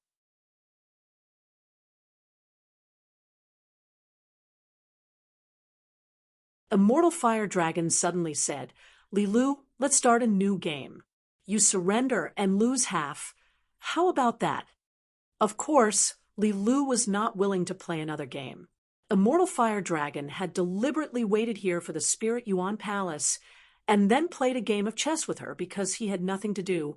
After all, the cultivation of a cultivator at the peak of the ascendant state was not based on the heart, let alone the absorption of the spiritual chi of heaven and earth. Taoist Fiery Dragon's words might seem like he was stepping on watermelon skins, but the meaning behind them was not only to guide his disciple to the Spirit Yuan Palace, but also to clarify things with Li Lu as a friend. He wanted to sort out the big and small of the earthly peak and help Li Lu see through people's hearts. However, this was the first time that Immortal Fire Dragon had directly pointed out the true relationship between them. Then there was Li Lu's return to the Dragon Palace Grotto Heaven. Then there was the final result of Li Yuan obtaining a 3 feet of Sweet Rain Jade token, and Shunlin obtaining a future deity position of Lord Ling Yuan. Shunlin could not believe it, and Li Yuan even beat his chest and stamped his feet. As for whether Li Yuan knew that he would have died, and that someone would have impersonated him, the Water God. However, his life was saved by Immortal Fire Dragon, and the Hornless Dragon Jade token was obtained because of Chun Pingon. Li Yuan might still be in the dark and muddle-headed. If one were to say that it was bad, Li Yuan did not do much. It was as if he was lying down and enjoying life. He did a few small things and obtained a jade token to gather incense.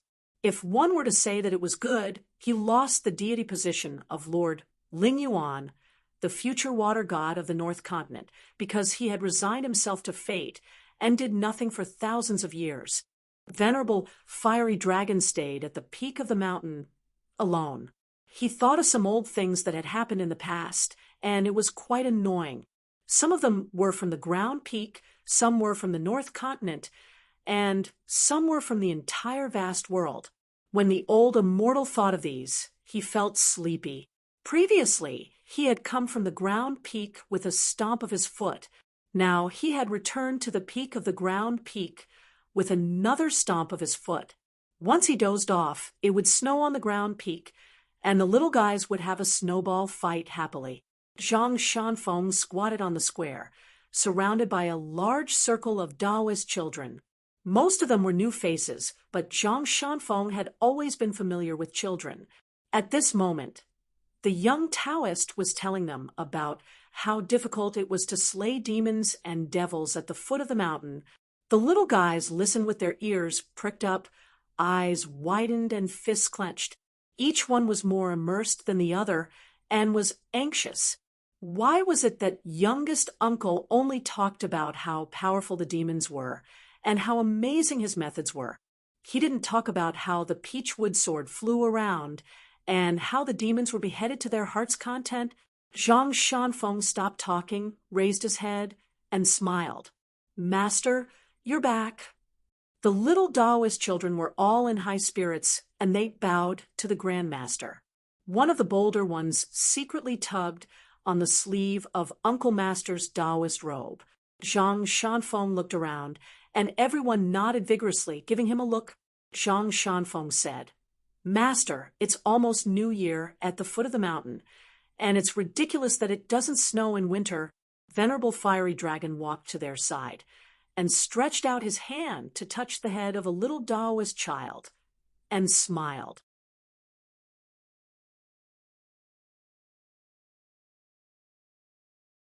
"Then, Grandmaster, try your best and take a nap, asking the heavens for a heavy snow in your sleep."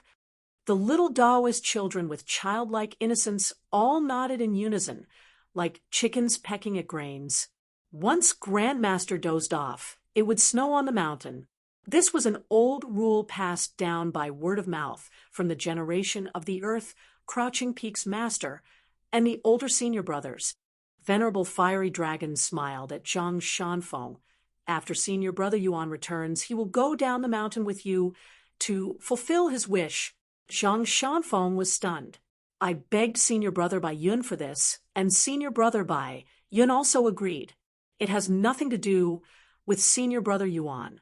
Venerable Fiery Dragon scolded jokingly. "This little bastard. He even lied to his own master."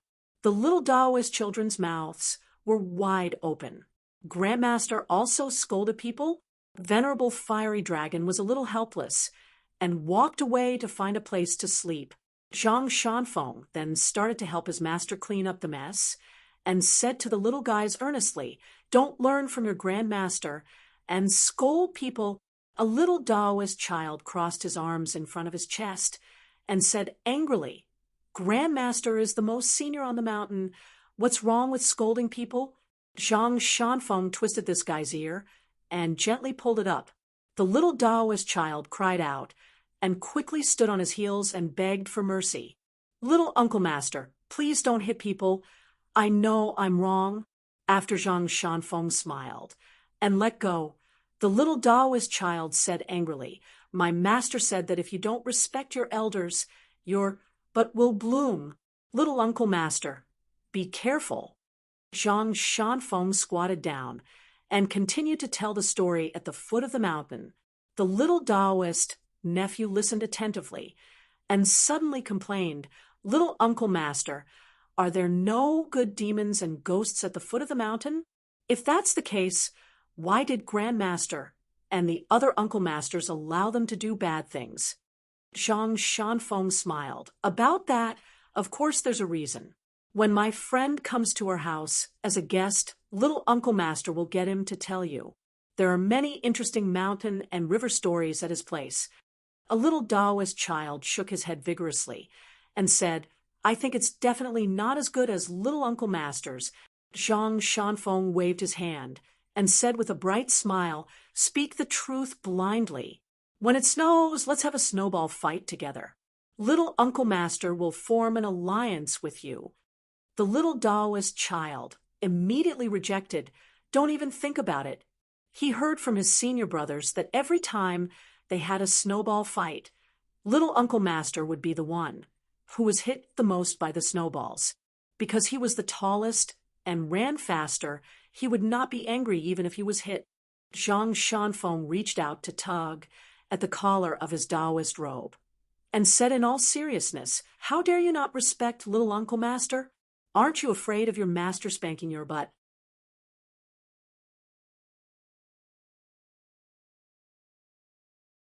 The little Taoist child frowned and said softly, Master left last year. Zhang Shanfeng was stunned for a moment and sighed. Then he pointed at the little Taoist child and said with a chuckle, Actually, he didn't leave. Don't you still remember, Master? The little Taoist child lowered his head, and with reddened eyes he grunted. When Master left, he said the same thing. He told me not to cry. He said that as long as I think about Master, Master has not left. I don't have to think about him often, and it's good to think about him occasionally. He also said that when I think of Master, I won't be so sad anymore. When I grow up, I can go down the mountain to slay demons. Little Uncle Master, why has it been so long? It's been more than a year, and I'm still very sad. Zhang Shanfeng thought about it, but he still could not say any comforting words. When he was young, the days seemed to pass day by day, and he counted his fingers. When he was older, every month passed, and every year passed. If he became a cultivator on the mountain, when his realm was high, 10 or 100 years seemed to pass in the blink of an eye. How many people around him could he remember? How many people could be considered as people around him? Zhang Shanfeng had once asked his master many questions, but most of the time, Perfected Fiery Dragon only said that there was no answer to the question. The question itself was the answer, and many seemingly answers were the next question. Zhang Shanfeng did not feel that his master was perfunctory, so he was even more at a loss. Was his master's Dharmic Tao powerful? Of course not. That was because his master's Dharmic Tao was not on the mountain, in the sky, but in the human world at the foot of the mountain. A little Taoist asked, curiously, Little Uncle Master, what are you thinking about? Zhang Shanfeng was about to speak. A little guy said softly, he must be secretly thinking about the beautiful girl at the foot of the mountain. Another little Taoist boy said, you only know how to speak the truth. Zhang Shanfeng chuckled. Let's not talk about the previous story of slaying demons. Let's listen to the next time. Little Uncle Master will tell you a more exciting story first. Unexpectedly, a little Taoist immediately said to his companions, don't be afraid. Little Uncle Master must be trying to scare us with a ghost story. Zhang Shanfeng looked at the group of clever little bastards. The circle of little Taoists around him seemed to be more difficult to serve than the little disciple nephews before he went down the mountain. Zhang Shanfeng had no choice but to take out his trump card and shouted, Master, why isn't it snowing yet? The old perfected one was dozing off at the edge of the cliff in the distance. He said with a smile, you have to eat first if you want to go to the toilet. All the little Taoist children looked at their little Uncle Master pitifully. They felt that their little Uncle Master's brain was not very bright. Zhang Shanfeng stood up. Forget it, I'll teach you how to punch. There were boos everywhere. All of them ran away. There was no snow, no story. There were no wild fruits on the mountain in winter. The masters did not make anyone's buttocks blossom. So little Uncle Master was useless.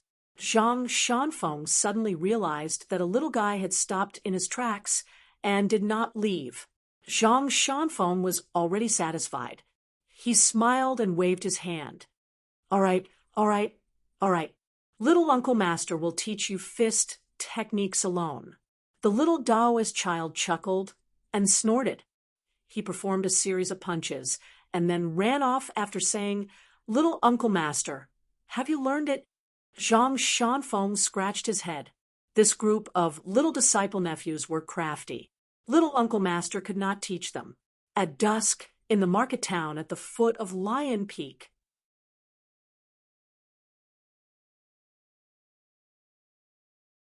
a young outsider wearing a green robe and a bamboo box walked into a cloth shop that was doing quite well. A woman who was greeting customers turned her head and saw a visitor. She said with a smile, Io, this handsome young man, you're here to pick some silk for your wife. Do you want to make a nice dress? Chun Pingon smiled in his hometown dialect. Aunt Lou, my name is Chun Pingon. I live in Mud Bottle Alley. The woman was stunned. The Chun Pingon that my Huai boy often talks about. Chun Pingon nodded. He was carrying a few bags of gifts in his hands. They were all bought from the shops in the town. The woman quickly put down the business at hand and let a few well-off women from small towns choose their own fabrics. She brought a bench for Chun Pingon and said, Sit quickly. Li Huai's father has gone up the mountain. I don't know when he will be back, but as long as there are no vixens on the mountain, he will definitely be back before dark. But from what I see, even if there is a vixen, she will not be interested in this blockhead, right? It was only because I was blinded by lard that I fell in love with that Lier. The woman sat on the other end of the bench. She was familiar with Chun Pingon. Mud Bottle Alley, I know. It's quite close to the Iron Lock well. It's a small alley with few people. There's a young widow at the end of the alley. She looks slightly worse than me. She's not far from Mud Bottle Alley. You should know the Witch Ma from Apricot Blossom Alley, right? That old hag, the older she gets, the more sinister her mouth becomes. TSK, TSK, TSK. In my opinion, she can even talk the dead back to life. Even the young widow of the Gu family in Mud Bottle Alley can't win against that old hag. Chun Pingon gently placed the gifts behind the counter. He had already removed the bamboo box and placed it by his feet. He slanted his walking stick and turned his body sideways. He quietly and patiently listened to the woman talk about her hometown. The woman suddenly slapped her thigh. My Li Lu is heartless. Have you seen him before? I don't think he's ever liked her. Sigh, Chun Pingon, you don't know, but our daughter rebelled and became a servant girl serving tea to the immortal on the mountain. She immediately forgot about her parents and ran out from time to time. She hasn't been home for a long time. In any case, if she really gets abducted by those glib-tongued people outside, I won't feel bad.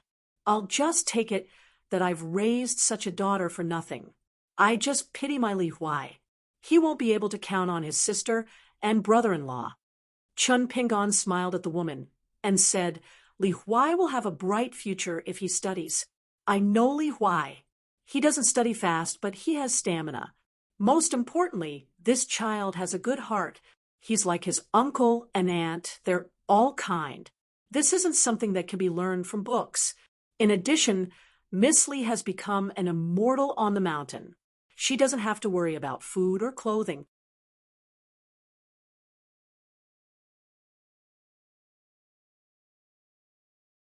At the very least, I believe that she will be able to find a good family in the future. It's not that I'm trying to be polite here, but Aunt Lou is really blessed.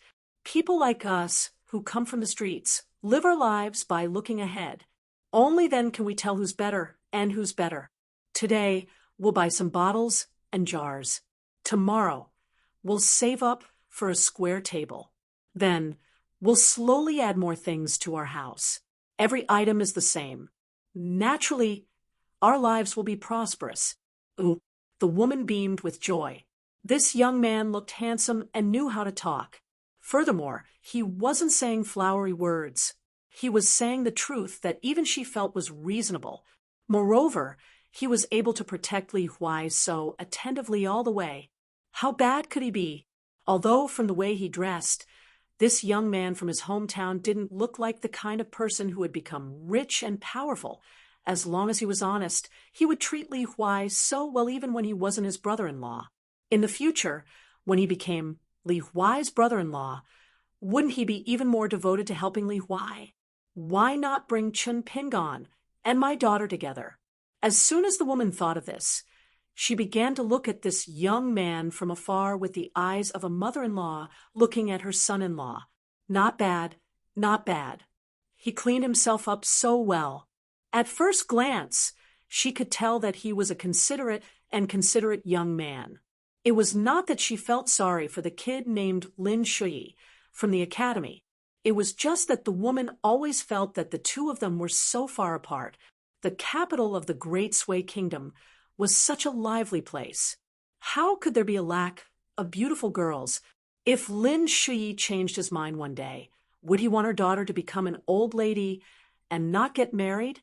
Li Lu, this girl, took after her mother. It was true that she was good-looking, but the woman knew that a girl's good looks really didn't mean much. She accidentally found a heartless man. Originally, the prettier her face was, the more vexed she was. She was also arrogant and would only lead a miserable life. After 7 or 8 years, she reckoned that she wouldn't even dare to look at herself in the mirror. The more she looked at him, the more she liked him. It wasn't that she was fickle. Dong Shuijing, who often helped out at home in the early years, was of course honest and dutiful, but she had always felt that he was lacking something. As for Lin Shui, everyone said that he was a scholar, but she felt that he was out of her league. She had heard that this fellow's father worked in the manufacturing yamen, and his position wasn't small either. Moreover, for a family to be able to move to the capital, how could the threshold be low? If Li Lu really married him, how could such a silly girl who didn't understand the ways of the world not be bullied? In the future, if Li Huai went to visit, he would be looked down upon by the gatekeeper, right? Chun Pingan didn't know what this Aunt Lu was planning. Seeing that this elder smiled and didn't say anything, he was afraid that the atmosphere would become awkward, so he took the initiative to talk about family matters. Chun Pingan suddenly turned his head and looked away. He smiled and said, "Aunt, Uncle Li is back." The woman leaned over and looked outside the door. He really did come back. She smiled and said, "It's time to eat. Aunt will go and make some local dishes for you." The woman stood up and shouted in her usual loud voice, "Li Er." A man immediately jogged over.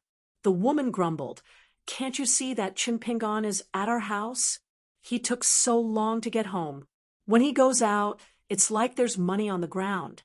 Li Er smiled and stepped over the threshold. "You're here." Chun Pingan had already stood up and called out, "Uncle Li." The woman saw that Li Er intended to sit in her seat and said angrily, "Go buy wine."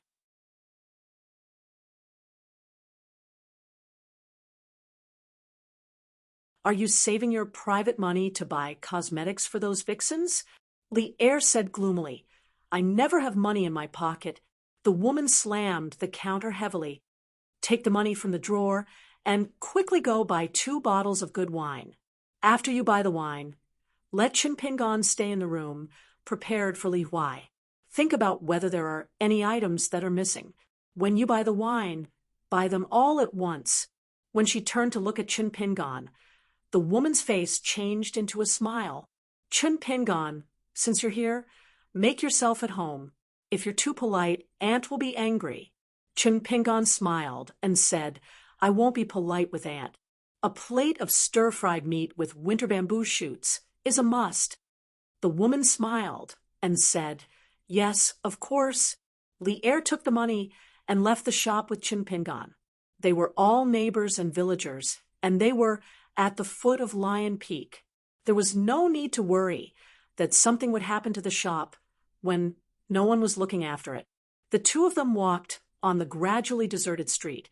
Chun Pingan asked softly, "Uncle Li, do you know where Li Shixing of Fortune Street, Li Baoping's elder brother, is in the North Continent now?"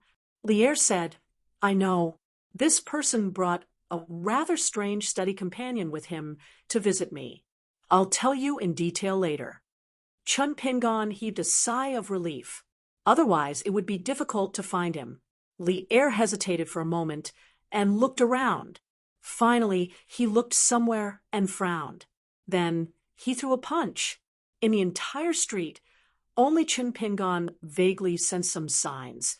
Even if someone was nearby and happened to stare at Li Er, they would not be able to see Li Er throw a punch. Then, in the distant sea of clouds, there was a dull explosion that could even be heard in the small town. After throwing a punch, Li Er did not explain anything. He only said, "Li Shixing asked me to tell you that before you look for him, I have to tell you something first. The peach talisman that he gave you back then was not something he did on the spur of the moment. Of course, you did not accept it in the end.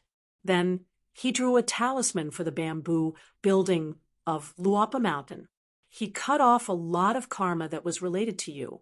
Therefore, Li Shishing asked you not to be grateful. If you can't do it, you don't have to look for him. Chun Pingon nodded and said, "All right." Li Er went to a wine shop at the corner of the street. He took out money and bought 2 pots of the most expensive wine from the shopkeeper. He said, "It's all thanks to you." A young customer smiled and asked Li Er, "Your Li Lu did not go down the mountain? Could it be that Miss Li is used to staying in the immortal's mansion on the mountain and looks down on the doghouse at the foot of the mountain?" Li Er ignored him.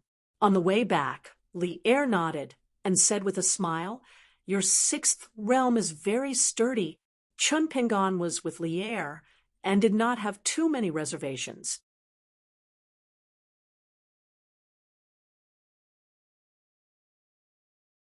He said, "At a place to the east of Jidu, I was taught 3 punches by Elder Guyu."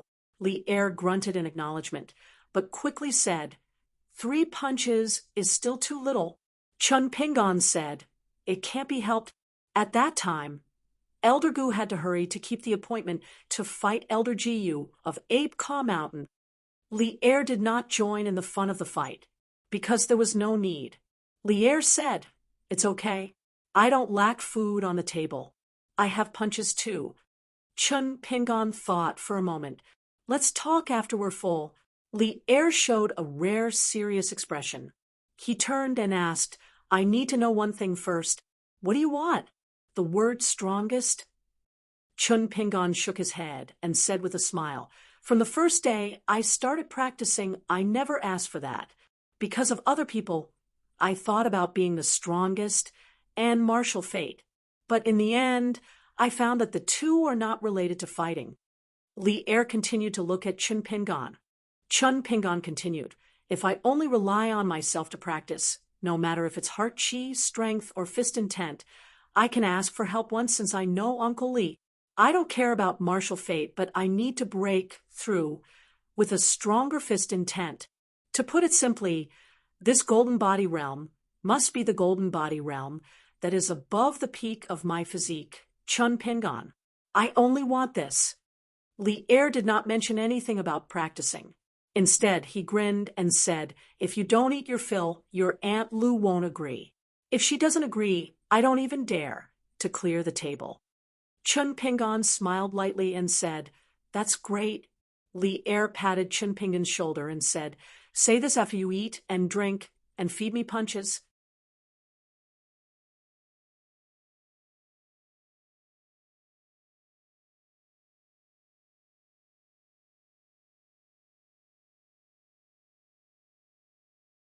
"556. Yuan Lai preferred reading and did not like practicing martial arts. It was not that he could not bear the hardships or pain, but he was not as obsessed with martial arts as his sister. He followed Master Lu Baixiang and came to Luopa Mountain again. He and his sister were still not able to record their names in the ancestral hall because the young mountain master was not at the top of the mountain. Yuan Lai did not think much of it, but his sister, Yuan Bao, was actually quite angry and felt that her master was neglected. Every day, Yuan Lai, other than practicing martial arts and practicing martial arts with his sister, would read books whenever he had free time.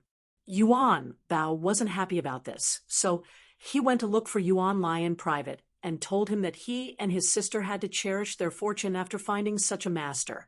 Yuan Lai listened and wanted to say some of his own principles, but when he saw his sister's cold face and the wooden spear in her hand, Yuan Lai did not dare to speak. That wooden spear was the only thing left behind by their father, who was an escort.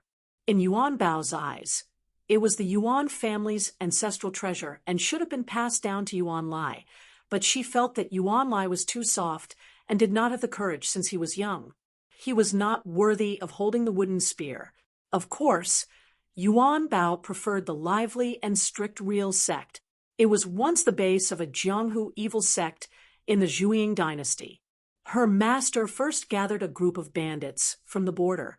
Later, Many strange people with hidden names came intermittently. Some old people were full of scholarly aura. Even if they ate coarse food and drank inferior wine, they could still be carefree. Some young disciples in ordinary clothes would frown when they saw fish and meat, but they would hesitate for a long time before they were willing to eat. Some silent men would cry when they saw a saber. Yuan Lai liked Luopa Mountain because there was a girl called Tsin Yuanji on Luopa Mountain, like his sister, Yuan Bao. She practiced martial arts diligently, but she was prettier and gentler than her sister. He knew that Tsin Yuanji would walk up the steps of Luopa Mountain twice a day, so he would be on time. Early in the morning, he would walk to the temple at the top of the mountain. After walking around, he would sit on the steps and flip through a book. Today, under the moonlight, Yuan Lai was sitting at the top of the stairs reading a book. In about an hour, Miss Tsin would be practicing her fist techniques all the way to the mountain peak. She would usually rest for the time it takes for an incense stick to burn before descending the mountain. Miss Tsin would occasionally ask him what book he was reading. Yuan Lai would then tell her the book he had already prepared beforehand, including the title of the book, where he bought it from, and what the book talked about. Miss Tsin was never bored. When she listened to him, she would look at him attentively. Yuan Lai didn't dare to look at Miss Tsin's eyes for too long, but he couldn't help but look at her again. Miss Tsin's eyes were like the bright moon. There was only one bright moon in the world. Anyone could see it when they raised their head, so it wasn't strange.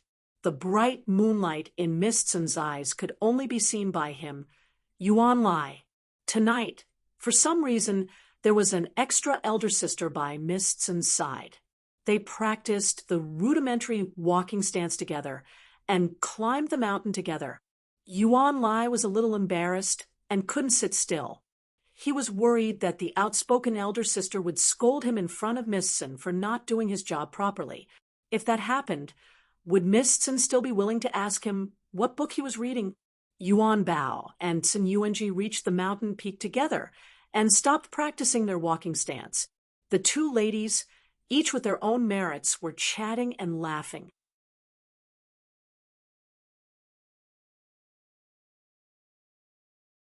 However, if they really wanted to argue, Tsin Yuanji's beauty was obviously better. Yuan Bao and Tsin Yuanji had sparred in private before. They both had their wins and losses. Both of them hadn't practiced for long, so they agreed that in the future they would ascend to the legendary Golden Body realm together. Yuan Lai sat not far away. He didn't know whether to read or leave.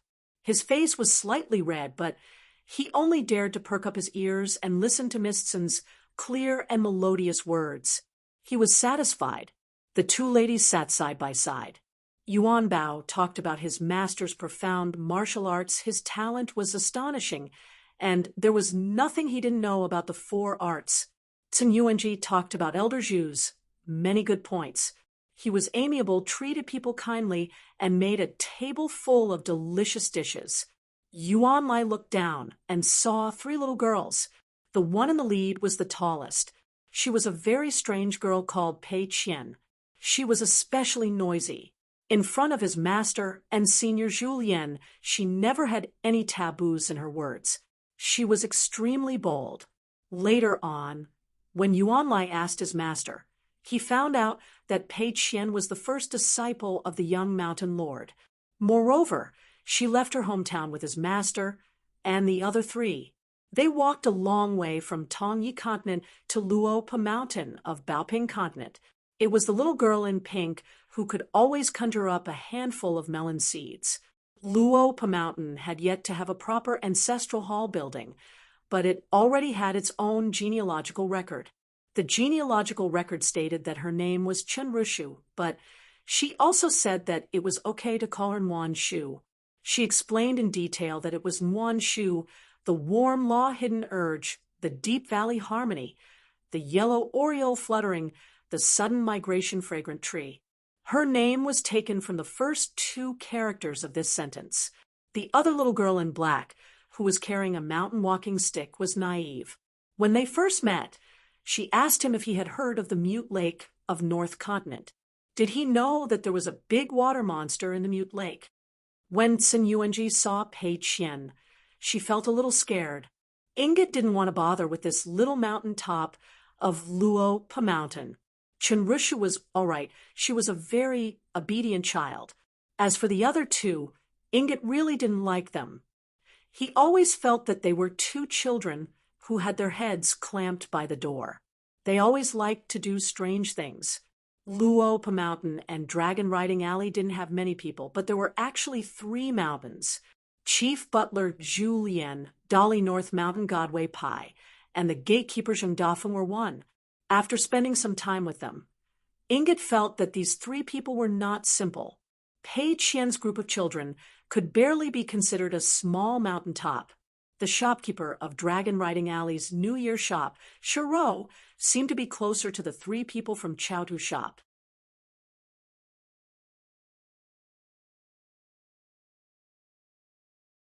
As for Chun Lingjun, who liked to wear green, she was more of a loner. She didn't live in any of the mountains. Inget asked Sun Yuanji about the young mountain lord, but Sun Yuanji couldn't say anything. He only said that the young mountain lord wasn't a bad person. He didn't have the airs of a mountain lord, and liked to be a shopkeeper who didn't do anything. He traveled outside all year round, and only knew how to let old Mr. Zhu handle the big and small affairs. Pei Qian, Yuan Bao, and Yuan Lai couldn't get along with each other. He took Chunrushu and Zhou Mili to play outside the mountain god temple. If there were no outsiders like Yuan Bao and Sun Yuanji present, Song Yuzhong, who was ridiculed as the golden-headed mountain god by his colleagues, would also appear.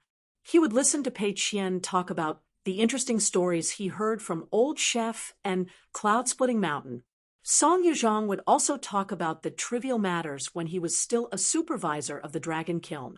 Pei Qian loved to listen to those trivial things when they were a little far away from Inget. And the others, Zhou Mili suddenly tiptoed and whispered in Pei Qian's ear, "I think that little girl called Inget is a little silly." Pei Qian glared and said, "As the right guardian of Luo Pa Mountain, how can you talk behind people's backs?" Zhou Mili was sick. Pei Qian laughed and said, "Silly or not, do I need you to tell me? We just need to know what we're doing." Zhou Mili beamed with joy. Pei Qian reached out and touched Zhou Mili's little head. He bent down slightly and said with kind eyes, "You eat so many rice grains every day, bowl after bowl. Why don't you grow taller?" Zhou Mili stood on the tip of her toes and straightened her chest. Pei Qian gently pressed Zhou Mili and comforted her. "It's not about being tall." Zhou Mili smiled from ear to ear. Pei Qian extended his hands and held onto Zhou Mili's cheeks and slapped the Mute Lake monster's mouth shut, and reminded her, "Mili, you are now the right guardian of Luo Pa Mountain, from the mountain deity Song Master to Zhengdafeng at the foot of the mountain, and the 2 big shops in Dragon Rider Alley. Everyone knows of your position. The higher your position, the more you need to reflect on yourself. You can't be cocky. You can't lose face for my master. Can't you understand?" Chunrushu looked to the north at the Huimeng Mountain, which also belonged to his own mountain and was extremely huge, and had already rented the back of the fish to the Book Lake Pearl Island. Chunrushu said softly, "It seems like Mr. Zhu will be going out for a long time." Pei Qian nodded his head. "There are many places to go. I heard that the furthest is the old Dragon City at the southernmost part of our Aquarius continent." Pei Qian took out a money bag from his sleeve. "I told you before. The Aunt Gui, who gave me the money bag, is the old Dragon City's immortal senior. She looks especially good when she smiles." Zhou Mili asked, "Can I take a look?" Pei Qian handed it over. "You are not allowed to touch it. The things inside are all priceless treasures." Zhou Mili took the money bag. "It's so heavy." Pei Qian's mouth twitched and snorted. "This is called family property." Pei Qian jumped onto the railing of the mountain peak, imitating his master. He slowly punched out, flowing like water. Every time he stopped, he would shake his sleeves, and it would sound like thunder. With a slight stomp, the entire railing would be instantly filled with dust. It was a pity that the 3 people at the stone steps had already gone down the mountain. A group of people sat on the Oxhorn Mountain Immortal Families Ferry, leaving the old Dolly territory and heading towards the central region of the Aquarius continent. The current Aquarius continent was actually all surnamed Song.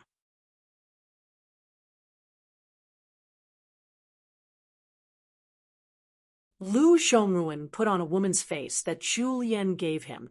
He sat in front of the dressing table, his fingers gently rubbing his temples. He did not know whether to laugh or cry. But thinking about this treasure hunt, he still felt uneasy. After all, the water hall and dragon boat, as the princess royal of the old country, it was easy for her to find them. But how to bring them back to Longquan County was a huge problem. But since Zhu Lian said that he had a plan, Lu Zhongruan would take it one step at a time. He believed that the Qingxia Island's accountant, since he was willing to hand over the power of Luo Mountain to this person, he would not be a boastful person. Inside Lu Baixiang's house, Zhu Lian sat cross-legged. On the table was a pot of wine, a porcelain cup, and a plate of soybeans, drinking slowly. Lu Baixiang sat opposite. He had no intention of drinking. In Chui Dongshan's reply letter, he mentioned Wei Xian, saying that this fellow had started out as a cultivator following the army, working under a military general named Chao Jun. He had accumulated quite a lot of military merits and had been granted the title of martial scholar by the imperial court of Great Li. In the future, he would be able to step down and become an official. The 4 people in the painting of Lotus Flower Blessed Land now had their own paths under their feet. Wei Xian joined the army.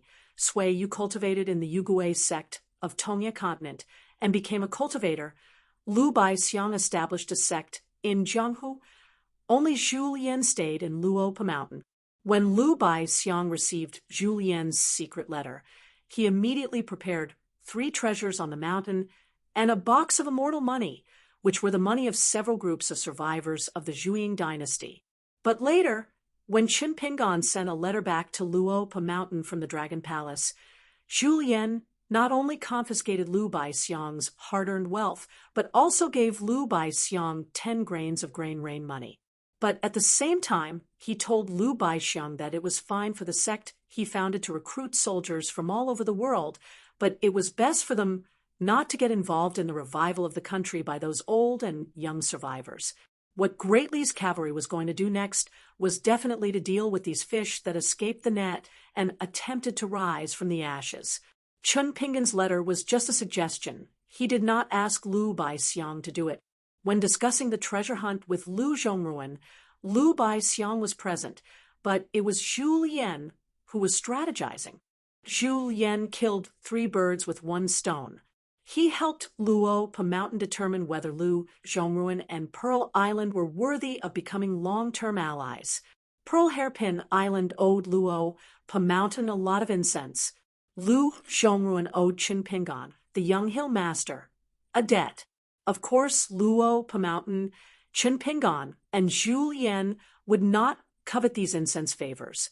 If Lu Zhongruan and Pearl Island expressed their goodwill in the future, Luo Mountain would find a way to return it elsewhere.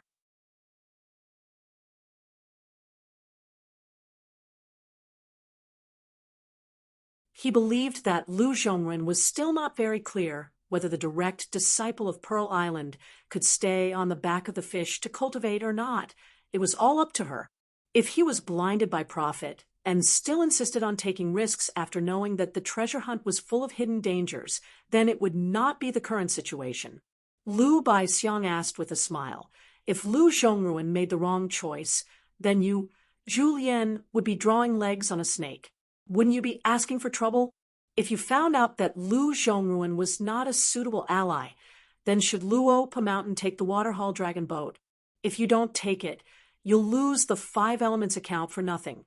If you take it, you'll have a deeper relationship with Lu Zhongruan and Pearl Island, and Luo Mountain will have endless troubles in the future. Zhu Lian picked up a few golden fried soybeans and threw them into his mouth, crunching them. He said with a smile, "If, there's no if now." Lu Baixiang shook his head, obviously not approving of Zhu Lian's action. If he were to take charge of this matter, after Cui Dongshan's letter was sent to Luo Pa Mountain, the situation would be settled. Either the water hall or the dragon boat, one of them would be transported to Luo Pa Mountain. As for the other things, whether Lu Zhongruan and Pearl Island's cultivators were right or wrong in the future was actually a small matter, because Lu Baixiang firmly believed that Luo Pa Mountain's rapid development would soon make Pearl Island's cultivators look up to the high mountain, and they wouldn't dare to make mistakes. Even if they made a big mistake that Pearl Island's cultivators thought was a big mistake on Luo Pa Mountain's side, it would only be a small mistake that Lu Baixiang, could easily smooth over. Zhu Lian raised his cup and took a sip of wine, his face full of intoxication. He picked up a soybean, squinted his eyes, and said with a smile, "Don't worry about your devil cult leader. Don't worry about this small matter of soybeans for me." Lu Baixiang asked with a smile. Pei Qian took the initiative to go to the bamboo house to practice martial arts. Why didn't he tell Chen Pingan? Since he thought it was a big matter, why did he let Senior Cui destroy Pei Qian's heart like that? Was he really not afraid that Pei Qian's martial arts path would come to a dead end early? Zhu Lian put down the wine cup he raised halfway and said seriously, when Cui Ching punched, was it just to temper the body of a martial artist? If the fist didn't land on Pei Qian's heart, what was the point? Zhu Lian sneered. Pei Qian is such a martial arts genius. Who can't teach her? Can't teach her well? Zhu Lian, can teach her. You, Lu Baixiang, can teach her. I reckon even Sun Yuanji can teach her. In any case, as long as Pei Qian wants to practice martial arts, she can learn very quickly, so fast that even her master can't believe it. But if we're talking about who can teach the best in the world, you and I can't. Even young master can't. Zhu Lian gently raised his arm and clenched his fist. When this punch lands, the girl's body and heartstrings will be beaten until only a trace of life is left. The rest will die, and she will have no choice but to admit defeat. But just with this last breath, Pei Qian will still be able to stand up. If she loses, she will have to take another punch, which means she has won against herself. This logic, even Pei Qian herself doesn't understand. It was my young master's every word and action that he taught her that firmly fell into her heart, blossoming and bearing fruit. It just so happens that Cui Cheng understands and can do it. Can you, Lu Baixiang, do it? To put it bluntly, Pei Qian simply doesn't feel that you, Lu Baixiang, are qualified to teach her martial arts.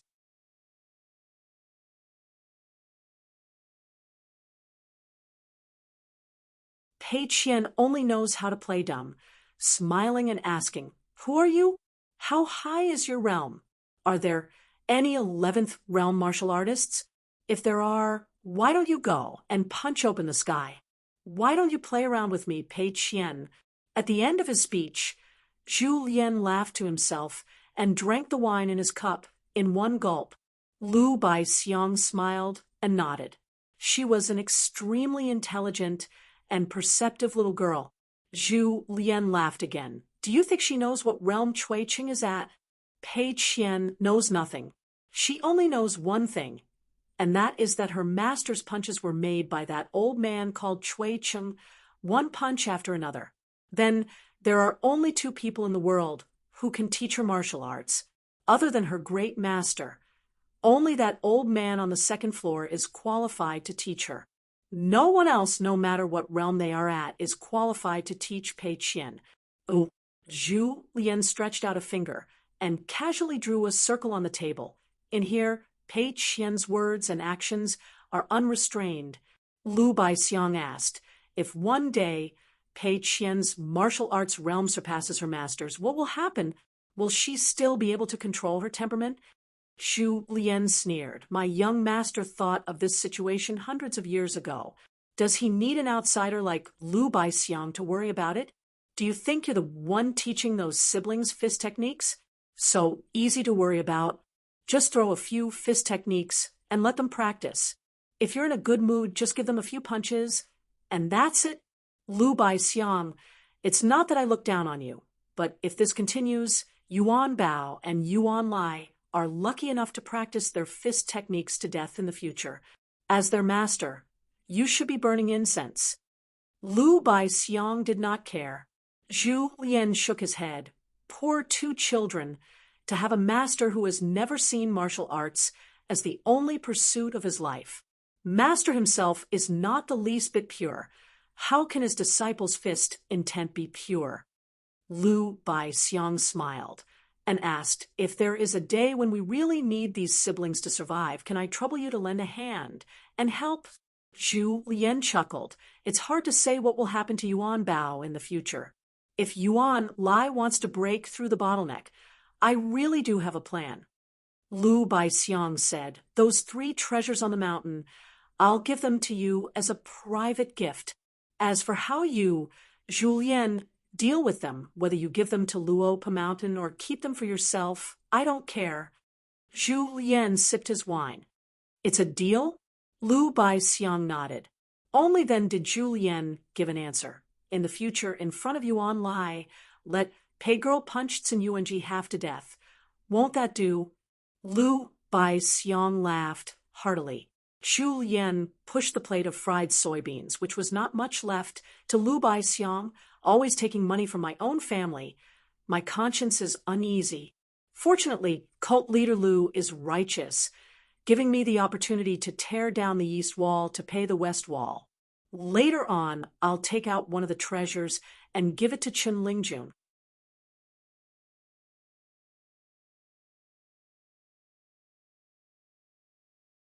In this past year, a handful of snow today is money, and a small summer tomorrow is money. Lu Baixiang remembered the little boy in blue who held his head high every day, laughed, and said, "Wanting to save face to suffer." But Zhu Lian said, "Wanting to save face is a good thing." Lu Baixiang looked at this guy with a ruminating expression. Zhu Lian said righteously, "It's Mountain God Wei who's shameless. What does it have to do with me?" Lu Baixiang smiled and reached out to pick up a fried soybean. Zhu Lian suddenly changed his words. "That's not righteous. If we really want to argue, Brother Dafeng is still the thick-skinned one. Brother Wei and I are the thin-skinned ones. We're embarrassed every day." A white-clothed deity with golden earrings stood behind Zhu Lian with a charming smile. He reached out to press on Zhu Lian's shoulder, while his other hand gently reached towards the table. There was a landscape painting the size of a calligraphy copybook. On it was a hunched man sitting on a small stool at the mountain gate, basking in the sun and scratching his feet. He pointed his middle finger at Zhu Lian. "Zhu," Lian exclaimed, and leaned forward on the table. He quickly raised the wine pot and said with a flattering smile, "Brother Dafeng is also here. A day without seeing you feels like 3 years. I've missed you. Come, come, come. Let's take this opportunity to drink a pot of wine." Sheng Dafeng continued to point his middle finger, as if to say scram. Zhu Lian pretended not to see and turned to complain to Wei Pai. "Why didn't you use your powers and give Brother Dafeng a pot of wine?" Wei Pai waved his sleeve, and a pot of wine fell from Luopa Mountain onto Zheng Dafeng's head. Zheng Dafeng caught it with one hand. Zhu Lian held the painting in one hand and the wine pot in the other. He stood up and left, drinking as he walked, and chatted with Zheng Dafeng. The two brothers were separated by thousands of miles of mountains and rivers, but they each took a sip of wine. Lu Baixiang smiled and gestured for the mountain god to sit. Wei Pai did not leave, but he did not sit down either. He held onto the armrest and smiled. "A close neighbor is better than a distant relative. I'm going to Mount Zhong to pay a visit to the new mountain lord. It's on the way." Lu Baixiang was puzzled. Isn't this against the rules? The righteous deities of the 5 mountains of the mortal dynasties would not meet easily. Wei Ba smiled and said, "There are 3 night banquets. The borders of Lord Zhongyue's territory are connected to my North Peak. No matter what, it is in accordance with the rules to attend one. Since the other party is busy, I will pay him a visit. Then there's the former Longquan prefecture father, and Mother Official Wu Yuan, who is now near the foot of Mount Zhongyu. I can go and catch up. There's also Moism's Mr. Su, who is now adjacent to Mount Zhongyu. I'm old friends with Mr. Su, and we had a night banquet before. Mr. Su sent someone to give me a gift, so I should thank him in person. Lu Baixiang nodded. It made sense. As the great Li cavalrymen marched southward, they had wiped out countless vassals of the dynasty, banned thousands of temples of various sizes, and destroyed countless golden statues of deities. Wei Pai of Northern Yu was the only righteous deity to receive 100 gold essence copper coins from Dali's Ministry of Revenue. The other 4 new mountain lords of Aquarius continent did not receive such an honor. In their own house, Zhu Lian and Zheng Dafeng were drinking wine. Even if the fairy was still in Northern Yu, this landscape painting created by Wei Pai could not be maintained for long. Zhu Lian asked, "What's the matter?" Zheng Dafeng nodded and said, "Old Master Cui suddenly wanted to bring Pei Qian to Lotus Root-blessed land. I did not say no, but I did not agree immediately."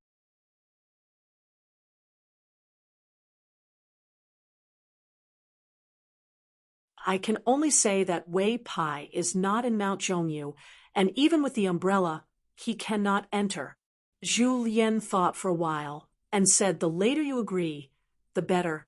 We must delay until young Master returns to Luopa Mountain. If we get through this, old Master will not be able to hold on any longer." Zheng Dafeng scratched his head and said, "Must we meet Chinpingan one last time? I feel that it will only increase the sorrow of separation. Old Master Cui purposely spoke at this time. He has his own intentions." Zhu Lian said helplessly, "Let's meet." Zheng Dafeng asked, "What about the money-losing goods?" Zhu Lian shook his head. "Don't mention it." Zheng Dafeng sat on a small stool, looking at the mountain gate not far away. Spring flowers bloomed. The sun was warm. Drinking wine, it was a special feeling. What was the most moving thing on the mountain? Apricot flowers bloomed in February. Limping all the way to the peak, he looked at the small town in the east, the county city in the north. There were sparse lanterns accompanying the moon. Zheng Dafeng liked to live in this kind of dull life day after day. And he also looked forward to Luopa Mountain in the future, when more people lived there. If there were more beautiful women, it would be even better. Zhu Lian smiled and said, "Keep an eye on the mountain." Zheng Dafeng raised his wine pot and pointed at the mountain gate, saying, "Isn't that right there? If a female fly sneaks up the mountain, Zheng Dafeng, am not doing my job." Lion Peak, inside the Immortal's Cave, Chun Pingan's body was badly mutilated, and he lay on the small boat on the verge of death. Li Er returned to the ferry and said, "Your punches are almost fast enough, but in terms of strength, you are still not mature enough. I guess it's because you pursued the matter of one punch too much in the past. A fight between martial artists sounds straightforward, but it's actually not that simple. Don't always think that 2 or 3 punches can determine life and death. Once you enter a stalemate, you will be going downhill. How can you do that?" Chun Pingan nodded slightly, indicating that he understood.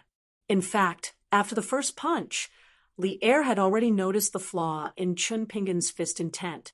The second time, he let Chun Pingan punch 100 times, and he did not fight back.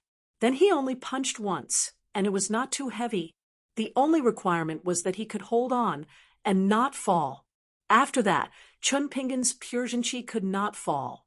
For the next 100 punches, the fist intent could not be reduced by too much. Li Er purposely showed some flaws. If Chun Pingan could not forcefully hold his breath and quickly punch through the flaws, then Li Er would not be polite. If that punch landed on the body, even if you were a martial artist in the remote travel realm, you would feel that death was better than living.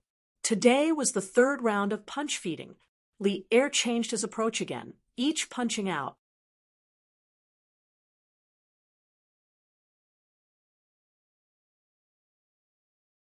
Chun Pingan used all his strength, and when he stopped, he asked how many times Chin Pingan had died. After Chin Pingan gave a definite answer, Li Er nodded and said that he was right. He rewarded the opponent with a punch of the 10th realm and directly sent Chin Pingan flying from one end of the mirror to the other. In a battle of life and death, if one could not put one's life on the line and remember these useless things, what was it if not seeking death? Fortunately, this punch was the same as last time. It only landed on Chin Pingan's shoulder. Soaking in the tub of medicine, the flesh and bones grew back.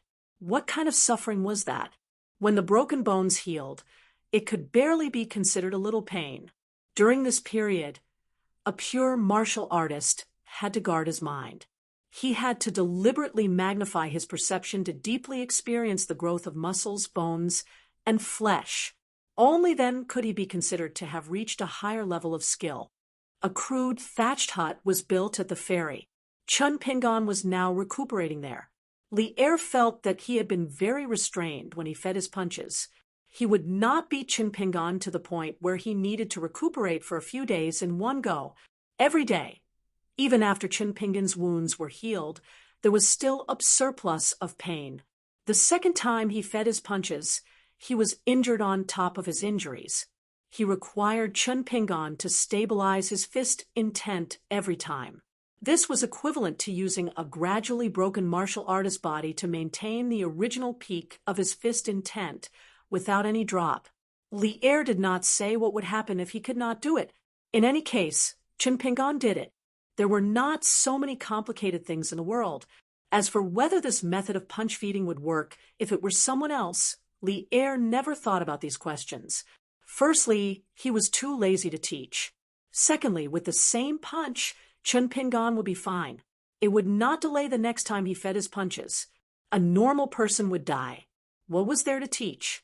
Li Er did not say whether Chin Pingan had done well or not. In any case, how many punches he could take in the end would depend on Chin Pingan's own ability. Li Er rowed the boat to the ferry.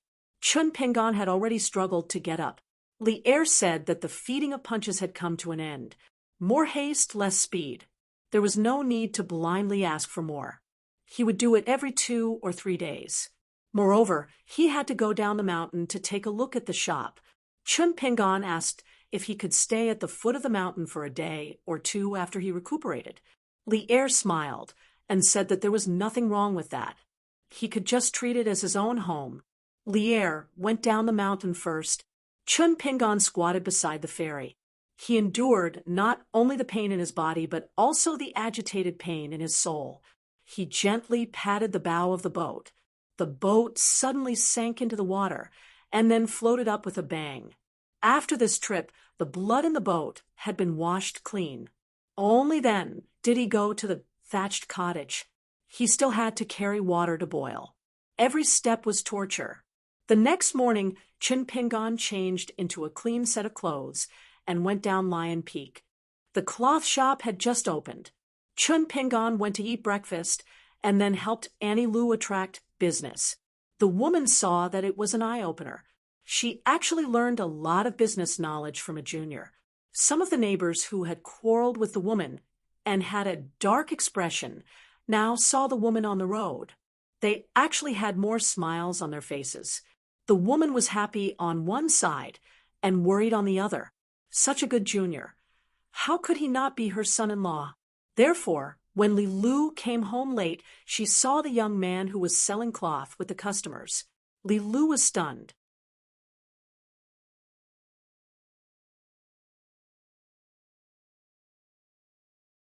As soon as she stepped over the threshold, she stealthily extended 2 fingers to her mother and gently pinched Li Lu's slender waist. She was not willing to use too much strength. In the end, Li Lu was her daughter and not her man. The woman complained. "You useless thing." Li Lu smiled and narrowed her eyes. She was gentle and weak. At home, she was always the submissive big sister Li Huai. With Chin Pingan helping to attract business and Li Lu overseeing the shop, the woman went to the kitchen in the backyard to cook. Li Er sat on a stool and blew on the fire with a bamboo tube. Taking advantage of the fact that there were no customers in the shop, Chun Pingon walked to the counter and said softly to Li Lu, who was standing behind and calculating an abacus. It seems that Auntie Lu misunderstood. I'm sorry, but Uncle Li has already explained it clearly. Li Lu raised her head and smiled. It's fine. Chun Pingon let out a breath of relief. Chun Pingon hesitated, lowered his voice, and asked with a smile, Can I ask you something? Li Lu gently calculated an abacus, looking at the account book that looked like scribbles on her mother's hand. She calculated the income and expenses of the cloth shop these days. She raised her head and smiled. Lin Shui and Dong Shuijing. I don't like either of them. Chun Pingon was a little surprised. He thought that Li Lu would like one of the two. But who she liked and who she didn't like, there really was no reason. Li Lu asked with a smile, The reason why you didn't stay on the Lion Peak is because you feel that this city where no one knows you is more like your childhood hometown? You feel that the small town of your hometown is very unfamiliar? Chun Pingon leaned against the counter, looking at the street outside and nodding his head. Li Lu did not speak anymore. After a moment of silence, Li Lu closed the account book and smiled. We earned an extra 3 taels of silver. Chun Pingon was still leaning against the counter, his hands in his sleeves. He smiled. In business, I'm more talented than porcelain. Li Lu asked, Have you heard about the change in the Qingliang sect? Chun Pingon nodded his head. On the way to the Lion Peak on the ferry, I saw it on the court bulletin. After dinner, Chun Pingon bid farewell and went up the mountain. He did not choose to spend the night in Li Huai's house. The woman sighed faintly. She turned her head and saw that Li Lu did not move. She poked her daughter's forehead with a finger. What are you in a daze for? Send him off. Li Lu looked at Li Er. Li Er was as motionless as a mountain. The woman sighed, muttering, Forget it, forget it. A forced melon is not sweet. Li Lu smiled sweetly. Li Er grinned. The woman glared at Li Lu. Li Huai follows me. You follow your father. Chun Pingon reached the peak of the Lion Peak. He walked past the mountain and river restriction and came to the thatched cottage. He closed his eyes and meditated for a moment. Then he got up and went to the ferry. Alone, he went to the mirror on the lake.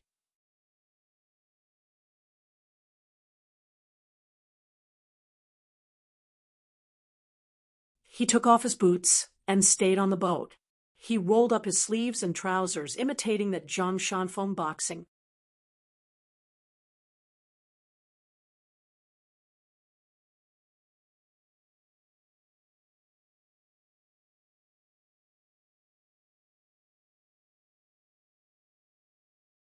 "5:57. A group of women and girls were washing clothes by the river. At the intersection of the mountains and rivers, there were orchid buds soaking in the stream, and pine and cypress trees on the mountain were lush. The woman called Aunt Lu by Chun Pingon and her daughter, Li Lu, were spreading clothes on the bluestone by the stream. There were 400 to 500 families in the small town at the foot of Lion Peak. There were quite a lot of people. Although it seemed to be connected to Lion Peak, it was actually just a line away from the town. Over thousands of years, people had gotten used to it. Moreover, the way to climb Lion Peak was quite far from the town.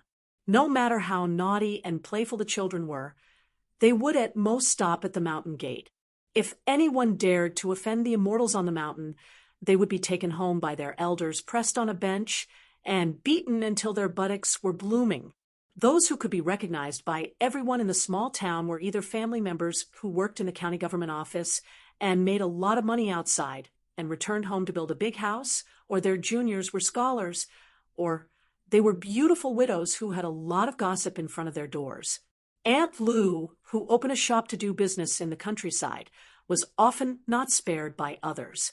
Gradually, they all got to know Aunt Lu.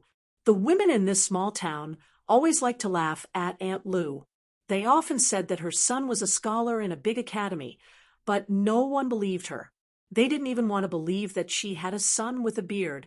So what if her daughter was beautiful? She was still a married daughter. Otherwise, if she already had such a beautiful daughter who was said to have gone to Lion Peak to be a servant of an old immortal, if she also had a son who was promising to become an official, how could they live on if she had a son who was promising to become an official? She often said that her son was a scholar in a big academy, but no one believed her. They didn't even want to believe that she had a son with a beard. So what if her daughter was beautiful? How could they be happy? Recently, a very kind-looking young man came to the cloth shop. He helped the shop carry water several times.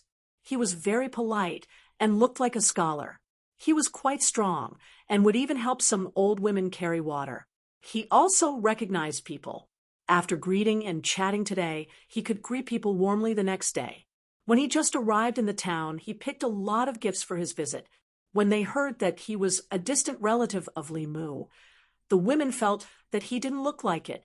He was most likely Li Lu's daughter's lover. Some of the better-off women even went to the shop to take a look. In the end, not only did they not find anything wrong with the young man, they even spent a lot of money there and bought a lot of cloth back home. They even complained to the men at home about the prodigal woman. If that young man was glib-tongued and only cared about helping the shop earn money, it would be fine. They could join forces and poke at Madame Lu's spine behind her back. She found a son-in-law who only cared about money and was not presentable. They could say a few words about the woman and the shop to her face. However, after the women complained to their men, they turned back and touched the cloth. The price was not cheap, but it was not a scam. They were all used to dealing with daily necessities. So how could they not be able to tell the difference between good and bad? The young man helped them choose the cotton cloth and satin, and he did not deliberately let them choose expensive ones. If he really liked them, he would choose expensive ones that were not practical. The young man would also stop them from wasting money.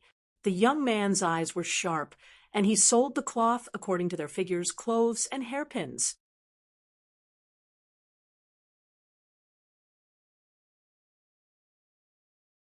These women who had daughters at home also saw it and felt that it was good.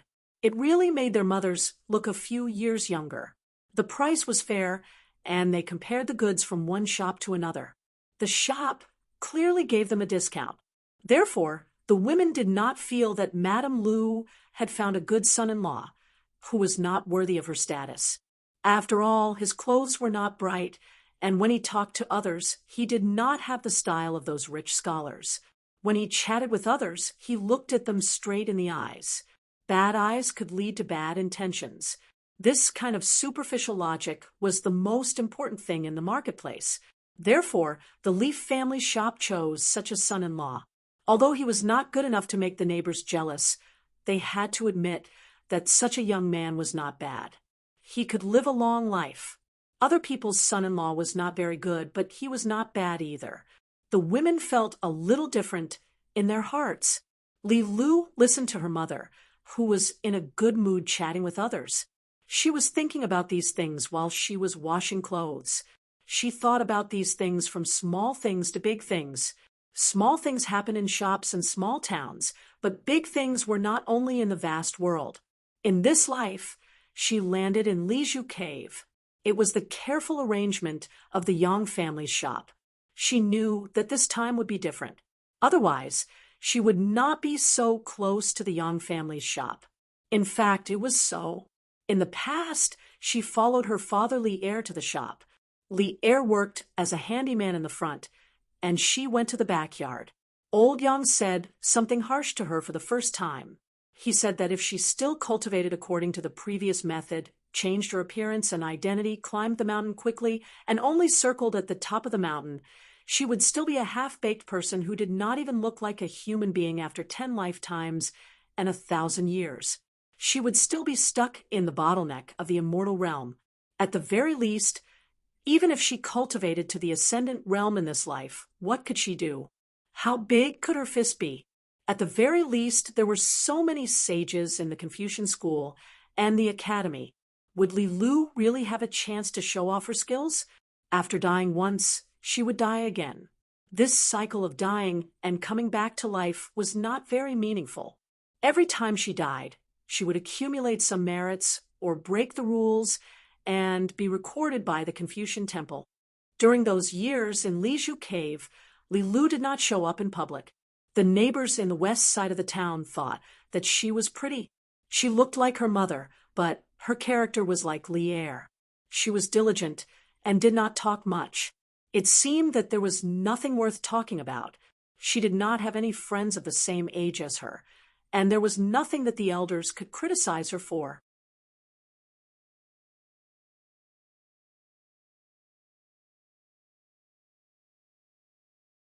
Li Lu often went to the school to pick up Li Huai from school, but she never talked to Mr. Qi. When Mr. Qi was teaching, he would also look at the girl outside the school when he saw her. At most, he would smile and nod gently. It seemed that he was just treating her with respect. Or did he see her as a human? Li Lu had seen all kinds of strange things in the world. With her identity, she was used to ignoring the world. At first, she did not think much about it. She just treated the master of the academy as a scholarly sage who was guarding a small world. Li Lu once asked the old Yang if the teacher of the Yang family shop, who could only tell the rural children about the principles of books, knew about her background. At that time, old Yang did not give her an answer. The only time Mr. Qi talked to her was when he came to drink with his father, Li Er. When she served a few plates of coarse dishes to the table, Mr. Qi smiled and said to her, "Li Lu, we're born in this world, but there's not much difference between us. It's just a long journey to seek knowledge that seems like we'll never have the chance to return to our hometown.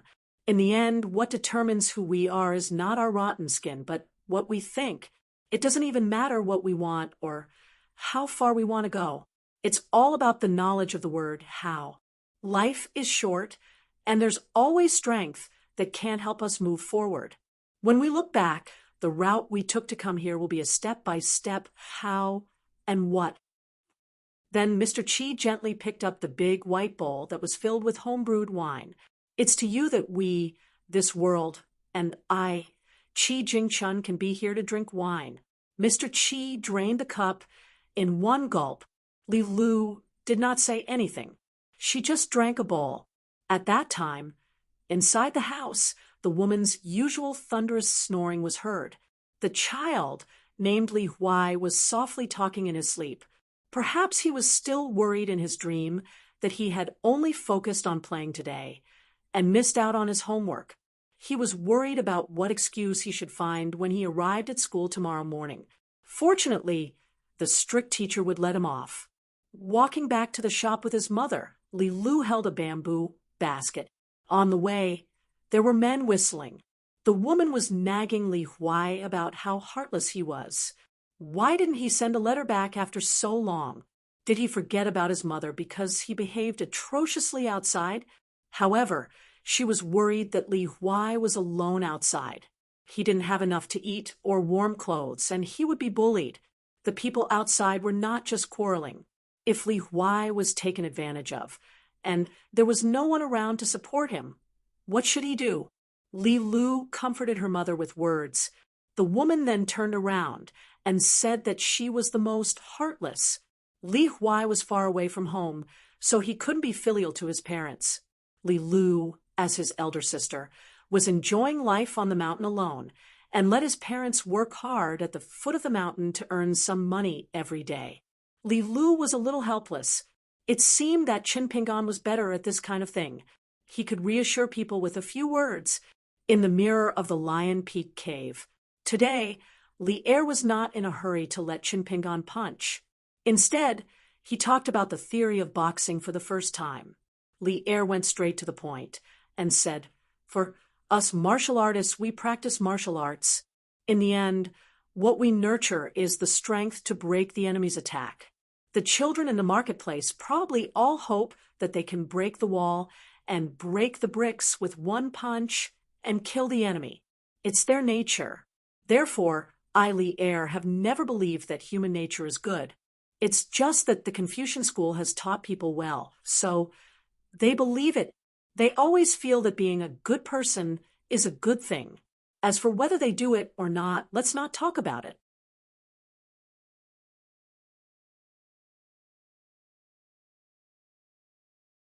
Therefore, when evil people do violence, many martial artists also know that they are doing something against their conscience. This is the virtue of being a scholar. Ooh, Li'er grinned at Chinpingan. Don't look at me because I don't study. I'm just a rough man who competes with the crops all day long. I still have a few principles. However, martial artists are usually taciturn. The villagers are good at calling cats, but they are usually not good at catching mice. My junior apprentice brother, Sheng Dafeng, is not good at this. He's like a woman all day long, talking nonsense. There's no helping it. As long as people are smart, they can't help but think and talk more. Don't look at Sheng Dafeng because he's not serious. He's actually quite knowledgeable. Unfortunately, it's too complicated and not pure enough. His fists are stained with mud, and he can't be fast. It's rare for me to teach you martial arts. Today, I'll talk more with you, Chinpingan. This is the only time. Li'er looked at Chinpingan, who was standing not far away. Li'er raised the tip of his foot and rubbed it lightly on the ground. You and I are standing at different places. You are facing me, Li'er. Even if you are a 6th realm martial artist facing a 10th realm martial artist, you still have to be in an invincible position. The difference in realms is not that you can't lose to me, but when facing a strong opponent, your heart will be in chaos before your body and fist move. Li'er did not seem to move at all. Chinpingan immediately slid several feet away. The flowing water around the huge mirror appeared to stagnate for a moment. There were even signs of flowing backwards. This was caused by Li'er's fist intent. Having the desire to win and live is not to be a brute who doesn't know what's important. When the body retreats and the fist intent rises, it doesn't count as taking half a step back. Li'er nodded and continued. A common teacher in the marketplace is usually close to a blade. Naturally, he doesn't fear a staff. Therefore, a pure martial artist trains himself. The great Tao is to seek out peers and compare skills, or go to the battlefield. Among the swords, spears, swords, halberds, one can defeat 10 and break 100. Apart from people, there are also many weapons on the body. What is trained is to look in all directions and listen in all directions. More importantly, it is to find martial courage. No matter who you are, you will dare to punch. Li'er smiled and said, before learning true martial arts, you have to suffer first. Not only do you want a martial artist to train his body and toughen his bones, you also hope that when there is a difference in strength, you won't be afraid. But if you learn a skill to kill, you will be addicted to it. One day, you will be the one to suffer. Chinpingan nodded and said, the fist is not high enough. Chinpingan quickly added, the fist is not high enough. Only then did Li'er stop.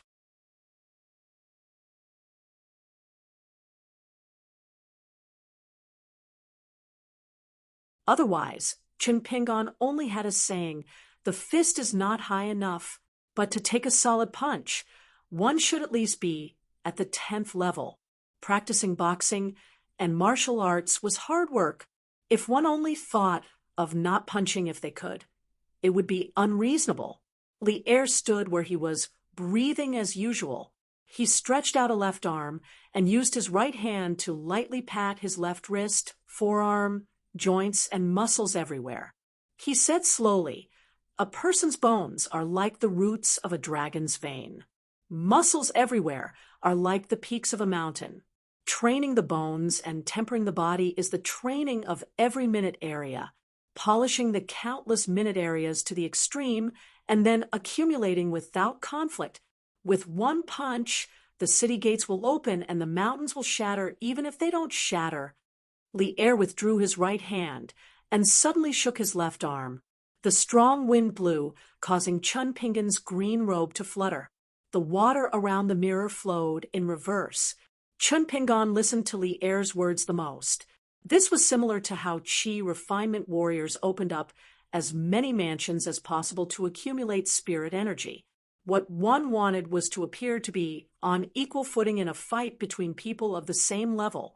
One could defeat 10 with one's strength. Li'er slowly opened up a fist stance. In the end, the fist stance became a fixed pattern. Li'er said, feet, hands, eyes, stance, force chi, intent. The internal and external become one.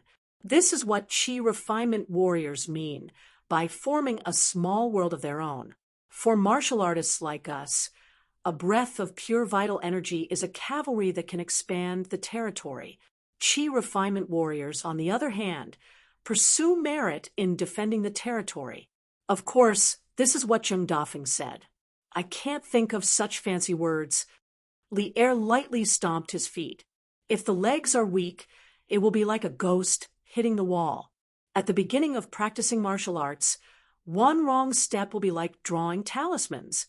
Don't even think about the state of being full of spirit and being perfect. Li'er casually stretched out his finger, bent it gently, and pointed to his eyes. To reach a higher level in martial arts, you have to train your eyes to be clear.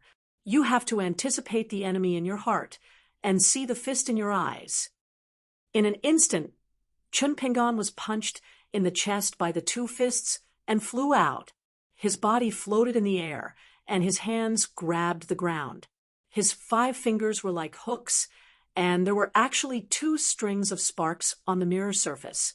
Chun Pingan then stopped his retreating figure and did not fall into the water. Li'er stood at the position where Chun Pingan was standing previously and said, "This punch of mine was neither heavy nor fast. You still couldn't block it. Why? Because you haven't trained your eyes and heart enough.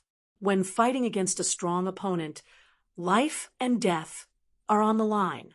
Many instincts can save lives, but also cause problems. My movement just now made you, Chun Pingan, subconsciously look at my fingers and eyes. This is a human instinct. Even if you, Chun Pingan, are careful enough, you are still a bit too late. But this point is the life and death of a martial artist. Fighting with others is not traveling the mountains and rivers. It won't give you the chance to think carefully. Going one step further, the desire to do it but not the hand, is also a major problem in martial arts." Speaking to this point, Li'er asked, "You, Chun Pingan, think that you have a good eye for people? That you are careful enough at all times?" Chun Pingan used his palm to wipe away the blood at the corner of his mouth, and nodded. Li'er said, "This is the drawback of the flaw in your fist. You always feel that this skill is enough, but it is the exact opposite. It is far from enough. You probably still don't know."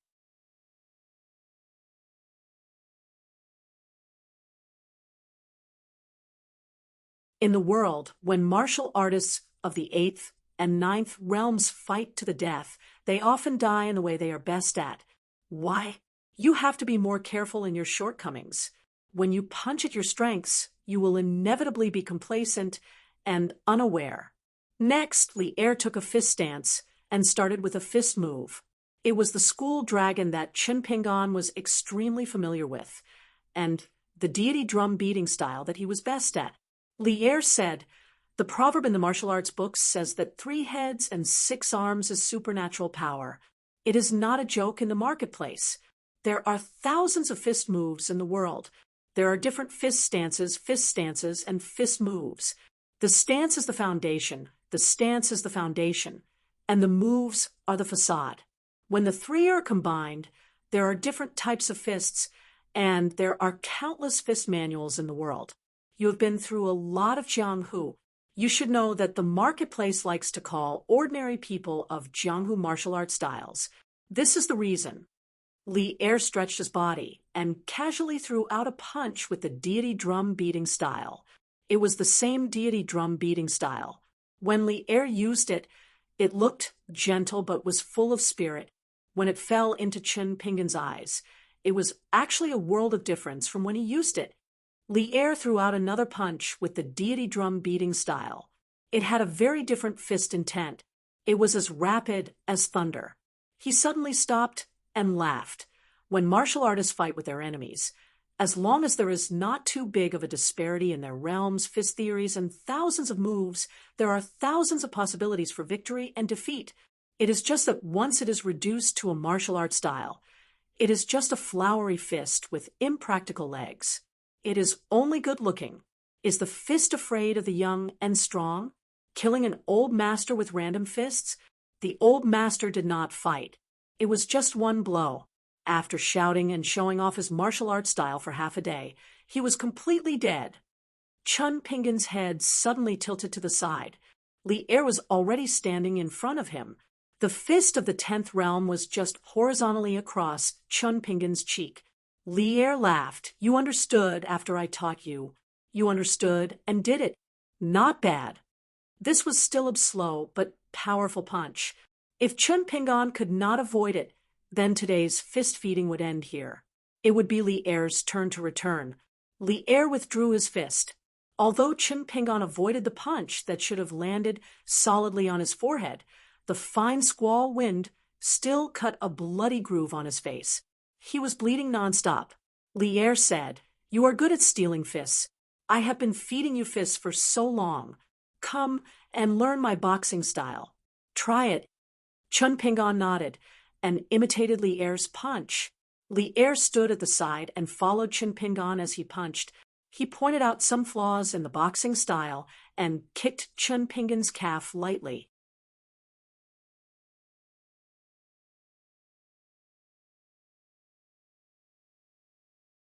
Then he put 2 fingers together and bent Chun Pingan's wrist, elbow, and shoulder lightly. Finally, he said, Don't learn the boxing style to death. Everyone's physique is very different. Just your height and mine are different. Although you have deliberately turned your fists into your own and made some changes, there is still a lot of meaning. Dead force is not expensive. The fist intent is the most powerful. It is superior in the word alive. The fist is alive. It is equivalent to the second life of us pure martial artists. It is more important than the external body of the Qi refinement warrior's yang spirit and the wandering yin spirit. Chun Pingan closed his eyes. After a moment, he punched again. The direction is right. Ooh. Li Er nodded. Practicing boxing is not cultivating Tao. No matter how high your realm is, if you do not work on the details, your muscles and bones will rot, your qi and blood will decline, and your spirit will be weak. None of these things can escape. The martial arts style at the foot of the mountain is harmful to the body, especially the external style. It is just exchanging one's life for energy. If the fist is not profound, it is the road to death. Pure martial artists can only rely on the fist intent to nourish their lives. It is just that this thing is unclear. Speaking of this, Li Er sat cross-legged and reached out his hand to invite Chun Pingan to sit together. Li Er was silent for a long time. He seemed to recall some past events. It was rare for him to feel emotional, beyond realism, beyond imagination. This was taught by Zheng Dafeng after he learned the boxing style. He repeated it many times. I did not think much and remembered it. Listen to it and see if it is beneficial. Zheng Dafeng's boxing style is not the same as mine. Actually, there is no difference between us. If you have the chance when you return to Luapa Mountain, you can chat with him. Zheng Dafeng's fist intent is lower than mine. That is why his boxing style is not as good as mine. When Zheng Dafeng first started learning martial arts, he had always complained that his master was biased. He always thought that his master was deliberately helping the two of them choose the martial arts styles to learn so that he, Zheng Dafeng, would be one step behind. Later on, he actually thought it through himself, but he just didn't admit it. That is why I am quite annoyed with his rotten mouth.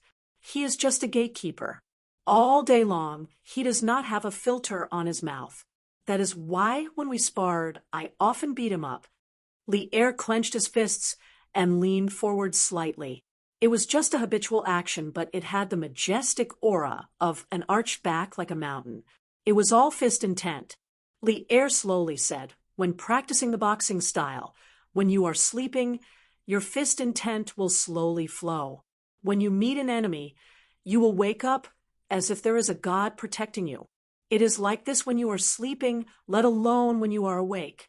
That is why people who practice martial arts, why would they need a magical weapon? This is the same principle as a sword cultivator, who does not need anything else to attack. Li Er smiled and lightly knocked on the mirror with a fist. Then he loosened his fist into a palm and clenched it again. He said, "The sky above my head and the earth below my feet. The fist is like holding a baby. This is the combination of hardness and softness. Blindly pursuing a certain extreme has never been the true boxing style. For a long time, the longer you practice the boxing style, the more you can connect the power, and the more you can control it. Why do I feel that Chui Cheng's God-beating drum style is a good boxing style? It can even be considered one of the best boxing styles in the world, because it seems fierce, but it has the true meaning of boxing. It is not a person following the fist." Chun Pingan was somewhat puzzled and also curious.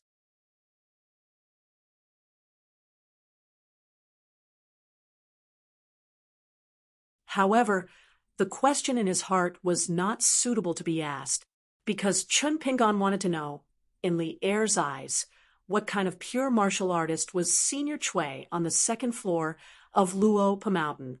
Since they were talking about the God-beating drum style, they naturally had to talk about that old man. Li Er looked into the distance and said, "Senior Chui Chung is an extraordinary person. He passed on the boxing style to you and can be said to be a true inheritance. He did not just teach you the boxing style. Chui Chung seems to only teach you the most fierce boxing style, but in fact, it complements Chun Pingan's heart. This is the demeanor of a top grandmaster. Li Er, cannot do it." Speaking of this, Li Er shook his head and repeated, "I definitely cannot do it." Chun Pingan sighed. Back then on the second floor of the bamboo building, even Chun Pingan, who was not afraid of pain, had to obediently lie on the wooden bed on the first floor, roll up the quilt, and secretly cry once. Li Er said, "Therefore, when you learn boxing, you can only let Chui Chung teach you the basics of boxing first. Li Er, will help you mend the fist intent. This is the right path. I'll teach you first, and Chui Chung will come again. He will use 10 kilograms of strength to farm and only harvest 7 to 8 kilograms of crops. It's not very interesting and not very promising." Chun Pingan had a new question. Why did Li Er not spar with Chui Chung? After Li Er left the Dragon Pearl Grotto Heaven, he had made a trip back to the Dragon Spring region. However, the two Realm 10 martial artists who also stood at the peak of martial arts in the world did not fight. It was a pity that Li Er did not talk about this. Li Er patted his knee and stood up with a smile. "I've said enough. The words I've said today are more than what I've said in the years since I came to the North Continent. Then, next, I will only use the strength of a Realm 9 martial artist to ask you for advice on the Mountain Quaking Fist. Don't worry, there will be no Realm 10 fist mixed in. However, I advise you not to be happy too early. This Realm 9 is very strong. As for the shop, your Aunt Lou wants you to stay for a few more days. I can't agree and delay your journey, right? But since you asked for it, I'll beat you up for 2 to 3 months.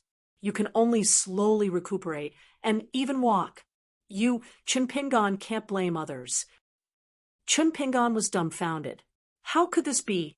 In the end, a fist was on his head.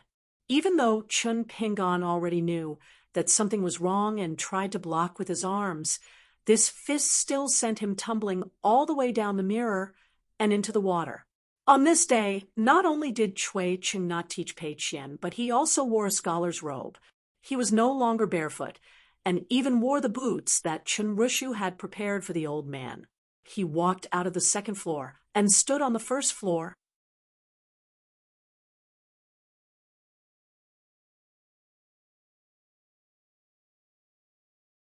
With his hands behind his back, he looked at the words on the walls of the bamboo building.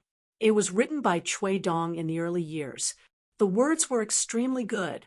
As the old master of the Chui family in the Aquarius continent, Chui Cheng's grandson Chui Dong's early knowledge was laid down by the old man.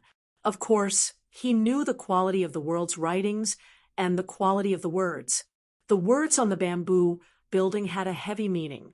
Otherwise, it would not have caused the entire Luopa mountain to sink. Otherwise, he would not have been able to stay on Luopa mountain. He was no longer the pitiful lunatic who had been crazy for close to 100 years. He could even maintain a clear state of mind. Pei Qian had already gone to play. Behind him was Zhou Meili, the little shadow. She said that she wanted to go to Qilong Alley to see if the business was losing money without her. She also wanted to look through the account books carefully, so as to prevent Shiro, the shopkeeper, from abusing her position for personal gain. The old man did not stop her. This little kid was not lively at all. Could it be that she wanted to learn from these old, undying things and be lifeless all day long? Chui Cheng pushed open the bamboo door on the first floor. Inside was a study room with a wooden bed. It had been cleaned up by Chen Rishu. Not a single speck of dust could be seen. After Chui Cheng left the house, he walked to Linlu Academy on the cloud-pinning mountain. After returning, he sat at the stone table by the cliff. Chen Rishu did not follow Pei Qian down the mountain. There were many things to do on the mountain. She was punctual and had many things to do. Seeing old Mr. Chui leave the bamboo building, Chen Rishu hurriedly brought over a large red food box. She placed the wine jug, bowls, and plates one by one. Chui Cheng smiled and asked why there were no melon seeds. The girl in pink blushed and smiled. She took out a large number of melon seeds from her pocket and placed them on the table. Chun Lingjun still liked to wander around by himself. Today, he saw the old man sitting on the stone bench and drinking alone. He rubbed his eyes hard, and only then did he realize that he did not see wrongly. Chun Lingjun did not dare to get close to this old man. The old man was the kind of person who could kill him with a single punch in Longquan County. Unexpectedly, Chui Cheng waved his hand. "Come and sit." Chun Lingjun had a bitter face. "Old senior, if I don't go over, are you going to beat me up?" Chui Cheng nodded. Chun Lingjun immediately dashed over. A real man knew when to yield and when to stand tall. Otherwise, how could he have survived until now in Longquan County? By relying on his cultivation? Chui Cheng smiled and said, "Deliberately losing money every now and then. It's very fun." Chun Lingjun blinked. "What?" Seeing that he was playing dumb, Chui Cheng did not say anything more. He casually asked, "Didn't Chen Pingon persuade you to draw a clear line between you and your brother, the Imperial River Water God?" Chen Lingjun shook his head. He gently raised his sleeve and wiped the table that was cleaner than a mirror. "He's even more of a goody two-shoes than I am. He blindly spouts nonsense and squanders money recklessly. He wouldn't say that about me. He even helped me puff myself up at my own cost." Chui Cheng said, "Chun Pingon's trip to the North Continent this time was partly because of you. Walking thousands of miles along the Desolation River is not an easy thing to do." Chun Lingjun remained silent. Chui Cheng picked up a spare wine cup, poured some wine, and handed it to the little boy in green sitting across from him. Chun Lingjun said with fear and trepidation, "Senior, aren't you punishing me by drinking? When I was in Luopa Mountain, I was conscientious every day, working like an ox or a horse. I really didn't do anything bad." Chui Cheng smiled and said, "Drink yours."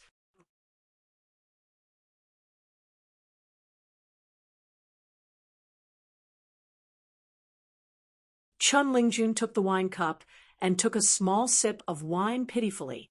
Chui Cheng asked, "Chen Pingon treats you like this. In the future, can you treat others like this?" Chun Lingjun whispered, "Probably." Chui Cheng smiled and said, "That's enough." This time, it was Chun Lingjun's turn to be puzzled. "That's enough."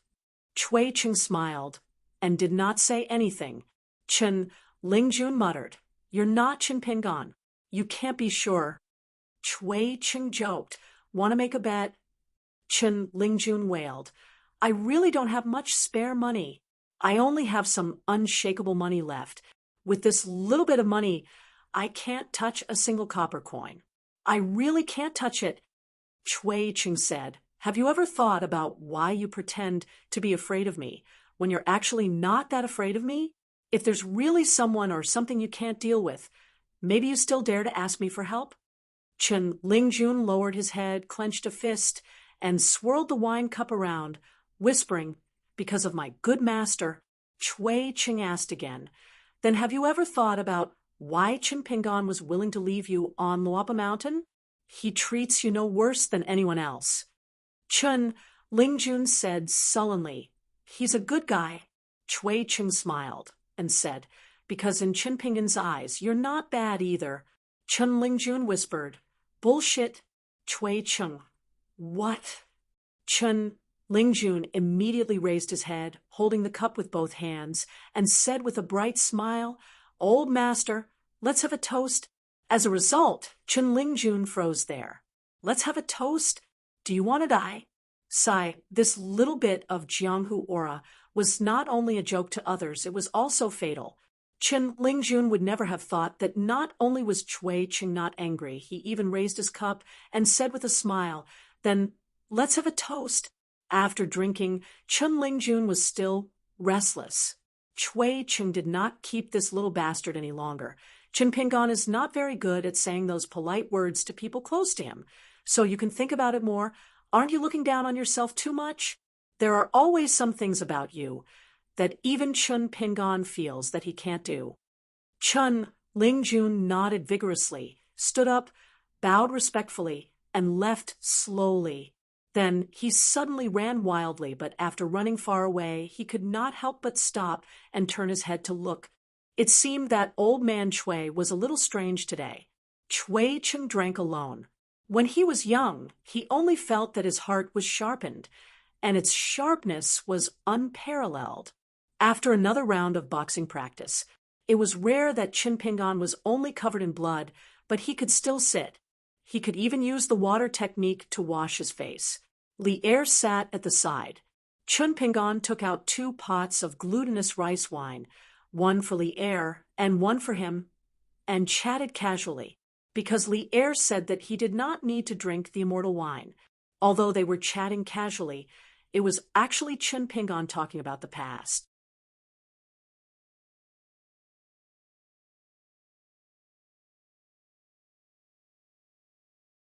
Unknowingly, they chatted from the North Continent to the Tongyi Continent, and then to the Aquarius Continent and his hometown. Chen Pingon laughed. I remember the first time I went to Falu Street and Peach Leaf Alley to deliver letters to earn copper coins. I was used to the mud roads of Clay Bottle Alley and Dragon Kiln.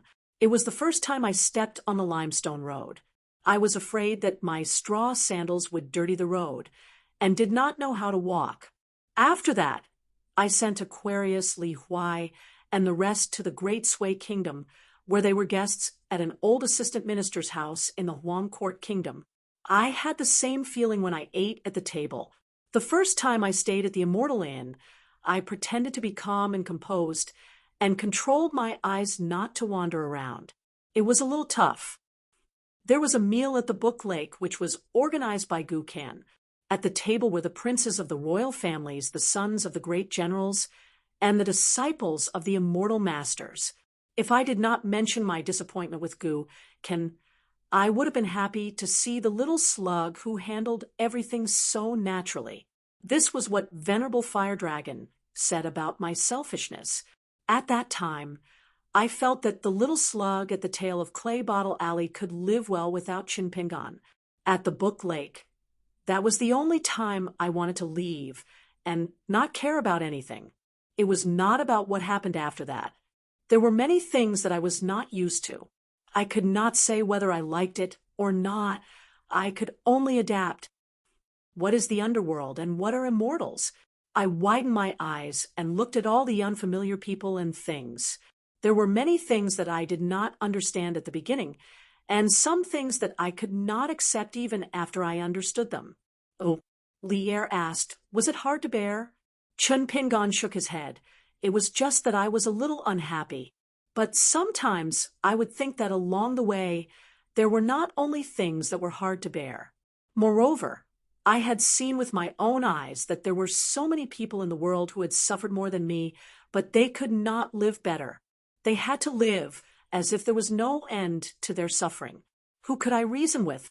I could only bear with it and endure it day by day. When I could not endure it, it was like many people in the alleys of my hometown who fell seriously ill. They just needed to grab some medicine, boil a few bowls of medicine, and die. My family members understood, and those who were lying in bed and suffering understood it even more. It was not that I was not sad, but I really could not say anything. If one day I must leave this world, I must let people remember me. They might be sad, but they must not only be sad. When they are no longer so sad and live their own lives, they can occasionally think about how they once knew a person named Chun Pingon. In this world, there were some things, whether big or small, that only Chun Pingon could do and succeed. Finally, Chun Pingon drank his wine and looked into the distance.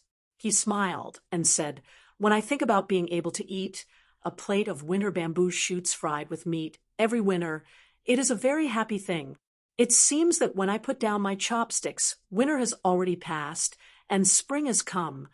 Lier turned his head and looked at the young man. It was déjà vu. End of chapter.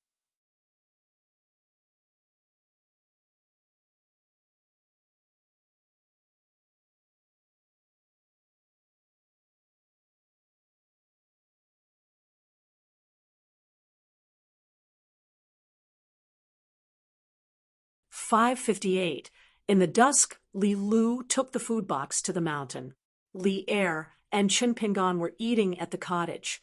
Lier didn't teach Chun Pingon any punches today. He just took out a fire dragon painting filled with meridians and acupoints and laid it on the ground.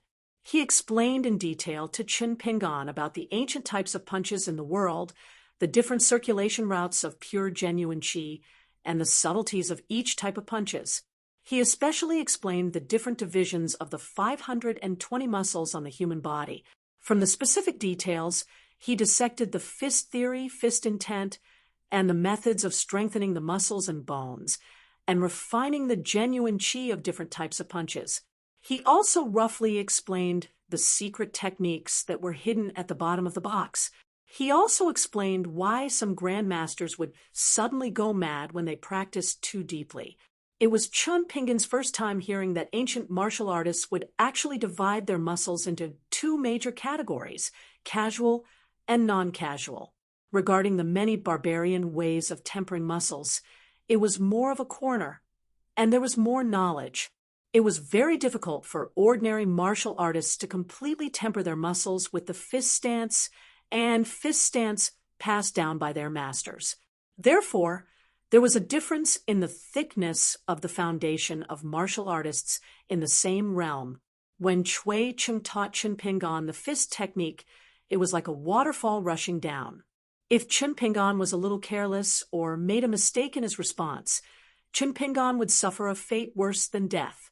It was more of a kind of instinct that had been honed, forcing Chun Pingon to grit his teeth and persevere with a tenacious will. To the greatest extent, Cui Chung had helped Chun Pingon train his fist technique, especially the first time in the bamboo house. Not only did Cui Chung beat Chun Pingon's body, he also did not let Chun Pingon's soul go. It was like Cui Chung handed out 10 pounds of fist intent, and Chun Pingon had to obediently eat 10 pounds of fist intent. He couldn't even miss 1 ounce of fist intent. It was Cui Chung who dragged Chun Pingon up the path of martial arts. The old senior didn't care whether the child in his hand would have blisters on the soles of his feet, be badly mutilated and bones exposed. On the other hand, Lier's teaching this time was also to strengthen the body, but he also taught the basic fist theory, and Chun Pingon had to figure it out by himself. It was Lier who pointed out the path. There was no superiority or inferiority between the two. It was just a difference in order. Just as Lier had said, Chun Pingon would not have been able to achieve the martial arts he had today if he had switched places with Cui Chung. At the dining table, Chun Pingon was still asking Li Er about the true qi circulation path of the fire dragon diagram. Li Lu did not disturb the two of them and sat quietly at the side. At some point in time, the wooden tables, benches, and bamboo chairs in the room were all prepared.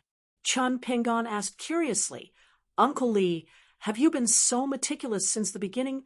Li Erxiao said with a smile, "It's not up to me to be rough. Master will keep an eye on the progress. Master doesn't care about the details on the path of martial arts. At a certain time, Master will feel that there should be some weight of fist intent. If Master thinks that I'm lazy and slack off, I'll suffer. I'm fine. According to the rules, I'll just practice hard." Back then, Zheng Dafeng was in a rather miserable state. I remember that when Zheng Dafeng left Black Pearl Grotto Heaven, one of his spiritual souls and one of his physical souls were detained by Master. I don't know if Master returned them to Zheng Dafeng. Although we're brothers from the same sect, there are some questions that I can't ask casually. Chun Pingon was even more puzzled.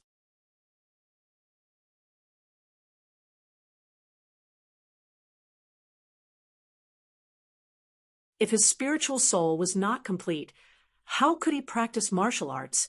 Li Erxiao took a sip of wine and said, "There's no harm in telling you this. Zheng Dafeng's method of practicing martial arts is based on the different spiritual souls. Strands of spiritual souls train in their own ways. 3 spiritual souls and 7 physical souls train in their own thoughts. Therefore, when Junior Brother was guarding the door, he often looked sleepy and dozed off, but he wasn't really sleeping. As for Junior Sister Sue's shop, it's different. It emphasizes on day practice, night practice, and dream practice. Junior Brother went to Shirling Mountain and went to the River of Time to refine his spiritual soul and body. He often drowned in it. Fortunately, Master was able to fish out his corpse.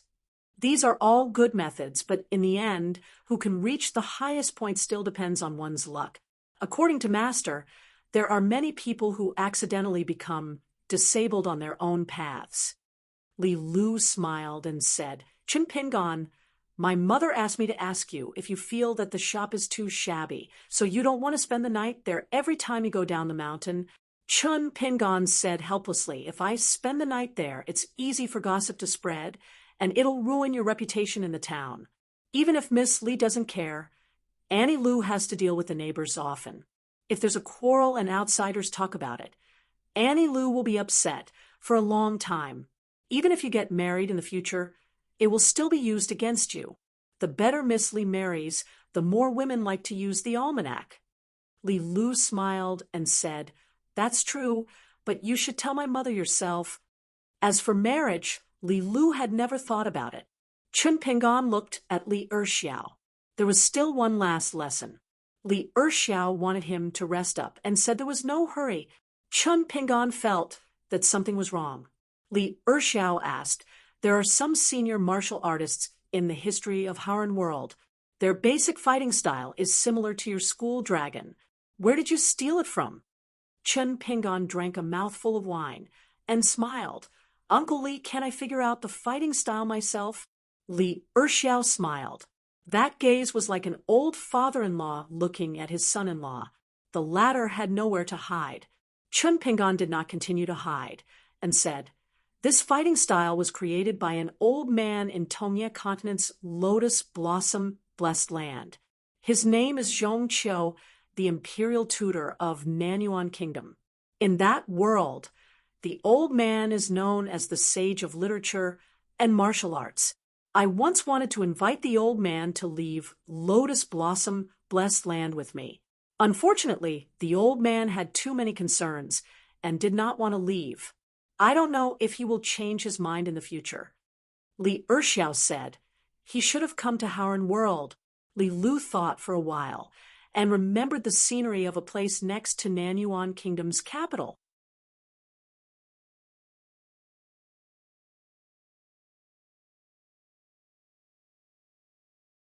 The current Lotus Blossom Blessed Land can't hold this person. A flood dragon curling up in a pond is not a long-term solution. Chun Pingon nodded. When I return to Luapa Mountain in the future, I will talk to Mr. Zhong again.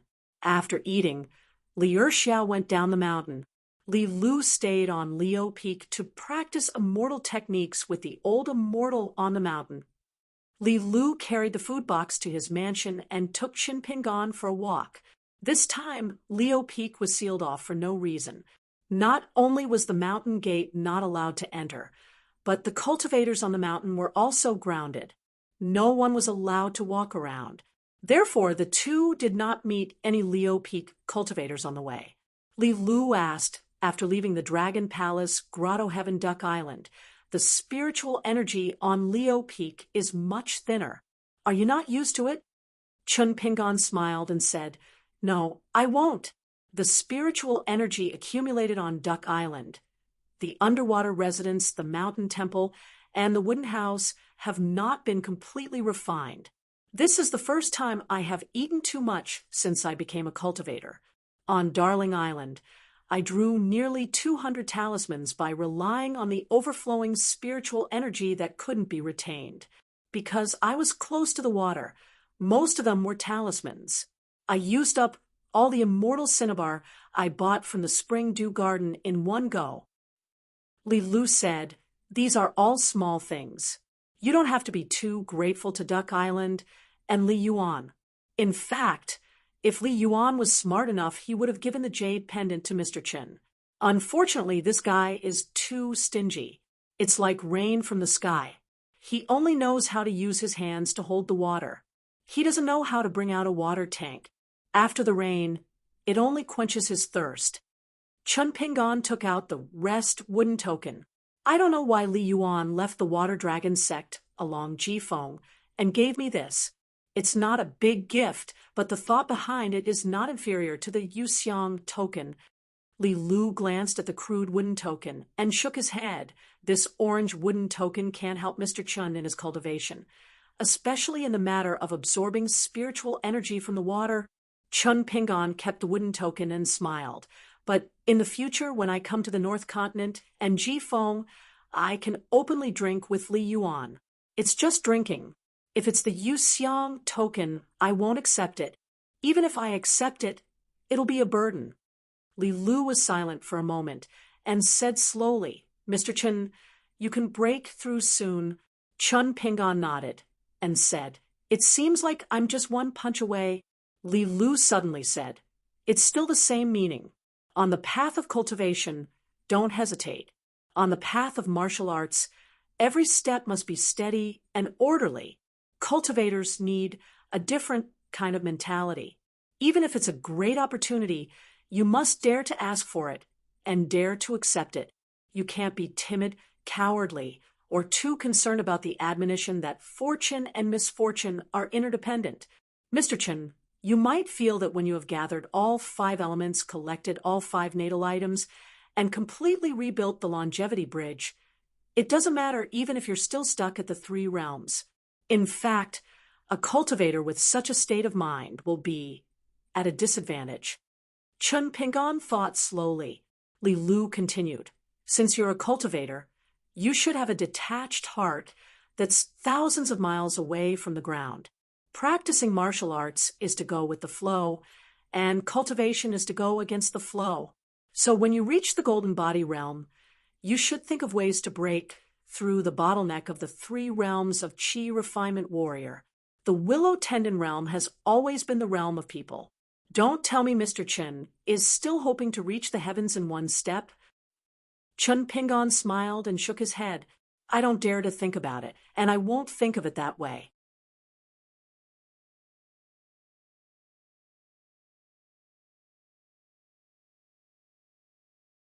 Li Lu said, Before I returned to Lion Peak, there was a martial artist in the Golden Armor Continent who reached the Golden Body realm. So other than the martial temples in the Golden Armor Continent, all the other continents had to send a portion of martial arts fate to the Golden Armor Continent. One portion would be given to the martial artist, and the other portion would be left in the continent where the martial artist was. According to the old rules, the martial artist's martial arts fate is similar to the spirit chi of cultivators. It's not that mysterious fate. The Central Plains divine continent has the most land and resources, and can be compared to the other continents. So it's usually the martial artists in the Central Plains who get the most martial arts fate from other continents. But once the martial artist breaks through in another continent, the Central Plains divine continent will send out more martial arts fate. Otherwise, the strongest martial artist in the world will be taken by the Central Plains divine continent. This was something that Qin Pingan had never heard of before. Li Lu joked, if that martial artist from the Golden Armor continent breaks through later, a good thing will turn into a bad thing, and he will miss out on the martial arts fate. Looks like this person doesn't just have great martial arts fate, he's really lucky too. Qin Pingan understood the meaning behind Li Lu's words. On Leo Peak, after Uncle Li had fed him with his fists, Qin Pingan had begun to catch up and even surpass the Genius Martial Artist Realm 6 Foundation. Of course, he was happy, but he couldn't be said to be overjoyed. Qin Pingan asked curiously, can the cultivators at the top of the mountain see the martial arts fate tracks flowing in the 9 continents? The fate of martial arts in the world has always been something that the Confucian Temple can't see through and can't control. In the early years, the Confucian sage wanted to get involved and wanted to include it in his own rules. But the sage of rites didn't agree, so it was left unsettled. It's very interesting. The sage of rites is the one who set the rules himself, but he seems to be against the Confucian school of later generations. Many choices that are beneficial to the development of the Confucian school of rites are rejected by the sage of rites himself. Li Lu spoke tirelessly and revealed many secrets of heaven. Unless it's a cultivator at the peak of the ascendant realm who can see the secrets of heaven, it's very difficult to detect the signs. Then there are the 72 sages of the Confucian school of rites who can see the most clearly. The so-called strongest martial artist is just a matter of the moment compared to the martial artists of the 9 continents of the same era.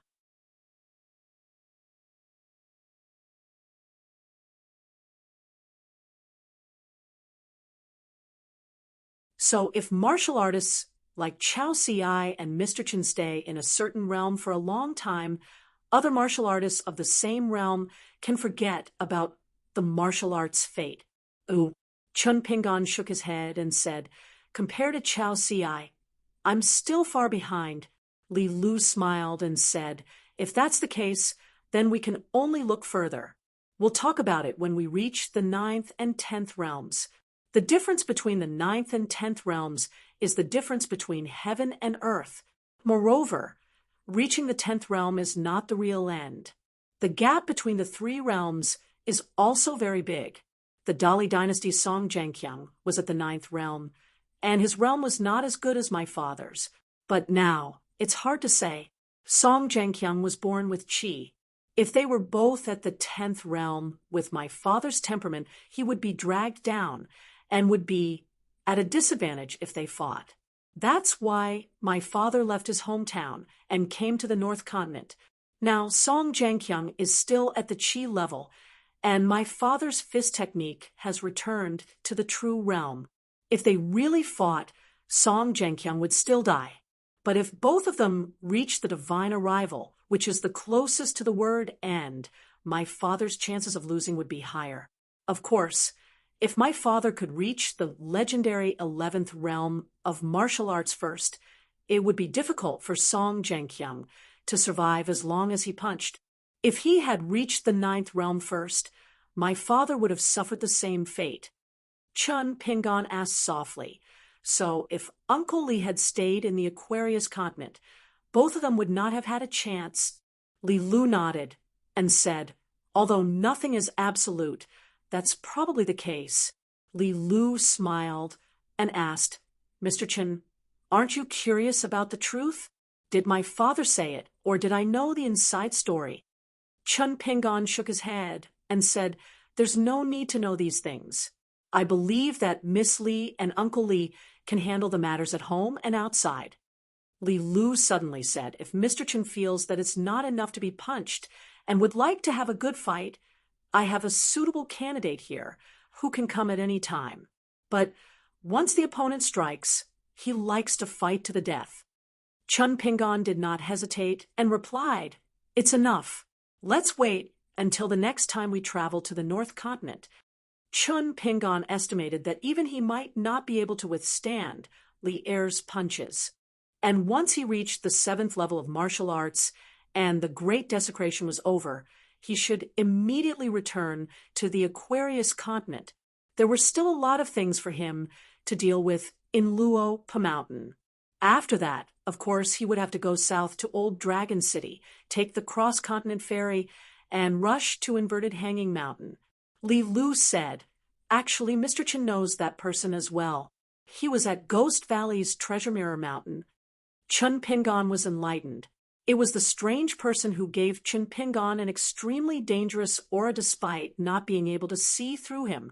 He had never had such a feeling from Chongxian Bureau's Yang Ningxing, or rather, it was not as strong as the former. Li Lu asked, Mr. Chen, have you ever thought of a question? If your cultivation level is not too far apart, how would your opponents feel? Chun Pingon was stunned and shook his head. Never thought of that. In these years of traveling, he had killed too many people and made too many enemies. The first person Chun Pingon thought of was Ma Kuxuan from Apricot Blossom Alley, whom he had not seen for a long time, a cultivation genius from Aquarius Continent. After becoming the heir of the military ancestral courts Xingu Mountain, Ma Kuxuan broke through to the next level like a hot knife through butter. After the battle on the streets of Tsai Nation, they never had the chance to meet again.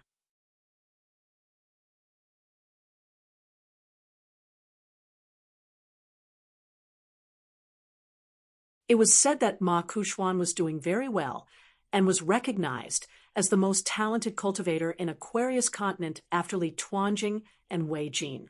The latest news was that he had killed an old general of the Ocean Tide Cavalry, taking revenge for his family. Li Lu smiled. If it was me and my cultivation level was similar to Mr. Chen's, I would not have done it. Chun Pingon shook his head. Miss Li, you flatter me. Li Lu said, it's not good to be too humble. Chun Pingon said, it means that I am not strong enough to show weakness. Li Lu could not help but laugh. Mr. Chen, please give your opponent a way out. Chun Pingon also laughed. I really can't agree to this, Miss Li. Unknowingly, Chun Pingon and Li Lu had reached the peak of Lion Peak. It was not early, but it was not yet time to sleep. They could see that there were many lights in the small town at the foot of the mountain. A few of them were like slender fire dragons, which were particularly eye-catching. It should be the streets and alleys of well-off families. Elsewhere in the small town, the lights were sparse in 2s and 3s. Li Lu asked, Mr. Chen, you have traveled so far. Do you know the true origin of the blessed enclave in the many hidden realms? Chun Pingon nodded. A friend once mentioned that not only the 9 continents of the vast world, but also the other 3 heavens, are all fragmented territories of various sizes after the collapse of the old heavens and earth. Some of the hidden realms even used to be the heads and corpses of many ancient gods. And those stars that fell on the earth, were they once gods? Palaces and mansions? Li Lu said, your friend really dared to say that. Chun Pingon laughed. Actually, he is quite daring. He has a lot of magical items, but he dared to travel across continents alone. He is also quite daring. He is a cultivator who does not dare to travel far with the wind. He is afraid that he is too high above the ground. Li Lu asked, good friends? Chun Pingon nodded. Count him in. The breeze at the peak of the mountain brought with it the fragrance of the mountains during the rain. Li Lu was silent for a moment, then asked casually, Mr. Chen, have you been reading recently? Chun Pingon laughed. Yes, there is a book. Chun Pingon paused for a moment, then sighed. It is a strange book, a collection of short stories about life and death. It was obtained from a great demon who liked to cultivate famous mountains. Li Lu did not have much interest in it. She had seen too much of life and death. It was certainly not beneficial to her current Tao. To her, this life was just like Old Man Yang was a teacher who asked her to do homework. It wasn't about moral knowledge, nor was it about the writings of sages. It wasn't even about cultivating to the ascendant realm. It was about how to be a person. This was actually a very awkward thing to do. Li Lu felt that she could only get used to it by closing the door and spending time with her parents and brother Li Huai.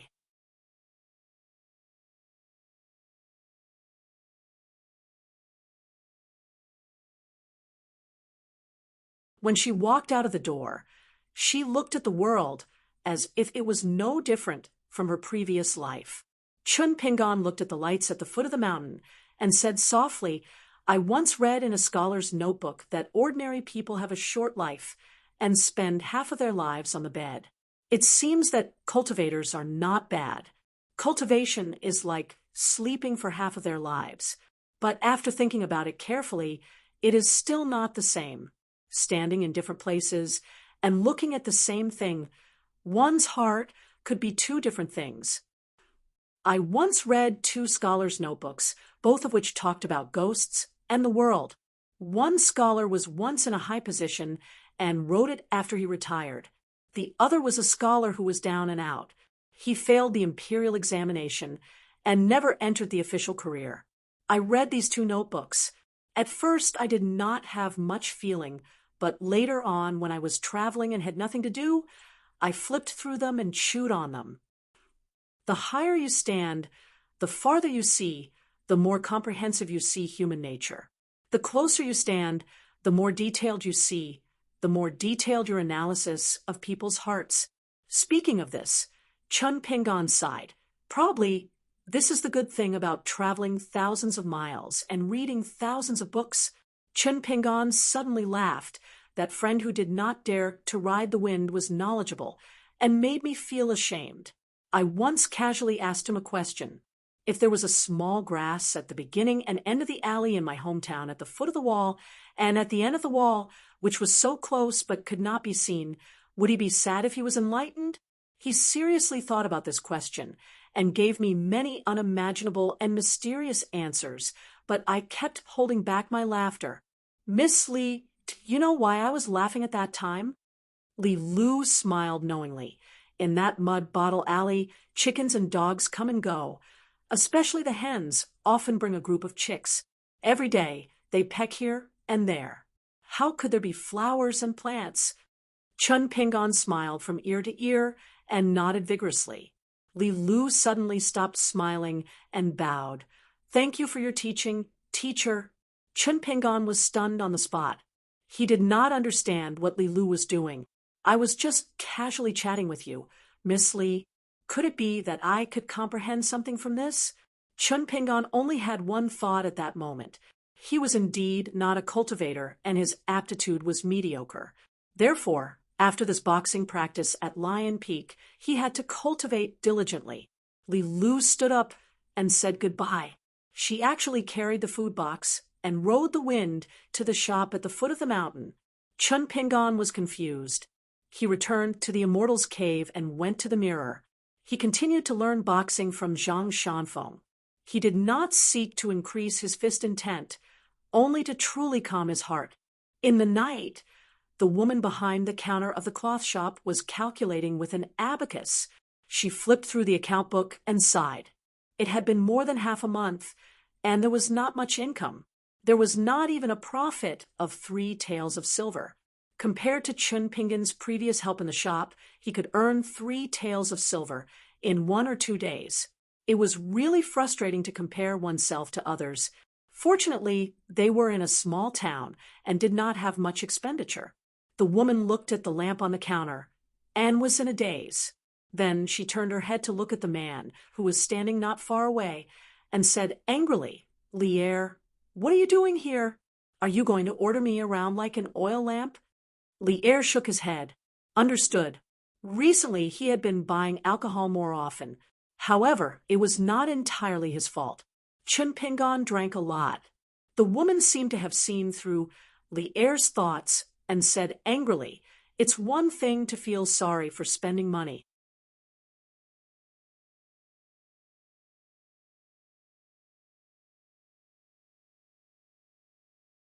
It's another thing to entertain Chunpingan. You, young Master Li, are bringing Chunpingan into the picture. If you have the ability to spit out your portion and sell it to me, I won't blame you. All you do is wander around and work for others. How many taels of silver can you earn in a year? Is it enough for you to drink and eat?" Li Er said sullenly, "Chunpingan is leaving soon. I'll stop drinking for half a year. Is that okay?" Unexpectedly, when she heard that Chunpingan was leaving, the woman was even angrier. "Your daughter can't get married. She's just a burden to you. If you have the ability, go and be an official. It seems that the matchmaker who comes to our shop to ask for a marriage will trample our door." Li Er did not say anything. The woman complained, "In the future, if Li Huai gets married, and the girl looks down on our family background, I'll make you sleep in the yard in the winter." Li Er scratched his head. The woman was about to extinguish the oil lamp when she suddenly heard the door open. She immediately ran around the counter and hid beside Li Er. She said in a trembling voice, "Li Lu went to the mountain. Could it be that thieves came? If they come to ask for money later, Li Er, don't mess around. Just give the broken taels of silver in the shop to the thieves." Li Er nodded. Fortunately, the person who opened the door was her daughter, Li Lu. The woman immediately stepped on the back of Li Er's foot. "All right, if a thief really comes, I reckon that skinny monkey like a bamboo pole. You can't even rely on Li Er. When the time comes, it's hard to say who will be protecting who." The woman scolded the man endlessly. After extinguishing the oil lamp, the family of three went to the backyard. The woman did not have the strength to scold and went to sleep first. Li Er and Li Lu sat on a bench. Li Lu produced a pot of immortal wine out of thin air. Li Er shook his head. If it was really a person who liked to drink, Li Er would not be able to drink anything if he really wanted to drink that good wine. This time, Li Lu insisted, "Father, make an exception this time." Li Er was a little puzzled. He took the pot of wine, but did not open the mud seal. He laughed softly and said, "The rest drink with Li Huai later. At his age, it's about time for him to drink. When the time comes, say that it was given by the old immortal master of Lion Peak." Li Lu smiled and did not speak. Li Er said, "Your mother actually thought about it many times to return to the Aquarius continent. After all, there are relatives there, and the neighbors are all familiar with each other. It will not be like here where they are all outsiders. So when your mother said it, I agreed. But later on, your mother went back on her words. She said that Li Huai was at least studying in the academy, and even if he was bullied, it would not be too much. You are different. After all, you are a daughter."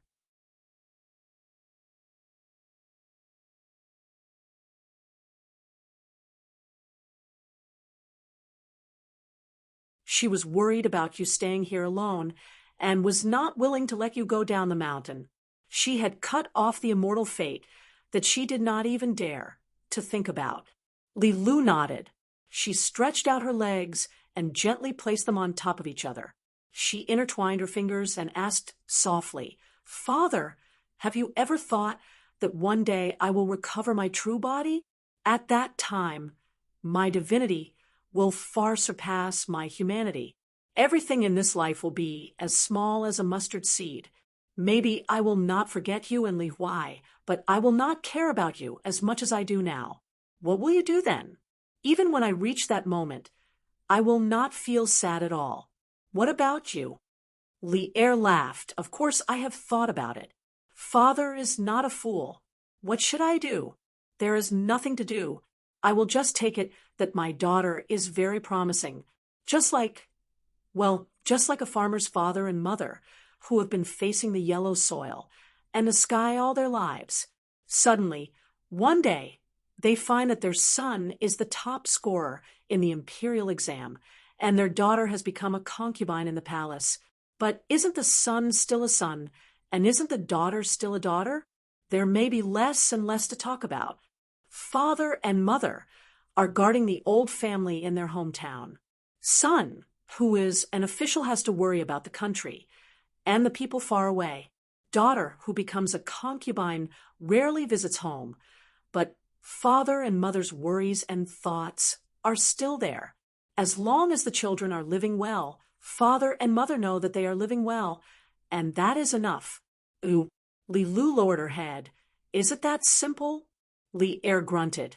It is not that complicated, and it does not need to be as complicated as you think. I did not tell you this in the past because I felt that you should think more about it. Even if you are imagining things, it is not a bad thing. Li Er hesitated for a moment. But I still hope that one day, even if you're stubborn and put on an act, you still have to treat your mother better. No matter who you really think you are, to your mother, you'll always be the daughter she carried in her womb for 10 months. It wasn't easy for her to give birth to you and raise you up. If you can agree to this, as a father, I really have no more requests. Li Lu said softly. Okay.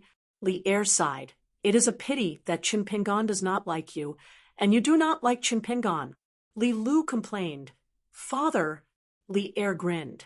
Father is just saying, what is there to be angry about? Li Lu's pair of beautiful eyes narrowed into a pair of crescent moons as she smiled. Li Er said, knowing that Chinpingan does not live here, is there any reason that he cannot say? Li Lu was puzzled. What is he worried about? Is he afraid of causing trouble for us? Li Er shook his head. Our family is reunited, but there is an outsider. That Chinpingan can endure all kinds of hardships, but this is the only thing he cannot bear. That day, Li Lu returned home. Chinpingan smiled and left. A young man in a green robe in a foreign land walked alone on the street. He turned his head to look at the shop and did not withdraw his gaze for a long time. You're tuning into the Mystic Fist YouTube channel. Don't forget to subscribe and join us on this journey to catch the most captivating stories.